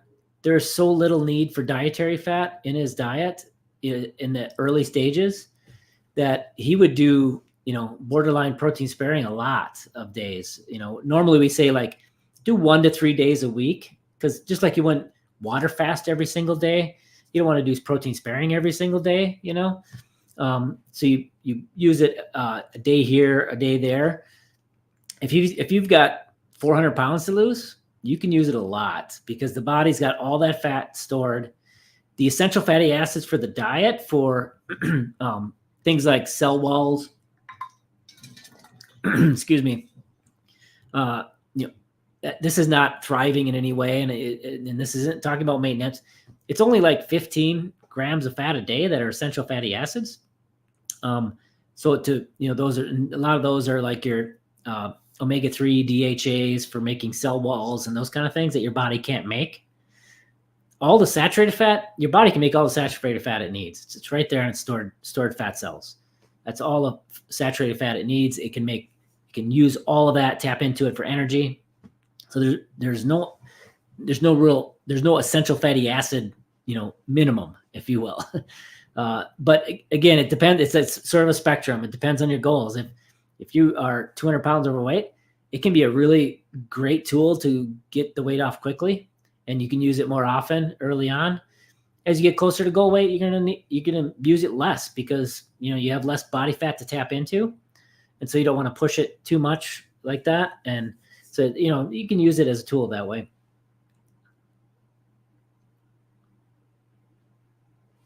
Yes, just to reiterate. Book. Yeah. Well, we have keto-adapted.com. So keto-adapted.com. If you go to our shop section there, we have about, 20 ebooks there. One for you, if you're looking specifically on that. There's a ebook called Carnivore for Weight Loss that I think would be perfect for you. It has a few protein sparing pieces in there, but mainly just, it's all carnivore. Excellent. And Maria's books are fabulous. Thank you. James is asking, I see influencers that vilify carnivore with glycation end products as the reason. Can you clarify what this really is, and is it a concern at all? I haven't seen that myself, to be honest. And, you know, glycation end products are typically coming from, you know, glucose glycation, not carnivore. So I'm not sure. I mean, the body, you know, is pretty smart, and, you know, there is some glucose that's needed by the body even when you eat zero carb. So a lot of the body's needs can be met with fat, either free fatty acids directly from your fat stores that go into your muscle and tissues to fuel them, or some of those free fatty acids will go to the liver and to get turned into ketones. And the ketones cross the blood-brain barrier and fuel the brain and brain neurons and some of those things. There's certain brain tissues and neurons that only run on glucose, and red blood cells can only run on glucose. Your red blood cells have no mitochondria, so they have to use glucose. So you've got some need for glucose in the body, and so the body will take protein off the body or from the diet, turn it into glucose as it needs for your body's glucose needs. But that's not going to cause glycation. That's not to any extent of, you know, eating a high carb diet's going to do. Yeah, and just to add a little bit to that really quickly, Steve, I mean, one of the amino acids found in a more animal-based diet is carnitine, and that's a known a known combatant, if you like, of advanced glycation end products. So it just doesn't make sense from a nutritional or an evolutionary perspective. That one's a new one on me. I haven't heard anybody relate to the carnivore diet causing that previously. Yeah, I put the question out there, but I didn't think that there was anything. And the thing is, people see other influencers, and I don't know what the threat, why that question has come up. Hence, I asked about the mushrooms as well, because Craig might have been doing a video last week about mushrooms. But yeah, so we're all foxed by it. But thank you for the question. Someone's asking here, can you please explain what you eat on protein sparing? But I mean, yeah, like I said, I don't use it as a tool for myself. I don't really want to lose weight, but for our clients, we'll tell them, if you're going to do a real like protein sparing type day, then just eat real lean meats and don't add any fat to it. I mean, it's any kind of fish, any kind of seafood, leaner cuts like tenderloin, any poultry really, most poultry like chicken breast or whatever, it's those leaner meats, and just eat whatever you need of those to stay satiated. And it could be a lot of meat. A lot of people say, well, I'm more hungry. Well, yeah, because you just ate a chicken breast or whatever, but it was only like 300 calories, for a whole chicken breast. Like there's not a lot. You can eat a lot before you consume a lot of calories when it comes to lean proteins. But eat all the lean protein you need for the day, and that's off the cuff, easy protein sparing day. Brilliant. So my computer's playing up again. So yes, Rich, wasn't that great? You've met Craig before though, haven't you? You did. I haven't had the pleasure. So great to meet you, Craig. You were kind enough to go on to Stephen's podcast. So I'm going to try to port you to come on mine at some point if you'd be up for that. But it'd be a pleasure to get you on. Thoroughly enjoyed that. This is one of the ones I was looking forward to mostly. So yeah, thanks for coming on. Massively appreciated. Well, thanks, guys. I love what you guys are doing, and yeah, I'm here to help out any way I can. We need. Rising tide lifts all boats. We need to raise this community up. Yeah, for sure. Brilliant. Well, thank you for your time, Craig. And just before you leave, is there what's the best way to contact you? The easiest is ketomaria.com, and we have links to everything there, all of our free stuff, ebooks, all of our social media. Excellent. So, yep, Craig Emmerich, thanks very much. We're going to get towards midnight now, and we'll tell people where to go, because this bit is shutting down, just for people to know. In about 10 minutes you'll have to go somewhere else, because StreamYard can only do 3 chunks of 8 hours. We can't do it all as 24 hours, but we'll shut down this section, tell people how to get to the next bit. But for the moment, we just say thanks, Craig Emmerich. That was brilliant. All right, guys, take care. Thank you, Craig. Bye. Take care. Bye now. Yeah, fantastic. Enjoyed that one, Steve. Yes. So what we're going to do is just tell people what's going to happen. So in the description on the YouTube, there is a link to the 3rd section. Okay, so that's all you'll need to do is go to that. Let me just hide that comment there. I seem to think we had a super chat actually just come in. I'm trying to keep on top of it. Oh yeah, here we go. So we've got super chat. Coach, good to see you. See you in our next session. My question is, to what extent do calories in the carnivore diet matter if one wants to lose weight or fat? Did you want to take that one, Richard? Yeah, look, it's, Stephen and I, the word calories been thrown around an awful lot, and it's I think it's viewed as a swear word within our community. But the reason for this is that, not all calories are created equal in that sense. A calorie from grains is going to work very differently to a calorie from beef, for example. And to put that into perspective, because of the lectin, wheat germ agglutinin, which binds to the insulin receptor, it's going to cause a 5 times higher insulin response. So it's going to lead to more fat storage. Whereas eating more animal-based proteins of the same caloric value will have a lower effect. So, you know, for this reason, when I was consuming a high carb lifestyle, I would consume 2,700 calories per day and I would gain weight. This is what led me to becoming clinically obese and type 2 diabetic. Some days on carnivore now, I still consume between 4,000 to 6,000 generally. Again, I eat intuitively, but I do eat an awful lot when I do eat. And I don't put excess weight on. And that doesn't mean I can eat as much as I want, because eating excessive amount of fat will eventually lead to weight gain. But the calories work differently. But if you were tracking the caloric value from eating the same foods every day, so by that, I mean, if you were like me, and most people would call me boring in regards to the foods I eat, because I tend to eat a lot of the same foods, I could track that caloric value with some degree of success. Now, there is room for movement, because 20% of the caloric value printed on the back of a packet isn't there's room for movement within 20%. And again, it doesn't count for stress, in emotional stress.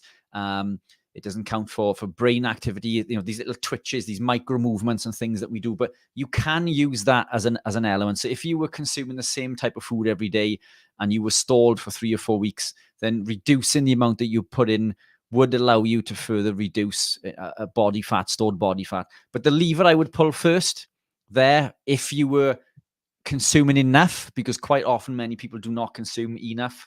If you are consuming enough, then the lever I would pull there would be the fat. I would reduce the fat. The protein generally stays the same for me. So calories in that context, they do matter. It doesn't mean that you can just eat unlimited and not pay the piper. But when we compare it to a high carb lifestyle, these are two very different things. And I think that's where the confusion comes in. But we tend to eat generally the same food. So, you know, it does make a difference, and you can track it if you are consuming the same foods. But, you know, this is hormonally driven. You know, weight gain is an endocrine problem, and usually through the elicitation of insulin. And for that reason, you know, we gain weight. We upregulate lipoprotein lipase, which breaks the bonds on the glycerol backbone and sends fatty acids into the fat cell. And in order to burn that fat, we need hormone-sensitive lipase to perform this in reverse. So we need insulin low. When we consume foods that elicit that response, we're in fat storage mode. When we're consuming foods that contain lectins, we're further in fat storage mode. If we are stressed and elevating cortisol, we're further elevating insulin and we're in further fat storage mode. When we become insulin resistant, and again, you know, Stephen and I said earlier that doesn't really exist, but let's use it in the context as people understand. Insulin is elevated for longer. So instead of spiking and coming down, it remains elevated for prolonged periods of time. And in my opinion, that's probably worse, because cortisol, insulin is constantly elevated. So instead of spiking, if I were to eat some form of carbohydrate that was going to elicit an insulin response, it's going to drop back down to baseline incredibly quickly for me. But for someone else who's insulin resistant, this insulin drives for longer and longer and longer, which means by the time they consume the next meal, that insulin hasn't even rectified. It hasn't dropped back down to baseline. So they're always in fat storage mode. This is why we all know someone who is overweight, and they say that they don't eat an awful lot, and we think that they are stuffing their face when nobody's looking. But, you know, in most cases, or some cases at least, they may actually be not eating an awful lot, but because this insulin is constantly elevated, then they find it difficult to lose weight. So yes, calories, they do matter, but not in the context of comparing to a carb lifestyle. And a calorie doesn't really exist in the context that we are looking to measure with, but it is the only unit of measurement that we understand, so we can implement that to track.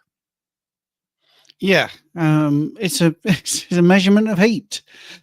Basically, when they wanted to see how efficient certain fuels were, they would get a substance and they would surround it by water, and they'd set fire to it and see how much energy was needed to raise 1 liter of water 1 degree centigrade. If anyone can relate that to eating food, and you can find the flame in your body to combust the food, and if you can find the calorie sensor or the receptors, then please send me a picture. That'd be great. But yeah, we all understand it. But don't forget, protein calories compared to carbohydrate calories completely different, because 100 calories of protein, how much of that is going to be used for energy? Well, I doubt any. 100 calories of carbohydrate, how much is going to be used for energy? Well, I'd say about 100. So anyway, right. We've got about 6 minutes to go. So I have put in the chat the link for the next section. If you want to see the first 8 hours, you can do that. It will be available on the YouTube channels. If you want to see the second 8 hours, this is the end of, that's going to be on the YouTube channels. And also what I'll be doing is cutting it into sort of hour sections, and or maybe sectioned by the person that's the guest, and putting those out, and also having timestamps and hopefully getting a transcript. And that will be over the next 2 weeks, really. So we've still got Dr. Robert Kilt's messaging, which is fantastic. You see, this is what we said earlier. These people come on and they're also good supporters of what we're doing. Dr. Abs, I see, has put a few comments in. And it was good to see Craig Emmerich there. I didn't realize his surgery was so recent. So to have a hip replacement and be here 12 days later and walking and feeling good is a testament to what he's doing for his health, I think. And you're talking about the UK's first carnivore conference. And we've also got our school community, just to quickly tell you about, which you've watched for the last 12 hours or 18 hours, however long we've been on, I can't quite get it at the moment. The school community is basically $4 a month. So it's $1 a week or slightly less than that. And you get a monthly bill, like I say, $4, and you get a weekly live question and answer every single Monday at 8 p.m. Rich and I do an hour's live question and answer session. We also have courses on there. There's 9 different courses, loads of videos, loads of free ebooks, lots of community. So it's one of those great places to go. And someone's saying an Irish accent. I don't know who's got an Irish accent, but let's just show you what school looks like. I will do a screen share so you can see what we're waffling on about. If you're looking for community support, someone to help you through this way of eating, then this is what we've got here. I am trying to make this a bigger screen, and I can't do that because my computer is terrible tonight. Hang on. That's it. That's good. Right. So good screen share. In case you're interested, screen share, there we go. So the school community, basically many people have joined, and we've got a section for podcasts. Our live question and answers are played back as well, so people could see all those. We have wins and progress, so people telling us about things that they've done, how much weight they've lost, the body composition, how many muscles they've gained. We've also got questions, a recipe section, and we have a general discussion as well. We've got some brilliant discussions going on about watching the live stream. Look at that at the moment, which is really good. And then in the classroom, all these different courses. You get all of this for $4 a month. It's not bad, is it? They've all got ebooks as well, so you can learn about the thyroid or dairy, fruit and veg, protein, problem solving. We've got the Fat Club, which is a brilliant sort of thing that we used to sell, and it's now part of the package. So that's what school looks like. Basically, the leaderboard, all the different members. What you get points for activity. The more points you get, the more you move up the chart there, and you get some freebies when that happens. And it's just fun. And the calendar there, you see, from this Sunday, all the lives are in there. And then we're doing the live right now after midnight, and then our normal weekly live question and answer session. There's normally one on Tuesday as well, and there's also 2 on Sunday. So that's the school community. And Richard has put a link in the chat. I have. I've been putting links in for school and the conference constantly, periodically every hour or so, just to keep them fresh there. But I have been pushing the school community. So yeah, fantastic group. Let's hope we get some people to sign up, and we will see you there. Yeah, that's good. So we're going to go now, and we'll see you in the third section. All right, See you bye. in the third section. Well, I've got to end the stream first. In that stream,